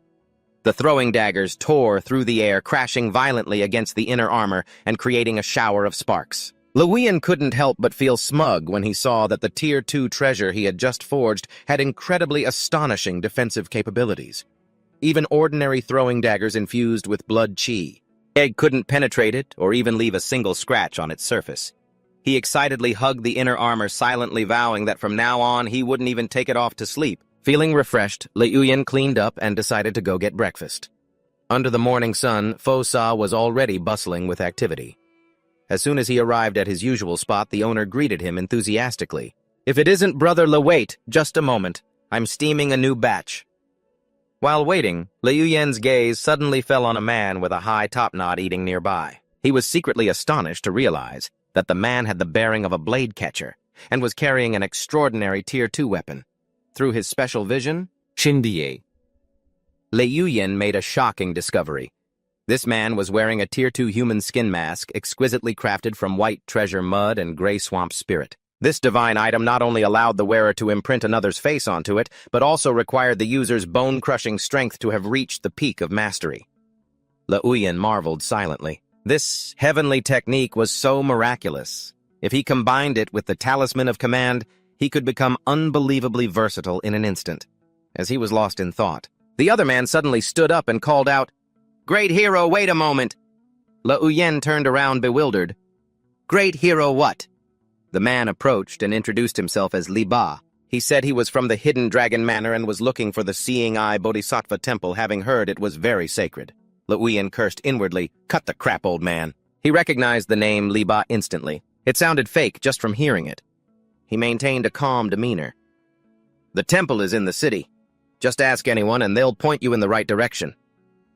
The man nodded his thanks, then walked past. Lei Yuyan narrowed his eyes and watched him go. He knew that the righteous bladesman rarely used human skin masks. This was most likely a notorious thief from the martial world, though he really wanted to take that mask. But since his white ape force was still in its early stages of cultivation, he told himself not to invite more trouble. Behind him, the man who called himself Li Ba was also narrowing his eyes, observing him. He silently assessed, "This kid's breathing is deep and steady, and his chi and blood are incredibly vigorous." At the Seeing Eye Bodhisattva Temple, streams of pilgrims continued to pour in amidst the billowing incense smoke. The excited chatter about the temple's miraculous powers was spreading. Someone even asserted with conviction, "This temple is very potent for those praying for a child." Inside the main hall, under the gaze of the imposing guardian statues, a female visitor curiously wondered if the rumors were as true as they claimed. Meanwhile, in the bustling inner city, Lei Yuyan was taking a leisurely stroll, munching on a hot steamed bun, and enjoying a rare moment of peace. Suddenly his eyes froze. He had spotted an unusual scene on a street corner. Wu Chan, with his distinctive white hair, was mysteriously pulling senior brother Nak, who looked dazed and unresponsive. Lacking his usual sharpness, Lei Yuyan immediately sensed that something was wrong. He rushed closer and called out loudly to break the strange atmosphere. "Senior brother Nak, are you all right?" Senior brother Nak jolted and turned around, his face showing clear bewilderment, as if he had just woken from a long dream. He raised a hand to his forehead, muttering wearily, I'm fine. Observing his brother's dazed state, Lei Yuyan silently concluded that Wu Chan must have used a mind-controlling technique to control his mind.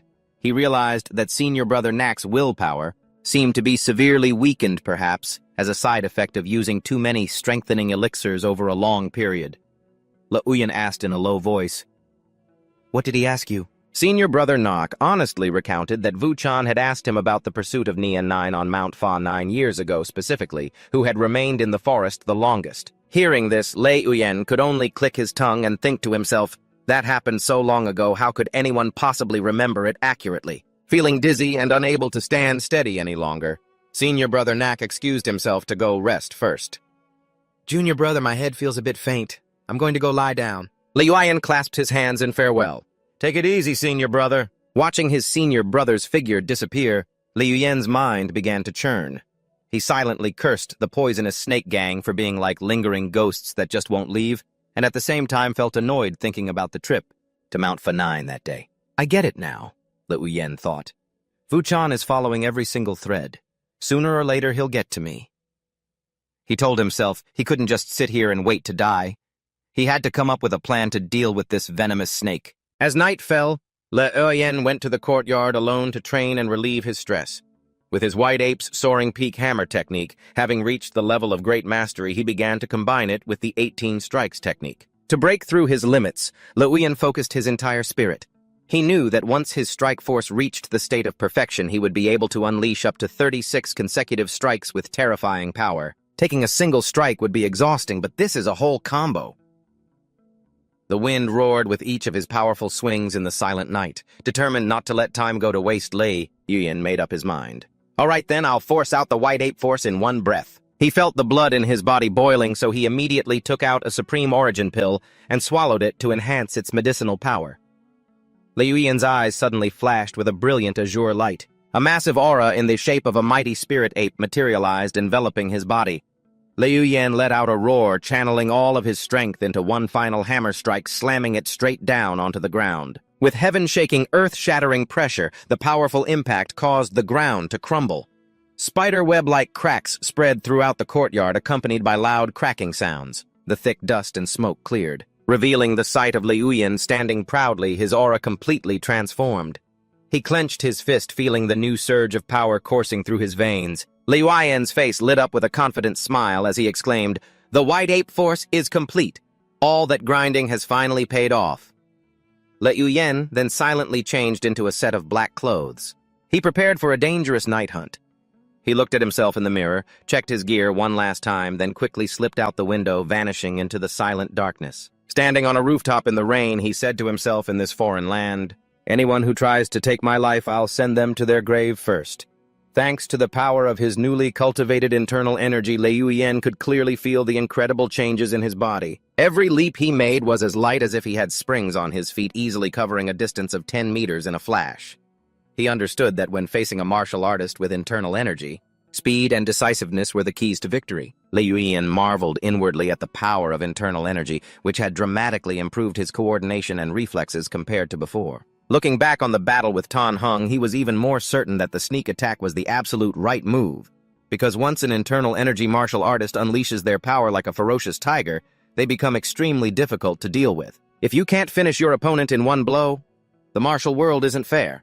So why should I be? Liu Yan silently tailed Wu Chan to the rear courtyard of the inner court where Wang Ding lived. He was surprised to find Wu Chan secretly meeting with someone wielding an iron spear, a person he immediately recognized as Wang Ding, the only one in the inner court proficient in the green serpent spear technique. The shady collusion between these two on a stormy night made Liu Yan suspect that a dark conspiracy was unfolding behind everyone's backs. Right now, Wu Chan was struggling to withstand the severe side effects of the god-worshipping technique, which made his eyes a demonic fiery red. He knew he had to find a martial arts technique of middle tier or higher to save his life before he went insane and died. In his desperation and agony, Wu Chan turned to suspect his own comrade. "Nianju, did you kill him? You're about to lose your mind, and now you're suspecting your own teammate." Wang Ding snapped angrily, insisting they were all together that day, so it couldn't have happened. Wu Chan was still obsessed with the missing martial path of the slaughter pond technique. He roared, demanding to know who the culprit was, but only received a helpless reply from Wang. "I have no idea either. Let's go." Liu Yan gave a soft command, and he and the mysterious dark figure shot across the rooftops in the pouring rain. Looking at the back of the person leading the way, he wondered to himself, could it be that Wu Chan got the god-worshipping technique from that temple? At the same time, on another rooftop, Old Han and Van Tu were also silently observing the entire scene in Kowloon County. Old Han squinted into the rain and remarked with a hidden meaning, "Looks like there's a lot of drama tonight, huh? With a heavy rain like this, the autumn harvest will surely be bountiful, haha." Van Tu, standing beside him, remarked sarcastically, "I never knew you had such a compassionate heart, Old Han." Old Han replied calmly, "This old man comes from a farming family, how could I not? All that talk of cruel methods and a vicious heart, those are just the world's prejudices. This old man doesn't like to fight, but what can I do when I'm forced to?" Hearing this, Van Tu could only think to herself that everyone in the entire sect knew just how cruel he was. Old Han continued mentioning Tao Diem, whose ancestors were once disciples in the valley. But his skills were nothing special, yet he dared to lose our white ape flying dragon axe technique. His voice was laced with killing intent. Not much skill, but a whole lot of nerve. Who gave him the audacity to kill a disciple from our valley? Van Tu quickly accepted the order, promising to go to Fashu Mountain the next day to capture the culprit before more trouble arose from the dragon trapping mansion. Old Han reminded her to return quickly to avoid displeasing the Bone Master. He then switched subjects, asking about Nak Van Tan, the one Van Tu had chosen, who had a reputation for having a terrible personality. Van Tu explained that on the day they were hunting, Nian Ju Nyak Van Tan was just scared half to death by a blood-curdling scream. When he returned, he came down with a fever and nearly died, so the rumors were probably exaggerated. She sighed and admitted that the youths in this region were generally nothing special. Picking someone like him is already pretty good. Old Han expressed a similar disappointment. He mentioned that the disciple he had been teaching the martial path of the slaughter pond for the past 2 months still showed no sign of mastering the basics. Van Tu noted that it was the most difficult technique to learn in the inner sect. It was understandable that not many could master it. She wondered if old Han was deliberately making things difficult for the disciple, and whether such mediocre people were worthy of the title of hero. Old Han coldly stated that if he couldn't find someone truly outstanding, he'd rather just consider the mission complete than feel they were worthy of setting foot in the sect. When Vantu mentioned that, he still hadn't given up searching for the profound scripture transmission. Old Han immediately flew into a rage and shouted, "Shut up, you talk too much!" Seeing her master's fury, Vantu could only bow her head and apologize, but she thought to herself, his obsession is too deep. She even suspected that Nianju stealing the manual might have been intentionally arranged by him. Before they parted, old Han instructed her to take good care of Ko Da when she returned to Lu Mansion to prevent the Ko Long branch's lineage from being severed. Vantu respectfully acknowledged the order, and the two quickly separated into the night. In another dark room, an old man looked at the sleeping Luong Atui and sighed softly. "The child is quite filial. It's just that his talent is a bit poor." At that moment, old Han, dressed in black with his face covered and wearing a conical hat, was silently hiding under the eaves. He was muttering about how lively the night was. Inside the Bodhisattva temple, the monks' eyes began to stir as they discovered an intruder. A senior monk asked worriedly if the secret of the ritual had been exposed. "Hearing that I can already smell trouble brewing, brothers." The great master, sitting at the desk, thoughtfully analyzed the recent events at the dragon-trapping mansion and the appearance of the man calling himself Li Ba. The old man asserted that the Taoist wanderer had been hit by a single blow of his white cloud hand. Even with his achievements in body tempering, it would be difficult for him to survive. To be certain, the old man decided to go out and check the situation himself. Shouts echoed through the temple courtyard. "Anyone who dares to break into the temple will be killed without mercy." The moment they burst in, an all-out brawl erupted in the middle of the grand, solemn hall. The masked man, now surrounded frantically, tried to explain, "It's a misunderstanding, great masters. We were just passing by." He silently cursed his bad luck that someone else had caused a commotion, and making his group look like accomplices. In his desperation, he swung his blade and finished off a monk even as the man screamed and begged for his life. The masked man seemed to have lost his mind. His eyes were blood-red and he screamed relentlessly. The scene descended into utter chaos as the monks charged at the vile intruder to avenge their junior brother. One of them yelled a warning as, "Model." Realizing the opponent's blade was coated in a deadly poison, Le Oyen, hidden in the shadows, silently observed this whole insane spectacle. With a cold gaze, he silently wondered why these two would risk their lives to barge into the temple of the Seeing Eye Bodhisattva and kill someone in the dead of night. But seeing that everyone's attention was being drawn to this strange temple, a smug smile crept onto Liu Yen's lips. This chaos was perfect. It would make his work easier. He melted back into the darkness, silently observing the next stage of the purge. Inside the main hall, the clang of weapons echoed ceaselessly. Liu Yen watched silently from the side. Most of the head monks of the temple of the Seeing Eye Bodhisattva were stout, well-built men. Half of them had already cultivated internal energy. If Wu Chan was killed by these vicious monks, it would save him the trouble. This man's martial skill was indeed stronger than Tan Heng's. If he wanted to take him out, the best way would be a sneak attack. Just as Wu Chan was about to break through the encirclement, his eyes suddenly turned a bizarre shade of red.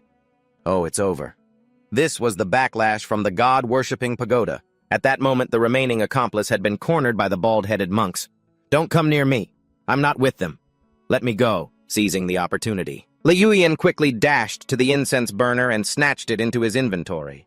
Having secured his prize, he left immediately without a second's hesitation. Meanwhile, Wu Chan had managed to escape, but his accomplice did not. He cursed inwardly. Once he got back, he would definitely level the god-worshipping pagoda. This technique was too bizarre and cruel. It wasn't something he could control at all. But before he could get far, a mace came crashing down from above, forcing him to block it with both hands. Turns out our man had cut off his escape route. With a single swing of the mace, both of Wu Chan's arms were shattered.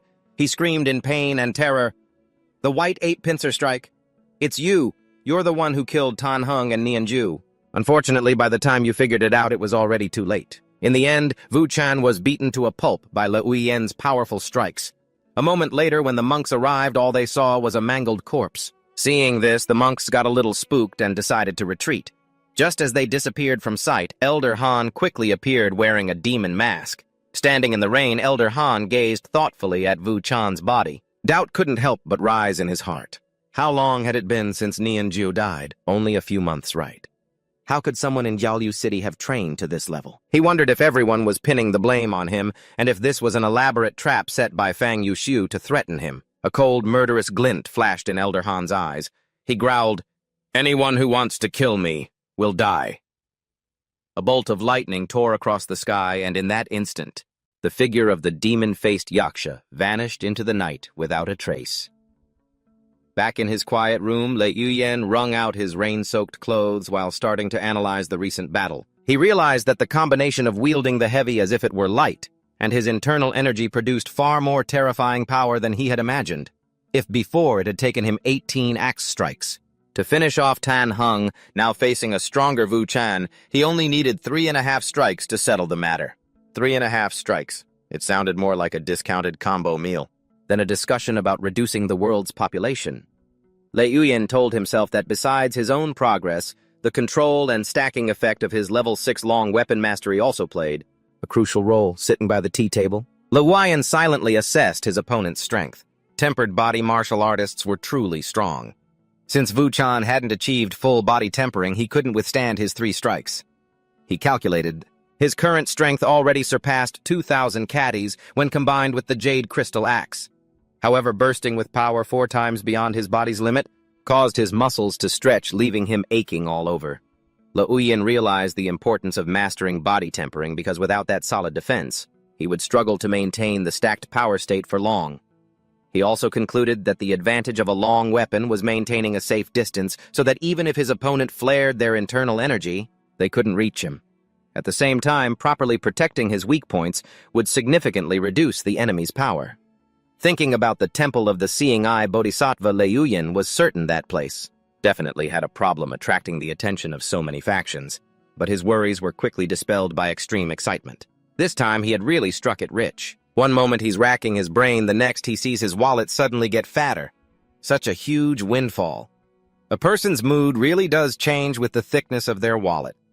In the middle of the room sat the giant incense burner he had just acquired. It was emitting a powerful, calming spiritual aura. Although it was a Tier 2 item that he couldn't fully control yet, it had already helped calm his mind considerably. He planned to find a place tomorrow to dump out the pile of ash inside it. In order to use the burner as a storage space, Lei Yuyan began to take stock of the loot he got from Wu Chan.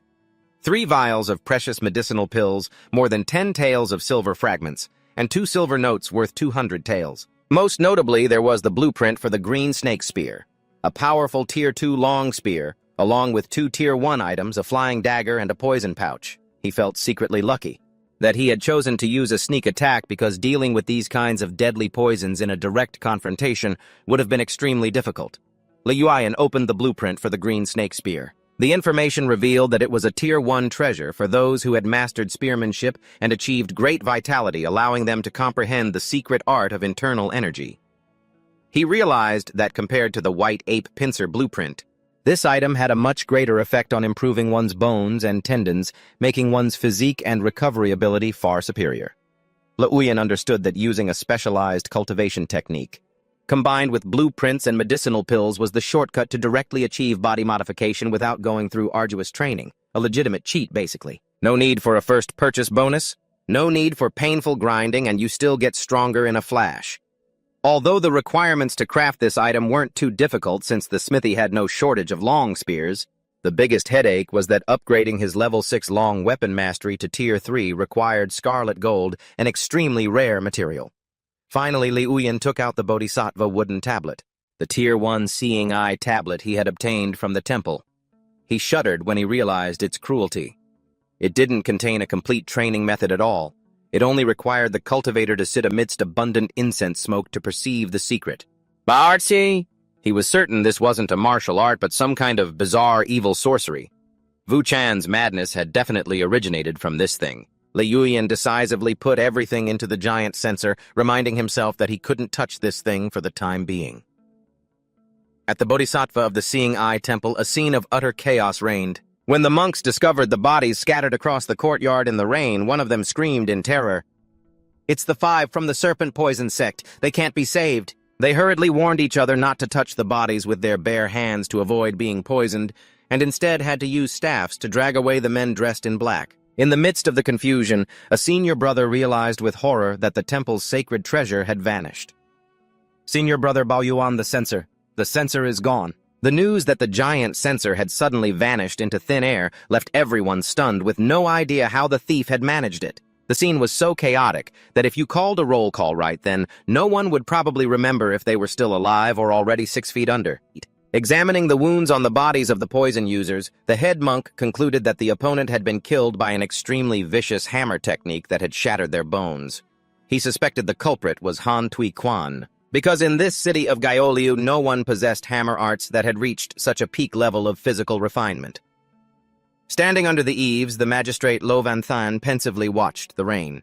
The old man deduced that a master was surely lurking outside, and he suspected it was someone from the Divine Weapon Valley. Despite the head monk's wariness of the power behind Han Tui Quan, the old official asserted through gritted teeth that if this person wasn't eliminated, the feast of 1,000 infants that he had so painstakingly prepared could not take place. A grand feast that sounds fishy just from its name. To him, no matter how powerful one's martial arts, it was still just a body of flesh and blood, nothing to fear, when the Divine Weapon Valley was so far away. He revealed that he had a disciple from the Divine Weapon Valley in his residence, and he would soon bring her over to deal with the current situation. Meanwhile, Liu Yan was still training diligently amidst the downpour. He could clearly feel the importance of the great circulatory chi flow, where internal force would erupt powerfully with every stream of blood circulating through his body. As his internal energy spread, the heat from his body was so intense that the rainwater turned into a hazy mist before it could even touch him. Although he had reached White Ape strength and his hammer arts were approaching their limit, Liu Yan still felt that his breakthrough speed with the way of the weaponed battle was just too slow due to the missing weapon component of the technique. He told himself he had to strive and train hard on his own, instead of relying on the fragmented pieces of the god-worshipping arts. Time flew by and by. The end of August, Liu Yan was quietly preparing for the upcoming gate-opening ceremony of the Divine Weapon Valley. He stopped by an eatery and ordered a massive amount of food, including 12 meat buns and 20 chicken eggs, along with many other nutritious dishes to recharge his energy. A menu that could feed an entire village for 3 days and 3 nights. There he happened to overhear the buzzing chatter about a horrifying massacre that had just occurred within the city. A breathless customer recounted the tragic scene with dozens of bald-headed corpses lying scattered about. The shocking news exploded. The entire bodhisattva of the Seeing Eye Temple had been annihilated. More than 50 monks and 10 fierce dogs were all slaughtered, with no one left alive. Liu Yan was stunned. He silently wondered if some other master had made a move after he had left. To confirm, he put on a conical hat and quietly headed towards the temple. The scene had been strictly cordoned off by soldiers. Whispers rippled through the crowd as the body of Abbot Kong Ding was carried out. Liu Yan stood in the crowd, pulling the brim of his hat low to hide his deeply thoughtful eyes as he took in the absolute horror of this massacre. The corpse carts rumbled through the street amidst the townsfolk's animated discussions. Liu Yan, hidden beneath his conical hat, let his eyes rest on the body of Li He, the man who had the human skin mask he so desperately wanted. He thought to himself, so Li He is dead. That mask, it's definitely undetectable. I want it so badly. The voices of 2 soldiers rang out, expressing their shock that both the second and third managers of the forge were also dead. One of them clicked his tongue, deciding that if no one came to claim the bodies in a few days, they would just be tossed into the potter's field. Hearing this, a faint smile played on Liu Yan's lips as he quietly calculated, if that happens, then that human skin mask will surely belong to me. At the ruined scene of the Bodhisattva temple, Van Tu looked at the gaping cracks on the floor and couldn't help but shudder. She thought to herself, I've only ever seen Han Tui Quan himself strike with such brutality. I almost believed the Valley Master when he said Han was cultivating his character. At this rate, he must have cultivated for one night and then cultivated this entire temple out of existence by morning. While observing, she suddenly realized that the giant censer in front of the main hall had vanished without a trace. Just then, Lo Bak Lin ran over in a hurry, asking, Little aunt, where are you going? Van Tu urgently asked about her brother-in-law's whereabouts. Lo Bak Lin naively replied that her father was probably at the temple discussing the Tao all night. Miss Gong, with Abbot Kong Ding. Upon hearing this, Van Tu's expression changed instantly as she realized the matter was far more serious than she had thought. This is bad. Something has happened. Van Tu exclaimed with worry, leaving Lo Bak Lin completely bewildered. She quickly moved towards the horse that was waiting nearby. Bin Ung, with his fiery red hair, was sitting slumped on the ground, his stomach growling with hunger. Seeing his junior sister arrive, he immediately started begging for some food. Van Tu tossed him a meat bun. Then she started grilling him about old Han's whereabouts. Bin Ung, munching away, recounted how old Han had stolen his roasted rabbit the night before with such a murderous aura that even from miles away, all he wanted to do was run as far as possible. Van Tu was desperate to know which direction old Han had gone, but Bin Ung could only shake his head in defeat. He insisted that with old Han's perfected grass-top flight lightness skill and cicada wing art, even if they had chased him immediately, they could never have caught up. Van Tu thought to herself, even if I can't catch him, I have to try, fearing that a huge misunderstanding was taking place. Suddenly, an arrogant laugh echoed from above. Old Han suddenly appeared, landing in front of the two with an overwhelming presence. The main character always has to make an entrance with a bit of flair. Van Tu immediately spoke up, questioning old Han. What exactly happened last night? Old Han looked coldly at his two disciples, asserting in a harsh tone that the magistrate Lo Van Than had committed a great act of treason by daring to collude with the monks of the Bodhisattva temple to ambush him on that rainy night. He scoffed that even though he was old and his eyes sometimes failed him, that magistrate's abnormality was so obvious that even youngsters like Bin Ung and Van Tu couldn't have failed to notice it. It felt as if the enemy was a fool, but his own disciples were 10 times the fool. Hearing this, Bin Ung flew into a rage, demanding they immediately dispatch men to annihilate the entire family of that insolent county magistrate. But he was immediately snapped at by Van Tu, who ordered him to be silent. She then worriedly asked her master, "Did you take them out before they had a chance to surround you?" Old Han calmly replied that reason and evidence are only for the living. The dead have no right to listen. After warning his disciples, he ordered Bin Ung to immediately head into Phat Huk Mountain to continue searching for the Nian 9D, not forgetting to toss out a remark calling his disciples a bunch of useless fools. Bin Ung immediately spurred his horse and left as commanded. Only then did Van Tu hesitantly ask old Han, "Is the god-worshipping art truly an evil?" "An evil technique," old Han mused, explaining that the technique itself is not to blame. He admitted the stench of blood from his opponent's killing moves was so strong that even he had to be wary, and that was the very moment he found an opening to counterattack. Otherwise, it would have been difficult to escape with his life. When Van Tu asked about the county magistrate's true strength, old Han affirmed that he had mastered the Divine Foot Sutra. If the man had truly risked his life to flee, even he would have had a hard time catching him. He further explained the diversity of the god-worshipping cult with its various strange powers, ranging from the divine foot and divine palm to the divine eye and divine organs. Curious about the mastermind pulling the strings, old Han decided he would personally follow this clue, to see what secrets the big fish was truly hiding. Before leaving, old Han instructed Van Tu to find the person in Kowloon City who had mastered the Bin Dao Dao Sat Chi because he had sensed the presence of such an expert, before returning to the sect's mountain gate. With that said, he executed a supreme lightness skill and vanished into the forest. Van Tu stood silently watching her master's departing figure with a thoughtful gaze. At the same time, in another corner of the city, a somber atmosphere enveloped the forge. The smiths and apprentices gathered, murmuring anxiously about how both second manager Vu Chan and the third manager had met with disaster, while the first manager was still nowhere to be found. They angrily cursed the local authorities, calling them a bunch of good-for-nothings for letting the killer run rampant, even scoffing at how the third manager's concubines were already fighting over his assets before his body was even cold. Lei Huiyen sat quietly at a table, sipping from a bowl of soup and listening to the surrounding gossip. He could clearly feel the anxiety spreading through the forge. After the successive deaths of the managers, this simple meal suddenly felt bitter. Just then, Nak Van Tan, along with No Min and a female disciple, approached him. Senior Brother Nak sadly announced that Vu Chan's body had been stripped clean, and most importantly, the blueprint for the green snake spear had also vanished without a trace. This news was a devastating blow because without that blueprint, they would never be able to cultivate their fundamental internal energy. Lei Huiyen feigned surprise and asked for news from the county yamen, but Senior Brother Nak could only sigh in despair as everything on Vu Chan's body had been taken before morning. They came to the bitter realization that the only path left to cultivate internal energy was to join the Divine Weapon Valley. Everyone couldn't help but wonder why, with such a major incident at the forge, first manager Tao Diem still hadn't returned.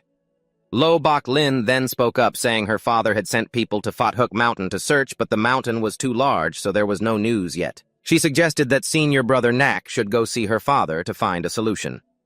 Senior brother Nak nodded in agreement, then turned to warn Le Uyen to be extremely careful as the situation outside was very chaotic, before leaving with Ngo Min. Watching them leave, Le Uyen silently concluded that without an escort from the Divine Weapon Valley, Tao Diem would never dare to return.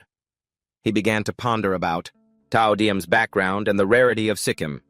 Le Uyen told himself that in order to obtain the 6th rank soldier, he had to find a way to approach Lo Bok Lin because Tao Diem was completely unreliable. Early the next morning, the atmosphere at the forge became formal as the master smith gathered everyone to announce an important decision. He declared loudly, "There have been too many incidents at the forge lately. I must go oversee the business side. For now, Le Uyen will be managing the forge for a while." Turning to the other disciples, he stressed, "You will all do your best to support Le Uyen. Do you understand?" The smiths replied in unison, though many were still stunned. Le Uyen scratched his head and gave a friendly smile. "Good morning, senior brothers." Witnessing the youngest brother's meteoric rise, one of the senior brothers hesitantly replied, Morning, Steward Lee." Le Uyen quickly waved his hands, explaining that he was only helping to oversee things as the master had instructed and had no intention of abusing his authority.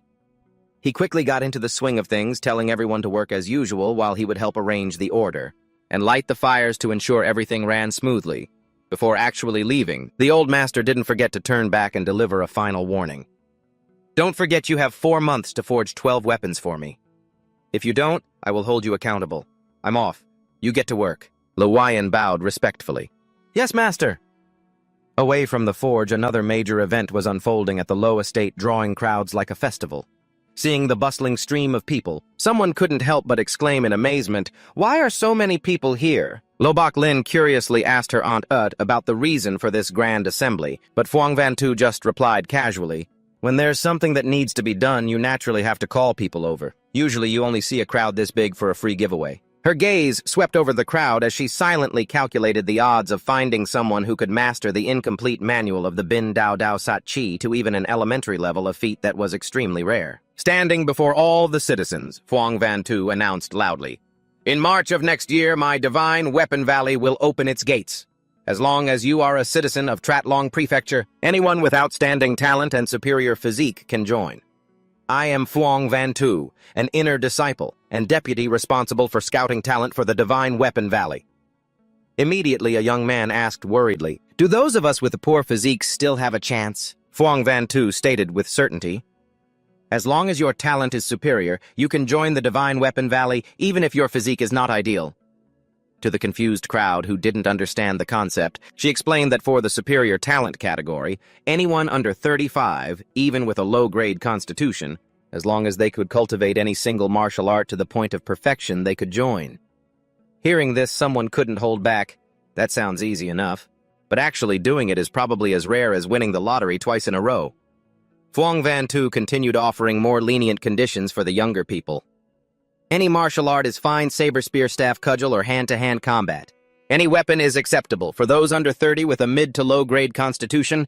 If your martial arts has reached great mastery, you can also join. Hearing this, the crowd began to stir, preparing to show off their talents. Le Uyen, standing in a corner, silently analyzed the situation. "Great mastery is enough. I don't need to reach perfection. I've been training for less than a year. If I show that I've reached perfection, it'll draw too much attention. Great mastery is still within the realm of a genius. I'll go with that." Having made his decision, he looked calmer than the people getting ready to show off their skills in the crowd. He quietly observed Tam Thuong An and Mu Chan, those who had reached great mastery long ago. Thanks to the foundation they had built over several years, they began to demonstrate their well-practiced forms, their chi and blood flowing vigorously. Phuong Van Tu's gaze was immediately drawn to them. But when she saw Le Uyen step out of the crowd, she murmured with doubt, "It's neither of them." Meanwhile, the surrounding disciples began to murmur amongst themselves, not believing their eyes, as a young apprentice dared to step forward so confidently. One person asked in amazement, "Has junior brother Lee's axe technique already reached great mastery?" His identity was immediately confirmed. Le Uyen from the smithy, skilled in the White Ape's Flying Phoenix axe technique. Hearing the name of this martial art, Phuong Van Tu squinted with interest. Nyak Van Tan, standing behind her, was also stunned. He silently recalled that 8 months ago, Lei Yuyan's axe technique had only reached the proficiency level. That alone had amazed everyone, but to reach great mastery, one must attain the realm of 6 harmonies permeation, a massive leap beyond simply achieving the inner and outer 3 harmonies. Fuang Vantu broke the silence with a technical question. The White Ape's Flying Phoenix Axe. Isn't that a long-handled axe technique? Lei Yuyan calmly cupped his hands and replied respectfully, Heroine Fuang. It works with both long and short handles. He walked to the weapon rack, picked up an axe, tested its weight, and noted to himself, about 15 caddies, a little light. In his heart, Lei Yuyan already had a plan. He told himself, this is the perfect time to test my ability to control my true strength. He was confident that with his current skill, he could control exactly how much power he wanted to reveal. However, he didn't dare to be careless, because he could tell that Fuang Vantu was clearly much stronger than Wu Chan, possibly even on par with an internal strength martial artist like Tao Diem. Lei Yuyan thought to himself, if I weren't afraid that Tao Diem would never return, causing me to miss the chance to enter Divine Weapon Valley, I would never have revealed my skills in front of a master like her just to get a spot in the assessment. After all, showing off a little might save my life, but showing off too much could turn into my final performance, and that would be stressful. Standing next to her, Auntie Ut Lo Bok Lin quietly whispered, informing her of her opponent's background. Auntie Ut, this person has a mid to low grade constitution. I heard he reached the proficiency level with his axe technique in 4 months of training. Plus his talent for forging weapons isn't bad. After hearing this, Fuang Vantu was stunned. A mid to low grade constitution, and he reached proficiency with an axe in 4 months. She squinted carefully, observing Lei Yuyan's tall frame, long, flexible limbs, and his overall presence, thinking, this physique with arms like an ape and a waist like a wasp, and if that's not a superior grade constitution, it has to be at least mid to high grade. Lei Yuyan could also clearly feel her sharp, cold gaze piercing right through him. A gaze more intense than that of the dozens of people behind her combined. That look made him feel as if he so much as sneezed out of rhythm, he would be criticized for it. Sensing he was ready, Fuang Vantu gave a direct command. No need to get used to the weapon. Show me what you've got. Lei Yuyan took a deep breath. He gripped the axe handle tightly. I am ready. Instantly, he channeled his inner energy and roared, 6 harmonies permeation. Powerful streams of energy erupted and enveloped his body. Every swing of the axe carried astonishing power, kicking up a blinding cloud of dust from the ground. The scene was as epic as a blockbuster movie trailer. Witnessing this kid's extraordinary skill, a senior brother watching exclaimed in shock, this kid's axe technique. Fuang Vantu was completely shaken. She wondered in astonishment, this is beyond just being a genius. Even Lo Bok Lin's jaw dropped, unable to believe what was happening before her eyes. Lei Yuyan executed a continuous series of moves smoothly, each movement radiating absolute decisiveness and strength. After finishing the form, he brought his axe to a rest, his breathing steady, and said respectfully, I invite Heroine Fuang to offer her guidance. Fuang Vantu quickly regained her usual cold composure. She looked straight at Lei Yuyan and delivered a harsh critique. It looks fine on the surface, but in reality it's full of openings. Full of openings? How is that possible? She can't be bluffing, can she? Lei Yuyan was filled with doubt at Fuang Vantu's assessment. Beside her, Lo Bok Lin was also stunned. So tight that not a single drop of water could get through, and it's still full of openings. Despite everyone's astonishment, Fuang Vantu continued her cold evaluation. Your axe technique is too rigid, too formulaic, and lacks flexibility. Therefore, it will be difficult for you to achieve anything great. She immediately called out the names of Tam Thuong An and Mu Chan, ordering them both to come up and spar with Lei Yuyan. Receiving the command, the 2 young men answered crisply, Yes, ma'am. They then quickly moved towards the training ground. The situation went from a technical demonstration to an intense 2-on-1 combat match in a heartbeat. One of them spoke up, We hope Brother Li will offer us his guidance. While Lei Yuyan had already assumed a ready stance with the great axe on his shoulder as soon as the match began, Tam Thuong An and Mu Chan immediately unleashed their strongest killing moves, the 100 refined blade technique, and the separation and union palm. Faced with the relentless assault, Lei Yuyan parried while pondering grimly, what is this woman trying to do? Could it be she's figured something out? He reassured himself that he had absolutely not revealed any moves from the Way of War's slaughtering axe technique, so there was no way his opponent could have seen through him. Seeing his opponent seemingly distracted, one of them roared in anger, How dare you get distracted? Le Yuyan immediately focused, swinging his axe to create powerful vortexes of force to repel all the attacks. He concluded that Phuong Vantu was definitely using this method to probe his true strength. Le Yuyan moved with agility, step by step, neutralizing the encirclement of the two masters. Just as the battle reached its climax, Phuong Vantu suddenly shouted, "Stop!" All movements came to an abrupt halt. Le Yuyan withdrew his axe and stood tall while his two opponents both showed clear expressions of shock. Thum Tuong Ang looked at his trembling hand where a wound was starting to bleed and bitterly admitted to himself, "To think that Mu Chan and I would lose so quickly even when fighting together." Phuong Vantu was stunned, wondering to herself, perfected axe technique. Le Yuyan stood there as nonchalant as if nothing had happened, but inwardly he was calculating carefully. He thought, "A few days ago, thanks to Master's guidance, I gained a bit more enlightenment, but even I'm not sure what my current level is. Whether I've reached great mastery or perfection." Le Yuyan realized this woman was indeed probing him, but he was certain she couldn't see through what he was truly hiding. Calm as still water on the surface, his mind was running through more than 10 contingency plans at once. He told himself, "If she still wants to test me at most, I'll just reveal my innate divine strength." But ultimate skills like making the heavy seem light white ape's force, and especially the way of war's slaughtering axe technique must absolutely be kept secret. Phuong Vantu was still in shock. She murmured, "1 year of martial arts training, and he's achieved the perfected axe technique." The surrounding crowd was just as abuzz, with some even gasping in disbelief because they had only ever seen this level of mastery in veteran masters of the major martial arts dojos. The crowd was in an uproar, as if they had just witnessed a game bug appear in real life. Lo Bak Lin frantically grabbed her aunt's arm. Her face showed she couldn't believe her eyes. "Auntie, little auntie, you couldn't be mistaken, could you? How could he possibly have achieved the perfected axe technique?" Phuong Vantu replied sternly that she had been training in martial arts since she was 7 years old and had used all sorts of spiritual medicines for 15 years, so her judgment regarding the realm of perfection was absolutely infallible. Lo Bak Lin screamed out in jealousy and disbelief, "Impossible! This is absolutely impossible!" Phuong Vantu began to question the young man's background more closely. "You've only been studying martial arts for a year," Le Yuyan calmly replied, "less than a year."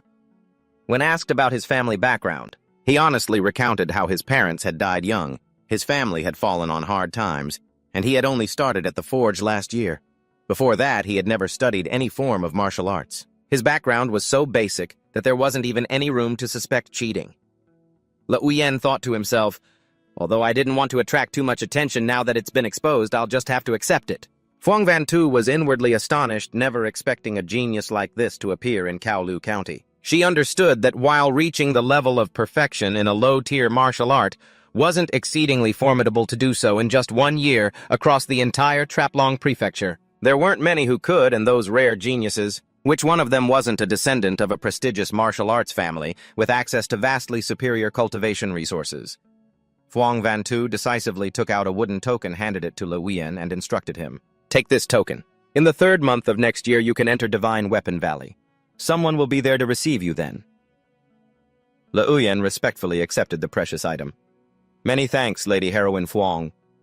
He was overjoyed, because now, even if Tao Diem disappeared for several years without returning, he could still leave on his own through official channels.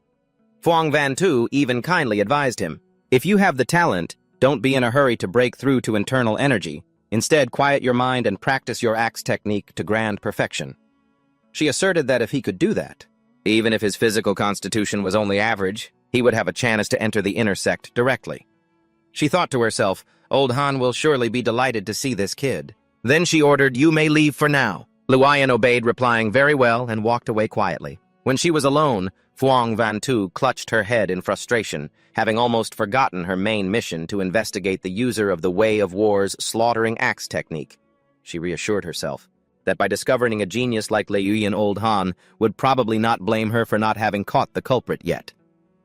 As she thought it over, she suddenly fell into a state where the main mission was unfinished, but the side mission was completed with flying colors. Just then, Lo Bak Lin ran over, whining that she didn't need that token, because even if she had it, she wouldn't be strong enough to compete with the other outstanding candidates. Noticing her aunt's dazed expression, the girl suddenly realized something was wrong and shouted, "You already gave one to Yue Yuntan before, and now you're giving out another one?" Lobach. Lin grinned mischievously, teasing her aunt for being too thin-skinned to ask for it back, and declared that she would help her aunt reclaim one of the tokens. Immediately at the Yizizi restaurant, Lobach Lin raised her cup to congratulate Lei Uyan on obtaining the entry token, taking this opportunity. Lei Uyan then inquired about the whereabouts of red gold, the precious material he longed for. Lobach Lin revealed that her father had a small stash, but he wasn't currently at home. And since she didn't know the exact location, she could only promise to ask for his help when her father returned.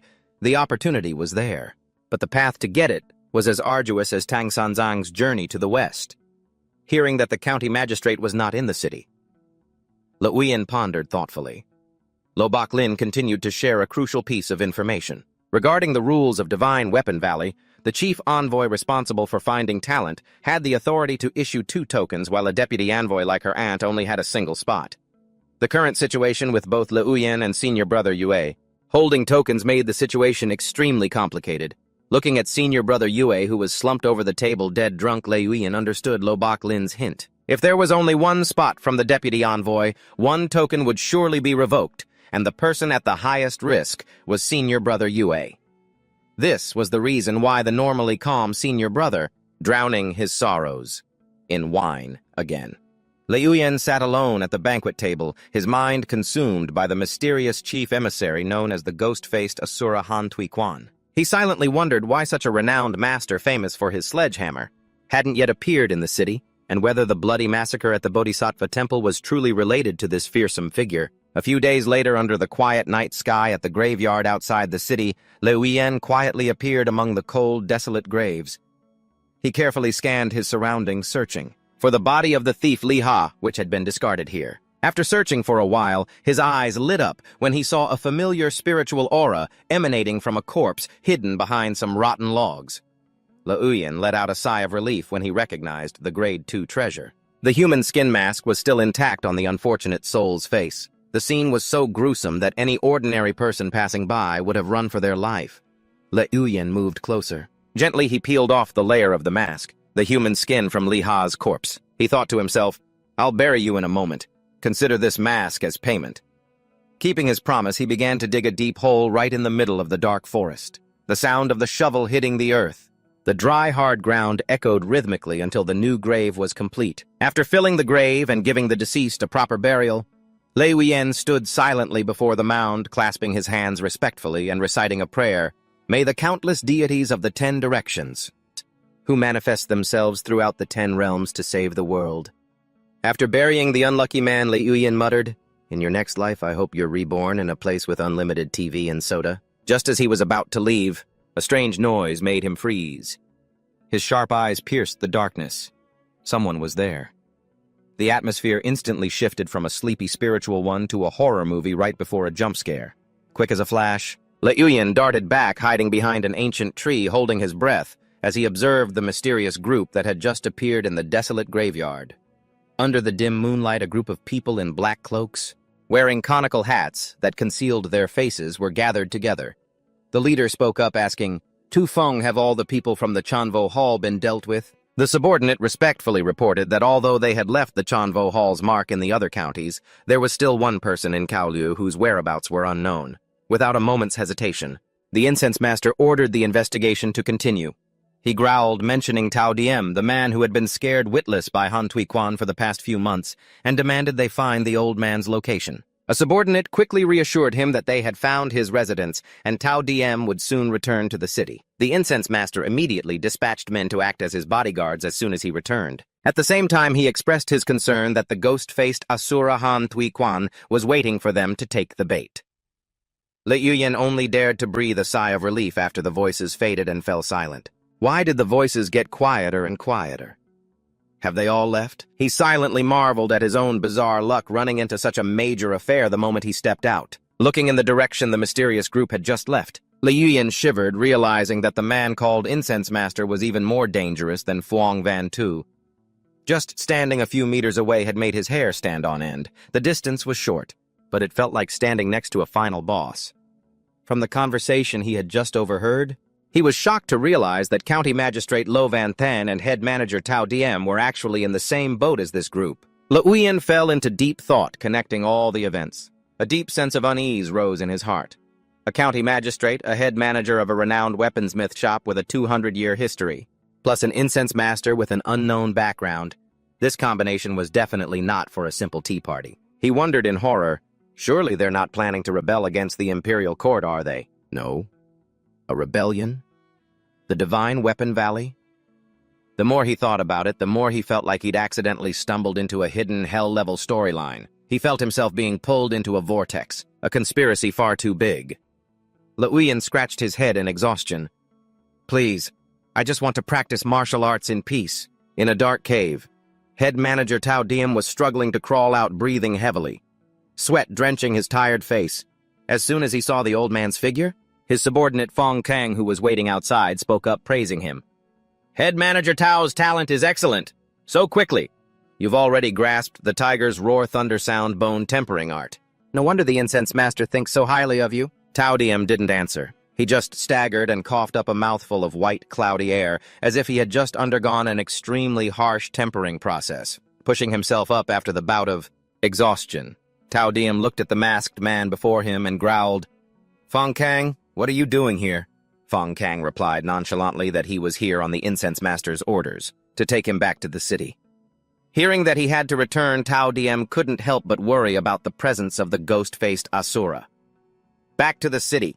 Then what about that Han Tui Quan guy? Fong Kang scoffed, saying that Han Tui Quan was old and weak now, no longer a threat now that the incense master had personally shown himself. He didn't forget to add a taunt. The Raging Tiger Saber technique values bravery. If you keep backing down whenever things get tough, you'll never reach the realm of perfection in this lifetime. Hitting a sore spot, Tao Diem snapped back angrily. Whether I can cultivate it or not, what does it have to do with you? Not wanting to argue further, the two of them walked silently out of the dark cave. Standing on a rock ledge, looking towards Kowloon County shrouded in darkness, Fong Kang said in a low voice, It's time to go back. Standing by the forge, Liuyan couldn't help but ponder the complex events that had just unfolded. He once thought that Kowloon's assassination was just a struggle for personal gain. It was just a local affair in Kowloon County, but now he realized the waters behind it ran truly deep. Divine Weapon Valley was a colossal power that had stood firm in Coiled Dragon Prefecture for 1,000 years. Someone like Tao Diem must have allied with an extremely high-level power to dare provoke such a behemoth. He wondered if the masters of Divine Weapon Valley, who had been lying low for so long, were waiting for the figures in the shadows to reveal themselves in a game of big fish eats little fish. The more he thought about it, the more he felt like a mere bystander caught in the eye of the storm. Liuyan wiped away his sweat, secretly worrying he'd be dragged into it. He had struggled so hard to win a spot from Phuong Van Tu, and he hadn't even had a chance to benefit from it yet. He told himself that only by becoming stronger could he survive. Just then, his master smith rushed in, frantically announcing that Chief Manager Tao Diem had returned, and the first person the old man asked for was him, much to Liuyan's astonishment. His master urged him to get ready quickly to meet him immediately. Liuyan felt a flash of unease. He had originally planned to use Phuong Van Tu to get close to Divine Weapon Valley. The goal was to avoid Tao Diem, but now the old man had sought him out personally, leaving him to pray that nothing unexpected would happen. His plan to avoid the boss hadn't even started, and the boss was already at his door. Liuyan silently followed his master into the courtyard where Tao Diem was already waiting at a table laden with food. As soon as he saw the two of them, the chief manager greeted them warmly. Elder, you've arrived. Please have a seat. You sit down as well. The old man spared no praise for the master smith, commending his dedication in managing all the shop's affairs during the recent tumultuous days. The master smith skillfully returned the pleasantries, claiming it was thanks to the shop's nurturing that he was able to contribute his meager efforts. Tao Diem nodded in agreement. True character is revealed in times of hardship. Then he suddenly turned to look at Liuyan. The old man admitted he had been truly remiss having met him several times. Without realizing the shop housed such an outstanding talent who was not only skilled at forging, but also possessed such attainments in his hammer technique. The praise sounded sweet, but the more he was praised, the more it signaled a favor was coming. Liuyan could only bow his head respectfully. This disciple wouldn't dare. The atmosphere suddenly grew tense. When Tao Diem mentioned that he had been in contact with Phuong Van Tu, the master smith standing beside him added his own admission, saying that even he hadn't seen that his apprentice's talent was so great that he had reached the perfected realm of the hammer technique, a state that many people took years to even touch. Tao Jiem sighed with regret, saying it was a true pity that a good seed like him, chosen by the forge itself, couldn't stay. Sensing the intention to pressure him into staying, Liuyan immediately spoke up, affirming that no matter his talent, he would never forget the debt of gratitude he owed to the shop and the chief manager for training him. Tao Jiem took a sip of tea and nodded, slightly satisfied. "It's good that you remember your debts." He began to reveal his plans, which were originally to move the forge to the prefectural city next year, but due to a series of incidents that led to the deaths of managers and guards, the forge was now facing a severe manpower shortage. Standing in the breezy courtyard, Tao Diem made a weighty offer. If Liuyan agreed to stay temporarily and help, he would receive all the same benefits as the other managers. Even his family could move into the shop to live. He even promised that in a few years, if he still wanted to go to Divine Weapon Valley, the forge would support him with all its resources. Faced with this coercive offer, Liuyan respectfully clasped his hands and replied, "Thank you for your high regard, Chief Manager. This disciple is overwhelmed by this favor." Though his words were grateful, he knew in his heart that Tao Diem was on the surface, asking for his opinion, but in reality, he was exuding a pressure that made it impossible for him to refuse. Seeing that Liuyan knew his place, Tao Diem beamed a radiant smile, raised his cup, and shouted, "Excellent!" The two of them drained their cups under the silent watch of the old master. The toast looked like a friendly agreement, but it felt all wrong, like an oral contract that couldn't be refused. The banquet lasted until the evening glow painted the entire sky red. The master smith seemed to be feeling the wine. The old man stood up unsteadily, threw an arm around Liuyan's shoulder, and took his leave of the chief manager. "Liuyan and I will head back to the forge first." Tao Jiem nodded calmly, telling the master and apprentice to take their time walking. "After all, you've had a bit to drink." On the surface, it was as peaceful as the end of a party, but in their hearts, each person was scheming. When he was finally alone, the mysterious shadow of Feng Kang suddenly appeared right behind Tao Diem. He wondered if pressuring a proud genius like Liuyan would cause him to harbor resentment. Tao Diem replied coldly that all apprentices resent having to work so hard, but because they're afraid of being kicked out, they still have to bury their heads and work every day. The old man admitted he truly couldn't bear to kill a 17-year-old genius who could consistently forge superior-grade weapons, something that had been rare in the forge for the past 200 years. Tao Diem understood well that it was geniuses like him who had built the forge's reputation and helped him learn the roaring tiger saber technique, allowing him to break through to the internal strengthening realm. Only then did he have enough power to strike at Coiled Dragon Prefecture. Feng Kang remarked that the kid was indeed extraordinary, as he had already started asking about Crimson Gold. He then wished Tao Diem an early success in getting this talent under his thumb for his own advancement. Watching Feng Kang's back disappear into the darkness, Tao Diem pondered Liuyan's search for Crimson Gold. The old man wondered if this kid was already somewhat confident in his ability to forge a peak-grade weapon. Tao Diem's gaze turned sharp as steel. He stared into the void and affirmed in a low growl, "This person can only work for me." Tao Diem sat silently in the courtyard. As the lanterns began to be lit, the master smith held his head in his hands, full of regret. He blamed himself, saying he shouldn't have let Liuyan show off his superior-grade saber forging technique so early. Now the chief manager was intent on keeping him by any means, which made the old man extremely worried. What nonsense about letting you go in a few years? He clearly wants to lock you up here forever. Seeing his master's excessive guilt, Liuyan immediately teased him, asking for a few hundred taels of silver as compensation, which made the old man snap and yell at him to get lost. Instantly, the tense atmosphere was broken. It was like the two of them were bickering to ease their sorrow. However, after his anger subsided, the master still gave him earnest advice, saying that since he had agreed to stay, he must proactively demand as many cultivation resources as possible. Otherwise, being too passive would make Tao Diem suspicious. Liuyan smiled, grateful for his master's concern. He secretly knew what he needed to do next. As night fell, Liuyan stood silently under the eaves of his house. His mind was entirely focused on Tao Diem's secret chamber, where he suspected the pure gold he had long coveted was hidden. He trained bare-chested in the cold night. He mentally analyzed the 7 Stars horizontal body training technique.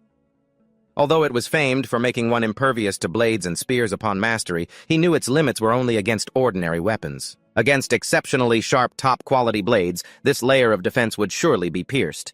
Gazing into the distance, Liuyan couldn't help but feel anxious about Fatty Sun's whereabouts. He wondered why, even after Cao Diem had returned, his normally cowardly brother was still nowhere to be seen, despite knowing Fatty Sun would never dare stay out for too long. Returning to his room, Lei Wuyan gently fed his little mouse, then took out the treasure he had just acquired from the potter's field, a human skin mask as thin as a cicada's wing. He couldn't help but marvel at its exquisite craftsmanship. Feeling curious, he decided to try it on his face to test the effect of the new skin just added to his inventory. His appearance was updated. Looking at himself in the mirror, Lei Wuyan was astonished by the complete change in his appearance. Even he himself couldn't find a single flaw even at the closest distance. Though he regretted that there was only one face to change into, he knew this disguise would be extremely helpful for his upcoming secret operations. Lei Wuyan put on a black cloak that concealed his entire body. He softly instructed his little mouse that he would be back a little late, then quickly disappeared into the night. Lei Wuyan thought to himself that if Cao Diem dared to pull one over on him, he would repay him 15-fold. He wondered if Phuong Vantu truly knew the identity of that mysterious incense master. In the silent night, Lei Wuyan, clad in a mysterious black outfit, silently approached the Lu residence. As soon as the drowsy guard saw the stranger's figure, he snapped, "Who are you looking for this late?" Unfortunately for him, he picked the wrong person to question on the night shift. Before the guard could even finish his sentence, Lei Wuyan unleashed a thunderous punch, making him collapse on the spot. Quick as a flash, he pulled out a prepared piece of paper and pinned it firmly to the wooden gate of the Lu residence. Right after that, Lei Wuyan executed the 6 harmonies flower control technique. His body moved as nimbly as petals floating in the air to escape the scene. He glided effortlessly over the towering rooftops, leaving his stunned pursuers behind. Soon after Phuong Vantu appeared holding the note, Lei Wuyan had left her expression extremely grave. The contents of the letter clearly stated Incense Master Han Trong Quan has been taken away. When he returns to the city, Cao Diem will be killed.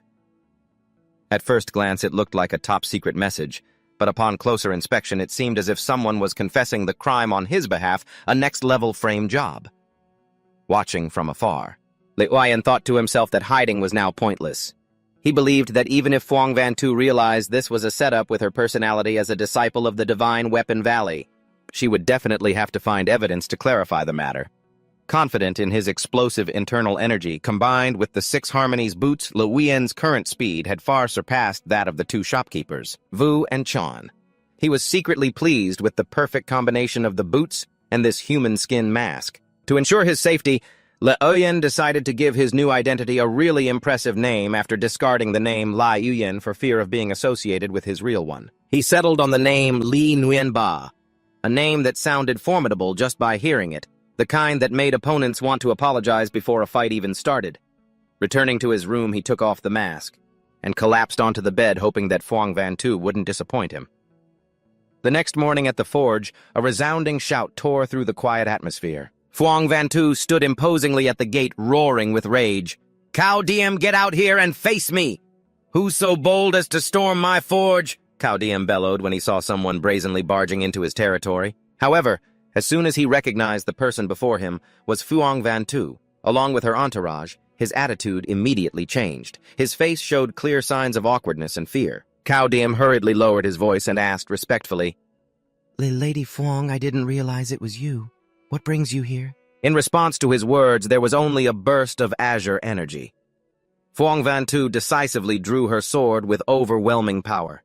The razor-sharp blade slid from its sheath, leaving Cao Diem stunned with terror. Watching from afar, Lei Wuyan couldn't help but marvel. Such fluid and masterful swordplay. A true feast for the eyes. So much more beautiful than any axe technique. "I didn't know you were coming, Lady Phuong. I was unable to welcome you from afar. Please forgive me." Ignoring his apology, Phuong Vantu coldly commanded her subordinates, "Seize him." 2 of her men immediately moved in and restrained Cao Diem. The old shopkeeper still tried to protest. "Lady Phuong, how have I offended you? Or what crime have I committed? By what authority are you arresting me?" Before he could finish his sentence, Phuong Vantu executed a footwork technique as fast as a lightning flash. A superior sword strike left a long gash on Cao Diem's chest, making him cry out in pain. Lei Wuyan was shocked, thinking to himself, this is a truly superior sword technique. So smooth, flowing and beautiful, yet concealing a dense killing intent. It's beautiful, all right, but I bet no one wants to be the one appreciating it up close like this. Cao Dim clutched his wound, gritting his teeth as he snarled her name.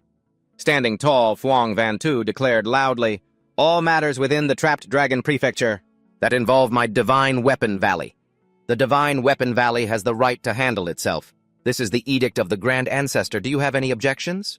She emphasized her suspicion that he had participated in the ambush and murder of Ko Long and threatened to kill him on the spot if he dared to resist, further making it so that not even the Zhenwu Hall could intervene.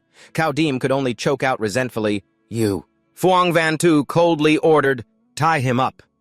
Immediately, 2 of her men moved in and restrained Cao Dim amidst his extreme indignation.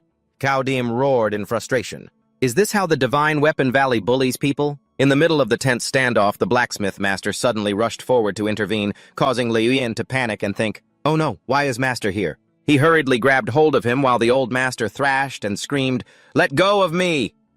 And just like that, the sophisticated plan officially devolved into holding back family from ruining the game. Liu Yin worriedly thought to himself that his master's impulsive actions were ruining the whole plan, and if this didn't work, he feared they wouldn't be able to get anyone else out of here.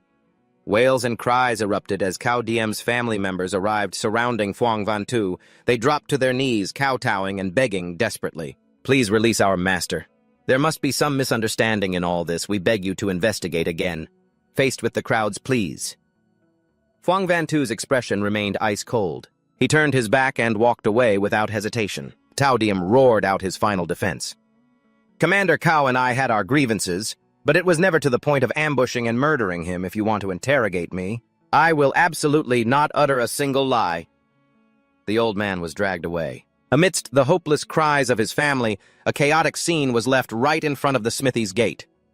Liu Yin silently watched the group disappear from sight, making a quiet assessment. Heroine Phuong is still too lenient. In his heart, he told himself that if it were him, he would have just beheaded the man to settle the matter once and for all. His thoughts were very neat and tidy, like a difficult math problem where you just skip the hard parts. Although her methods were decisive, they weren't ruthless enough. However, he believed that after this incident, Cao Dim would surely have to swallow some of his pride. Liu Yin let out a soft sigh, thinking that if Han Tui Quan had been here today, the outcome would have been completely different. A few days later, the atmosphere in the city grew even more suffocating. The master smith sat in contemplation, telling Liu Yin how many clans had banded together to go to the Lu residence to demand an explanation, but Phuong Van-Tu had lashed out in anger, injuring quite a few people.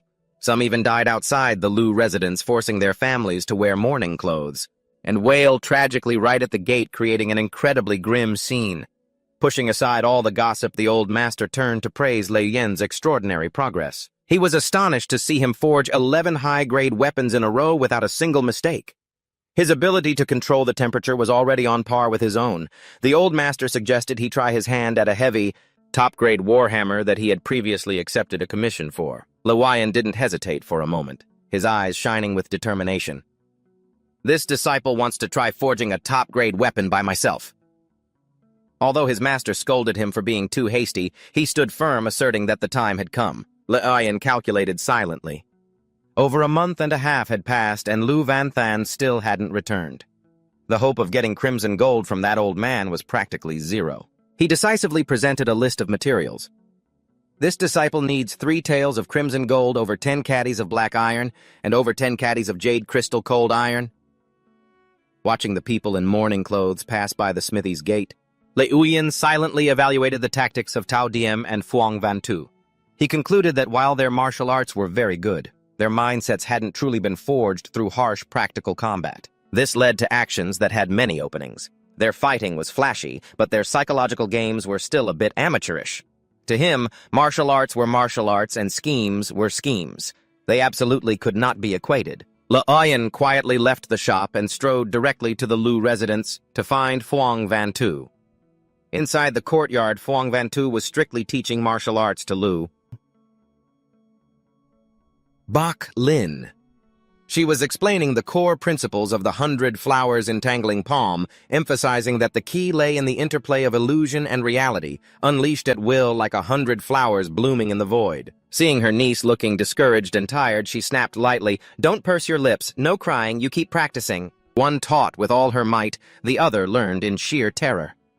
Seeing Liu Yin arrive, Phuong Van-Tu sheathed her sword and asked what he wanted. He took the opportunity to ask for her guidance on a strange sensation.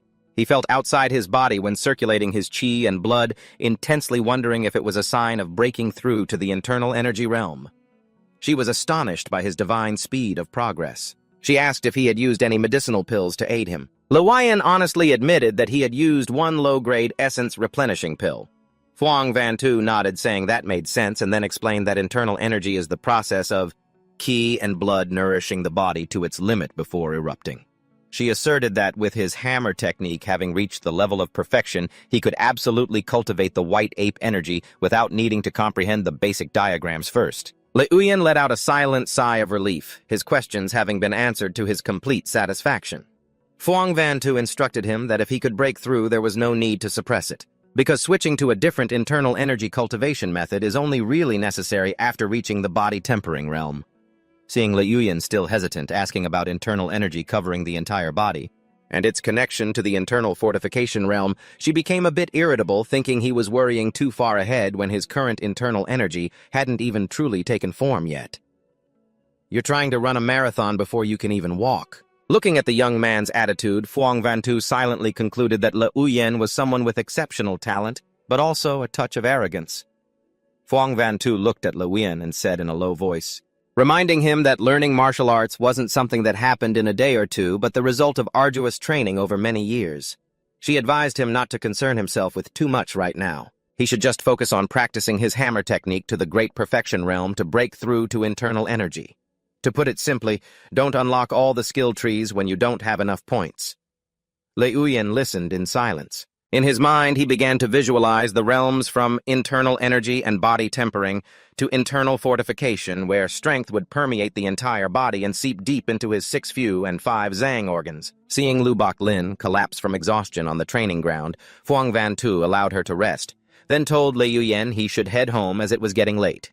Before leaving, Liuyan hesitantly asked where he could buy pure gold.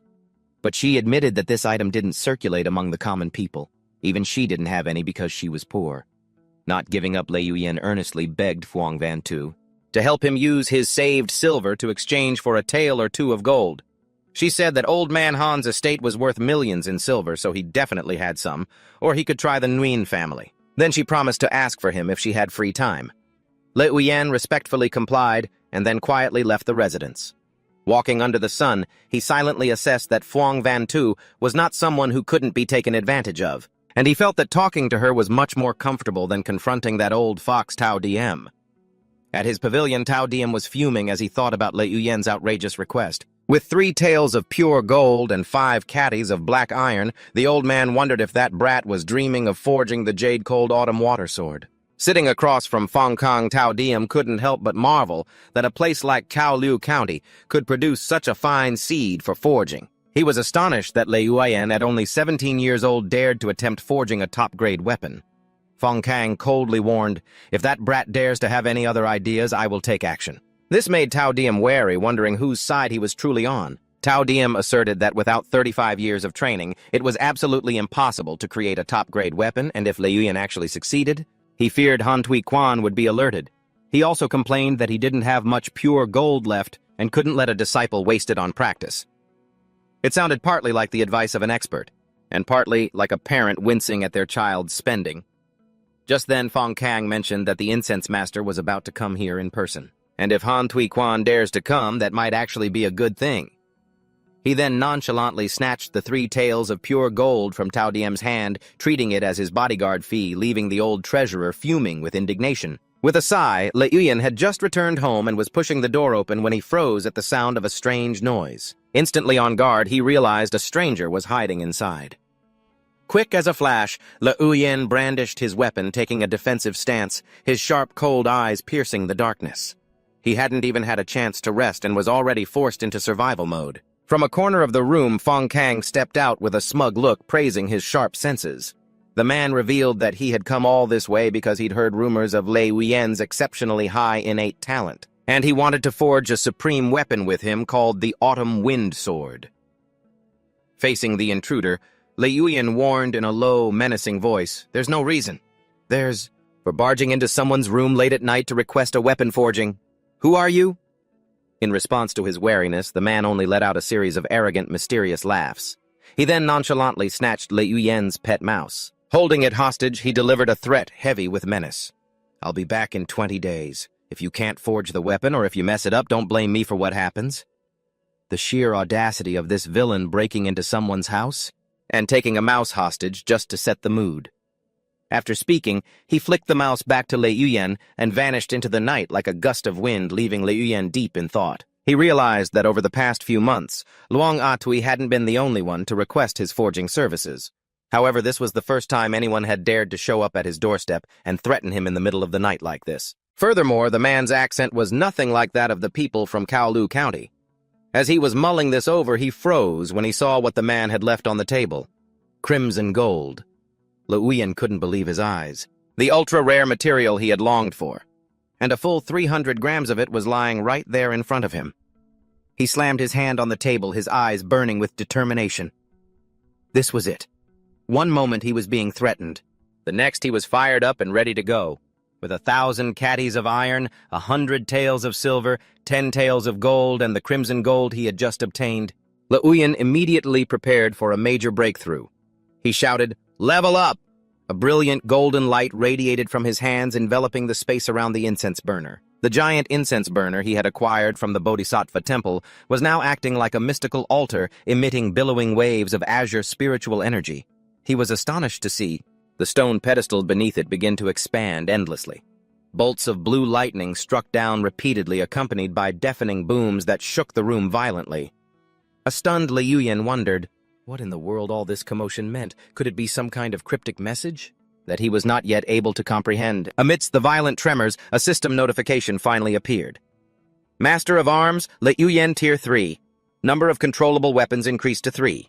Weapon switching cooldown reduced by half. Luoyan clenched his fists, shouting in excitement. Finally, I did it! Now! His effective range had expanded greatly, allowing him to control weapon types he had never touched before, which was especially needed to use the Azure Serpent blueprint. He would need to prepare 2 long spears and meet strict spearmanship conditions. Without a moment's hesitation, Lei Yuyen immediately decided to test his new power with his hammer arts. He yelled, "Control 100 refinements, Windbreaker." A massive wave of power surged through him, making him feel as if he wielded the strength of an entire army. Even though the hammer weighed 100 caddies swinging, it generated an impact force of up to 3 tons, enough to unleash earth-shattering power with his horizontal training armor-piercing talent and his mastery of long weapons. Luoyan could distinctly feel all the effects stacking up from 1,000 caddy weight. Great momentum and heavy force to the incredible ability to turn heavy into light. Totally stacked. Reading this list, the only thing missing was a line saying, plus 9,999 damage to complete the set. He made a quick calculation in his head. 30 caddies is 1 jun of force, so 100 jun is 3,000 caddies. Although his base strength hadn't seen a huge increase, this intense feeling told him that with a heavy enough hammer he could unleash terrifyingly greater force than ever before. In other words, his body hadn't maxed out yet, but his weapon was already carrying the team. Standing in the silent courtyard, he wondered, if I had a 10,000 caddy hammer, could I kill Tao Diem in a single strike? The sensation was incredible. It felt as if he could instantly master and expertly wield any hammer that came into his hands. Lei Yuyen wondered to himself, is this what it truly feels like to be a genius? He began practicing his hammer arts, testing each swing and finding the perfect angle to generate force with complete naturalness. This was no longer a proficiency born from practice. It was like pure instinct.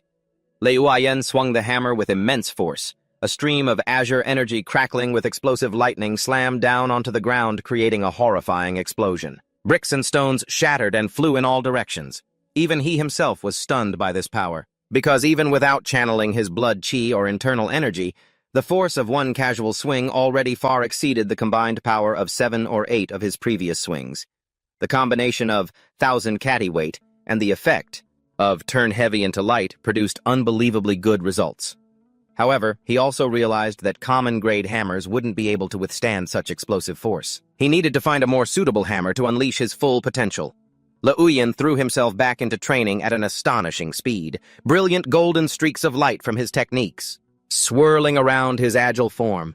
His hammer arts were already approaching the realm of great perfection.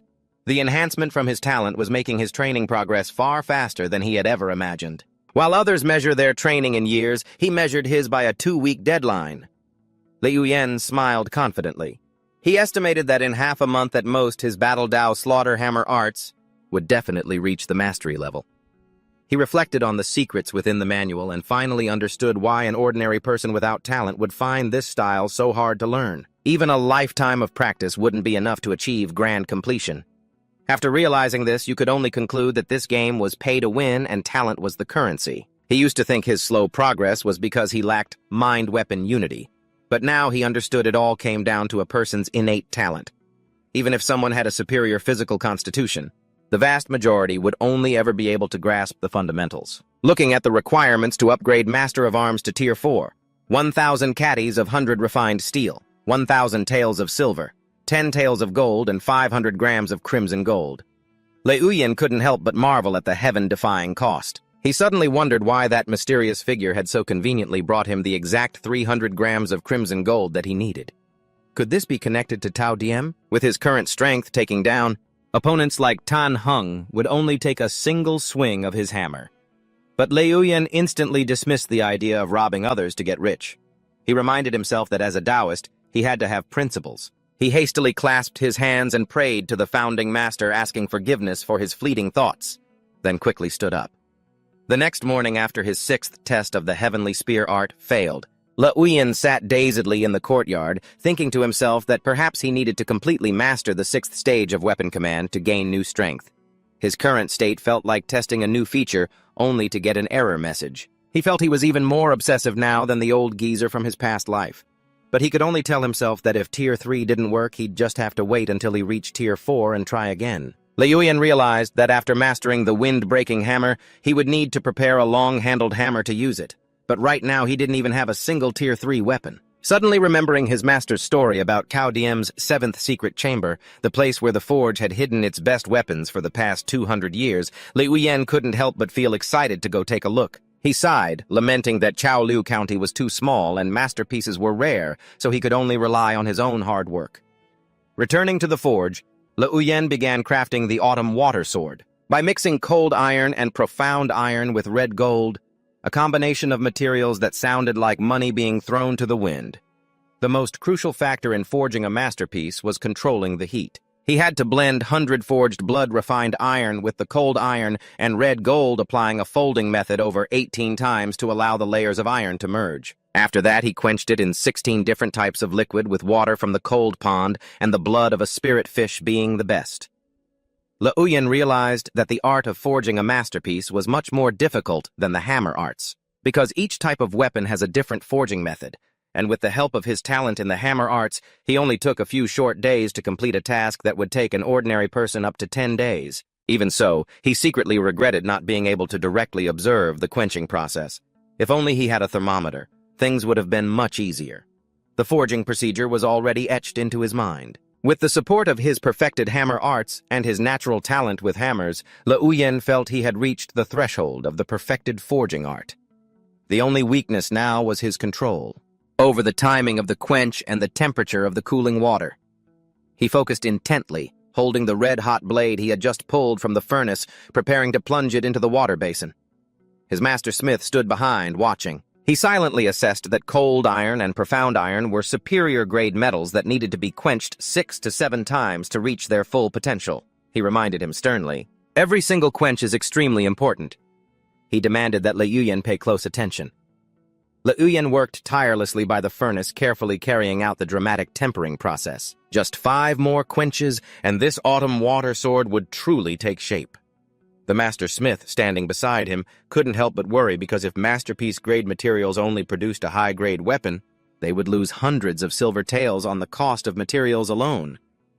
Understanding the great expectations and pressure, Liu Yan firmly declared that he would definitely be careful and told his master not to worry. The master smith decisively turned back to his own furnace. "I'm getting back to forging my hammer."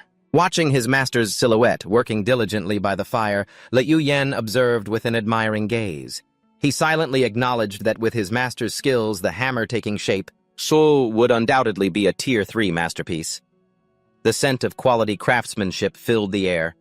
Le Uyen couldn't help but get excited, his eyes shining brightly, and he even started to drool. He was drooling over a Tier 3 heavy hammer forged by a grandmaster of the perfected weapon forging art. He wanted it so badly. The shower of sparks and heat from the forge left the master smith exhausted, with sweat pouring down his bald head. He thought to himself that tomorrow would probably be the final quench to complete this treasure. Although his skills were becoming more and more refined, he also bitterly realized that his vital energy was weakening due to old age. It was beginning to directly affect the quality of his work. Holding the heavy hammer in his hand, he sighed with regret, because if it were a few years ago, forging an item like this wouldn't have taken so much of his effort and energy. Seeing his master overexerting himself, Le Uyen spoke up with concern. "Master, you're pushing yourself too hard." He silently compared himself to his master. Although his hammer arts were not inferior when it came to experience in the forging trade, he was still far behind the Grandmaster's 15 years of accumulated skill. Le Uyen told himself he had to try even harder. The master smith sipped his tea and mused, "I'm getting old. My stamina has seriously declined. Perhaps this hammer will be my last work, so I must be extra careful." He also revealed that the great steward held Le Uyen in high regard, evidenced by his willingness to grant him 300 grams of precious red gold, and promising that if he could forge a few more masterpieces, then the position of second steward would soon be his. The master continued to paint a bright future for his apprentice, saying that next year the great steward would definitely take him to Chaplong Prefecture. The shop there was being renovated into something truly grand. Just hearing the description, it sounded like the full package: moving to the city, changing your life, a fantastic future. He advised him to settle down in the prefecture city soon, get married, have children, and then bring second brother's whole family over to enjoy a good life. However, Le Uyen was skeptical. Divine Weapon Valley isn't all that great. Cao Long was a disciple there, wasn't he? And didn't he end up dead in the wilderness? Seeing his master looked displeased, he immediately changed his tune, scratching his head and laughing sheepishly. "You're right. Yes. Okay. The old master waved his hand, telling him to go home and rest, and reminding him to come early tomorrow to carefully observe the hammer's final quench. As soon as he got home, Le Uyen cheerfully called out, "Second brother, second sister-in-law, I'm home. Status update: just finished training, in a good mood, home for dinner." As he walked into the courtyard carrying a basket of fish, his second brother met him with some important news. Second brother, holding a half-finished wooden horse, announced that Sister Wang from the next street had sent a matchmaker to propose a marriage for him again. Even though Le Uyen didn't want to, his brother was adamant that he had to go meet her at least once. It was to repay a debt of gratitude from years ago when Sister Wang's family gave him milk when he was a child. Le Uyen grimaced and refused. Meet once means meeting many times. Second brother, if you want to meet her, you go. Just as the two brothers were passing, the buck second sister-in-law with her very pregnant belly stormed out of the house and roared with fury, "Shut up!" She sharply scolded her husband for trying to push his younger brother into a pit. Then she revealed the truth about Sister Wang's family, which was not good at all. His sister-in-law asserted in a low voice that the woman had been widowed for many years, and while her daughter was good-looking, she was surrounded by too many complicated paternal relationships. If Le Uyen gets involved with them, he'll never have a peaceful day again. Seeing his wife erupting like a volcano, a panicked second brother Le hurriedly tried to cover her mouth. "Shh, keep your voice down." But second sister-in-law showed him no mercy. She swatted her husband's hand away and scolded him to his face. "Le Uyen is much more capable than you are, so don't you worry your head over his marriage." Faced with his wife's steely demeanor, second brother had no choice but to reluctantly back down. "All right, fine." Standing to the side, Le Uyen breathed a sigh of relief, silently thinking, "It always takes my sister-in-law to handle things." He knew his brother's bad habit all too well. Once he started on something, he could harp on about it, turning it over and over for months on end until you couldn't stand it anymore. Second brother suddenly remembered something important and announced, "The great steward Cao Diem. He's been treating us very well lately, and even sent someone over to say he wants to move our whole family into the blacksmith shop." Le Uyen was startled and immediately asked, "You didn't agree to that, did you, brother?" His second brother firmly confirmed that he hadn't. Because both of their sisters-in-law were 7 or 8 months pregnant, they absolutely couldn't handle the stress of moving at a time like this, so it was best to stay home and rest. Hearing that Le Uyen was finally able to relax, he urged his brother to take his sister-in-law to their room to rest, saying he would handle dinner himself. Watching their backs disappear behind the door, Le Uyen's gaze suddenly turned ice-cold. He silently saw through Cao Diem's malicious intentions. On the surface, that old fox pretended to be stingy, unwilling to part with his crimson gold. But behind the scenes, he was playing dirty tricks to essentially hold his family hostage. The type of person who acts cheap to your face, but invests in an entire scheme behind your back. Returning to his room, Luyuan fed his little mouse while preparing to study the pile of books Scholar Vuong had sent over searching for more information.